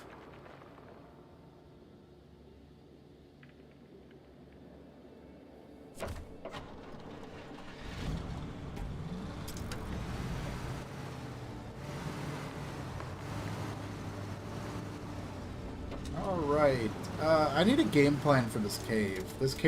This looks really cool though. Right. I cannot see anything where we're at.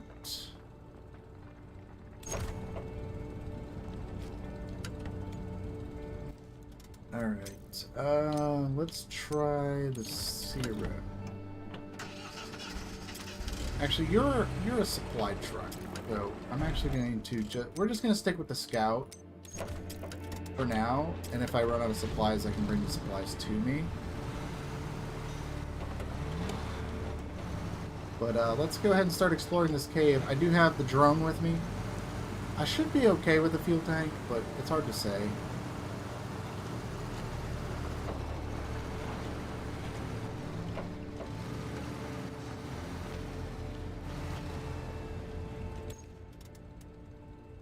I'm not quite sure. Can I?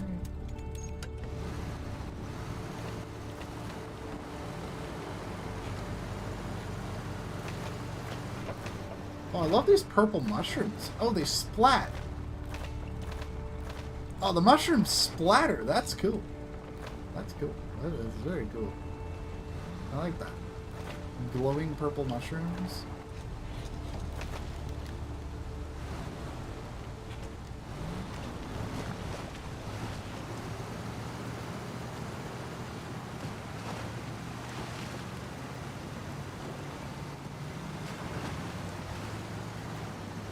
I can see one of our waypoints up ahead.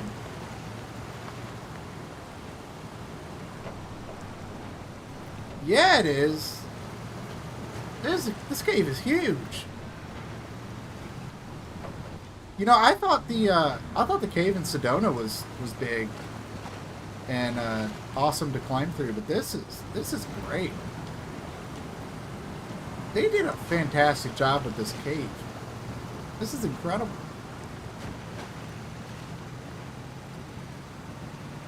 Alright, here's the first waypoint. Look, our new ground drone can probably fit into this opening.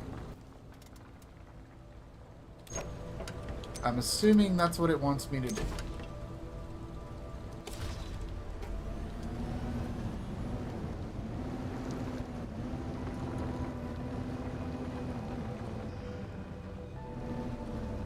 Can it though?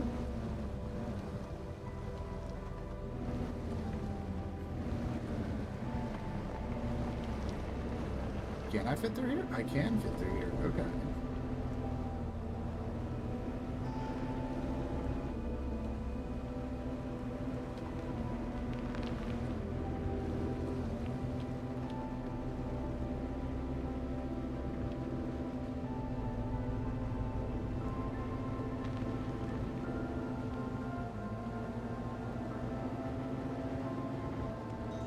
I don't see. Here's the thing with this one. I don't know if I necessarily need the ground drone to do this one, because it wasn't like on the list of requirements. I'm leaving the signal zone. Oh, if you get out of range, you burn more power. Okay, that's interesting.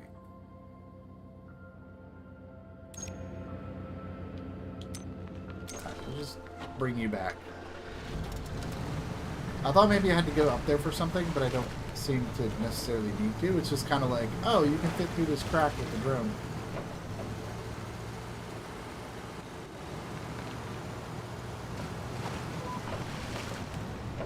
Look at these amethyst crystals. Take a couple home and they'll fetch us a hefty sum.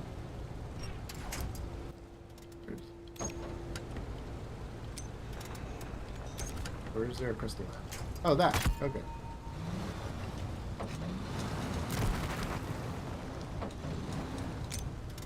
Okay, cool. Alright, we got the amethyst.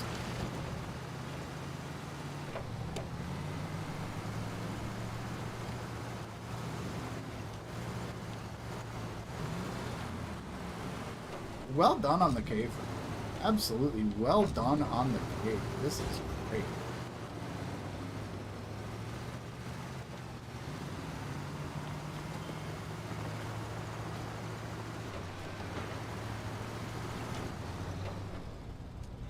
Oh no, I can't go this way. Huh.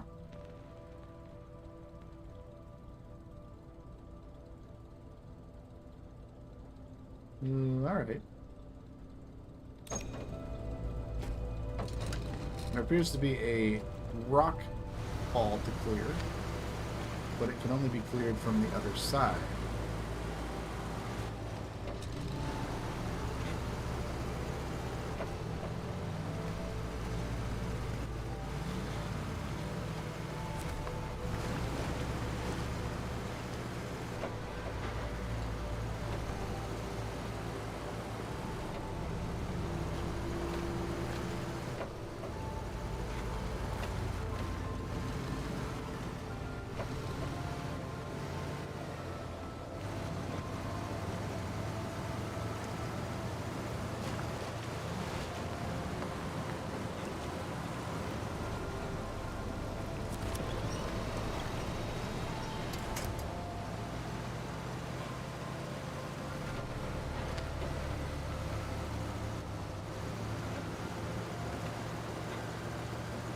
This is awesome. I felt like the Sedona cave was a little claustrophobic sometimes, which really captured the essence of like a cave, right? Like, oh, there's not a lot of room, tight spaces.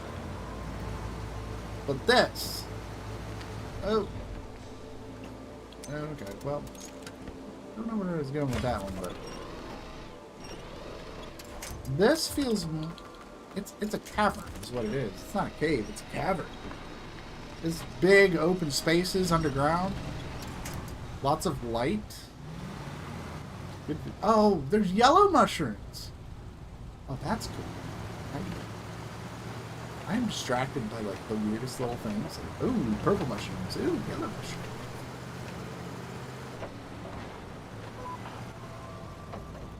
We can get rid of this debris pile to make riding around the cave easier. Okay.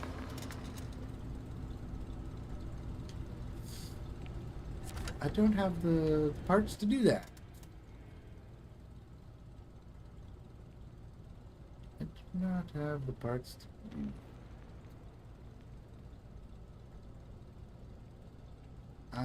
That's why I brought the other truck.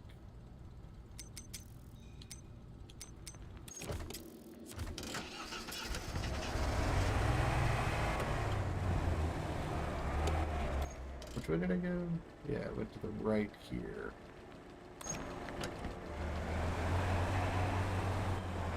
Yeah, it's a cathedral, exactly. But this is why I brought the other truck. I had no idea what I would need inside this cave.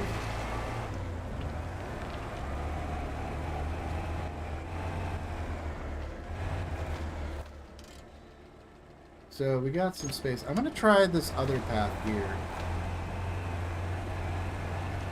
Kind of exploring the cave. This place is cool.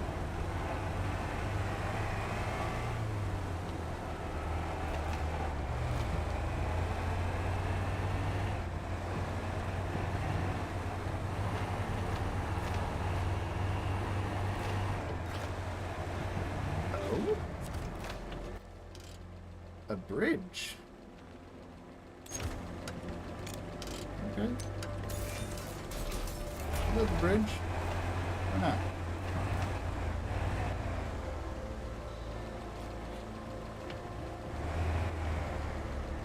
No way! You gotta build 2 bridges to get across, but the only way to get this to go is to visit it from both sides. Whoa. That's actually really frustrating, but also, like, awesome. It's like, oh, I cannot go this way now any longer. But I like that because it's like, okay, as you explore the cave, now you've got shortcuts that you can use now that you've opened up the cave to make it easier to navigate. Yeah, sneaky devs indeed. I actually think that's really cool. Like, I'm initially annoyed because now I can't go the way I want to go. But I think that is going to pay off. But you need a lot of parts. You gotta bring so many parts into this cave. But like I said, that's the type of thing that's going to save a bunch of time. You know, if you have to come back here for multiple trips, which I promise you, this is not the only time we're going to be using this cave, like, at all.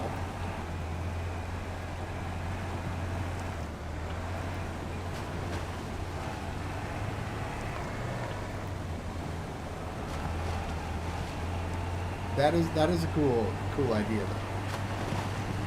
Because it's like, hey, there's this, like, long, windy, twisty path that you can take. Or there's a more direct path you can take, but you have to have at least traveled through the twisty long way at least one time because you have to deploy a bridge from both ends. I like that.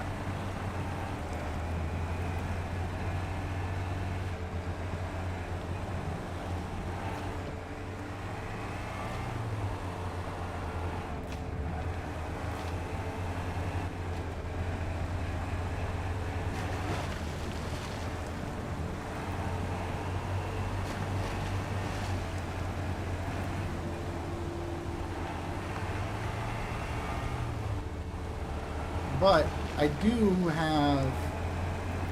have 220. I had 225 parts, which is enough for 3 blockages. I already put 1 down for that bridge, so I think what I'm going to do is finish up this rock blockage, because I was only able to put 75 down here.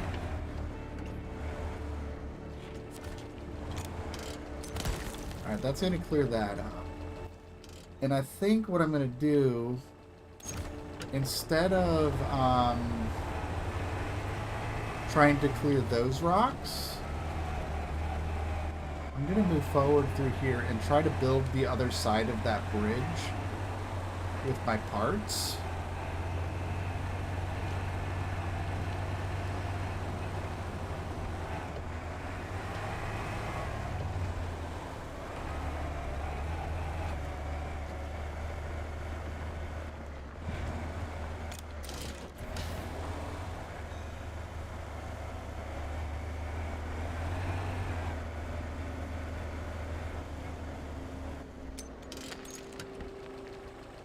I don't know why I can't climb up this stuff.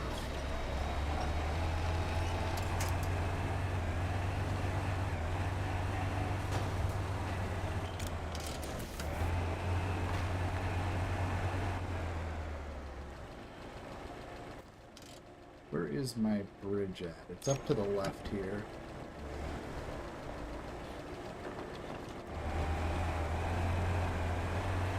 Since I'm here, I want to get this bridge done so that I can use this shortcut for next time.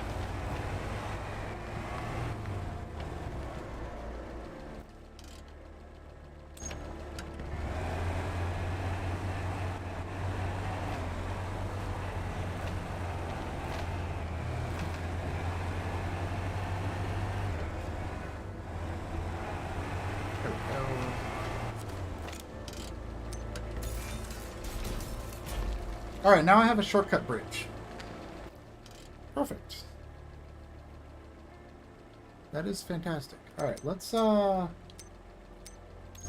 jump back in the Scout 800. I'm also out of spare parts, so I can't clear this. What is this? That's another 75 parts.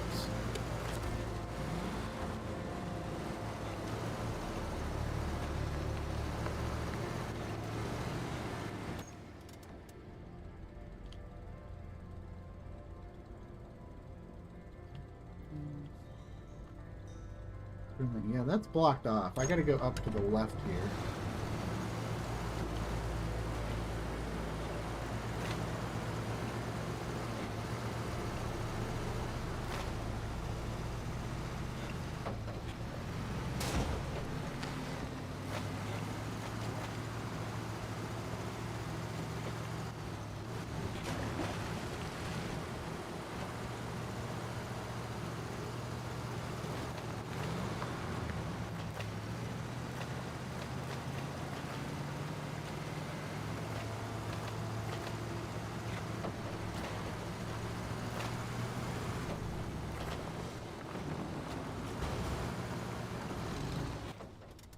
This isn't...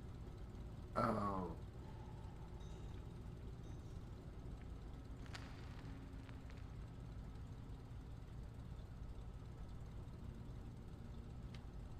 Wait, I can do this. Okay. This is like heading towards a gateway. And then there's like this upper level that has like a bridge to get over where I'm trying to go. But I can jump in the Zero. It's so handy having two trucks here. This was a great idea. This is the best idea. Bringing the double trucks into the cave. This is great. Especially for just like trying to figure out where I'm going.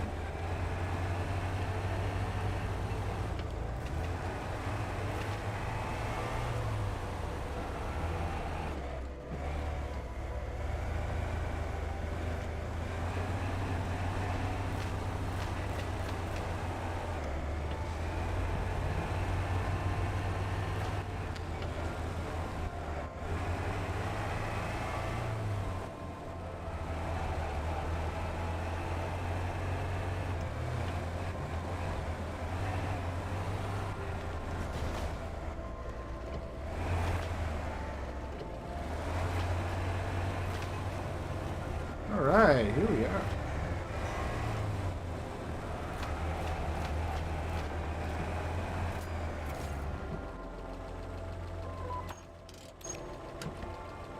I missed what the speaker was saying. Survey the 4th underground zone. Okay, I can't go any further here because, once again, rock blockage, out of spare parts. There are so many places to put parts in this cave. This is fun. Okay.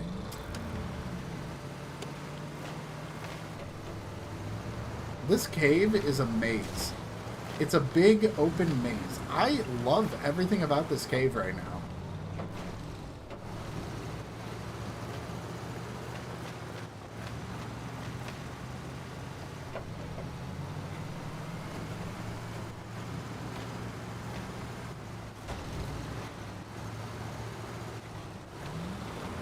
This is just awesome.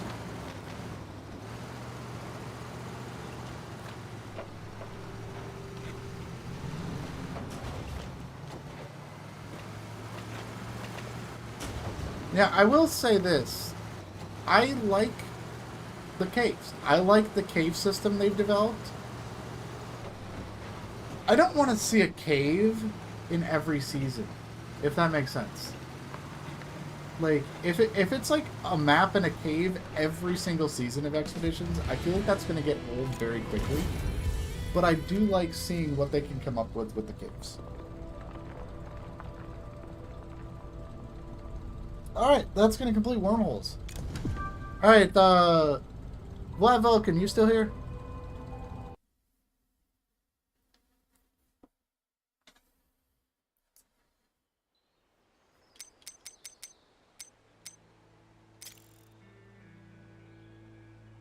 Yeah, Secret of the Quarry.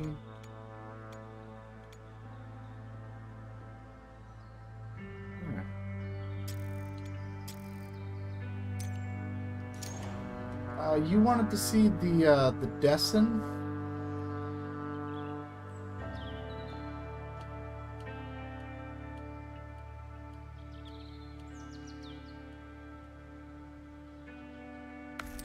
Well, here it is. That's the Destin. The T908 engine, stock gearbox, stock suspension kit, 39-inch UAD, stock winch, engageable diff, no snorkel. Miscellaneous, roll cage, double spare mounts, spare wheel mount, reinforced fenders, roof rack, sun visors, rims, modules. There's the 3 engines. There's the gearboxes. The suspension kit. The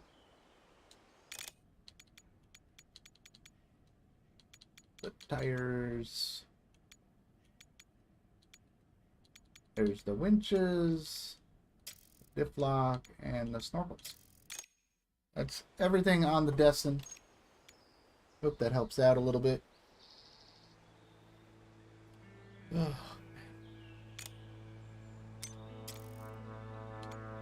we got Planet Express.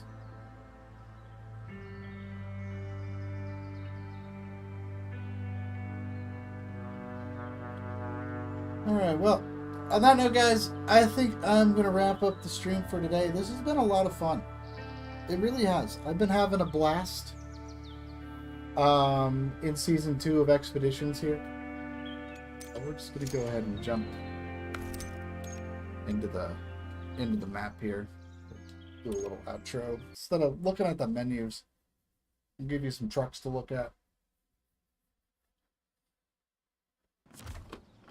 But, yeah, so here we are.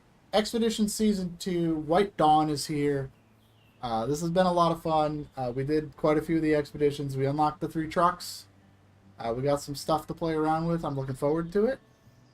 But I've been streaming 4.5 hours now. I need to get some lunch. I'm getting hungry, so... I appreciate every single one of you that tuned in today. We had so many people tune in today and in the chat and all that. You guys are awesome. I will be doing more expedition streams down the road. Pay attention to my community posts on YouTube here. I'll let you know when those are going to be coming up. Because I'm going to be doing the challenge modes on expeditions, the replayability system. I'm going to be doing those live on stream. That's going to be a lot of fun. And then I got to get to work on getting these guides together so I can help you guys out. If you haven't checked it out yet, I have a spreadsheet available for the base game through Season 1 content available. So be sure to check out my spreadsheet. I put that in the community post. It's also up on Reddit now as well. We got a lot of stuff going, and we've made a lot of progress, and I'm looking forward to the roads ahead here with Season 2. We got a lot of stuff coming down the pipeline, so looking forward to that. But anyway, thank you guys for tuning in. Cheers. Thank you for tuning in. I appreciate it. And until next time, I'll see you in the wilds. Bye-bye.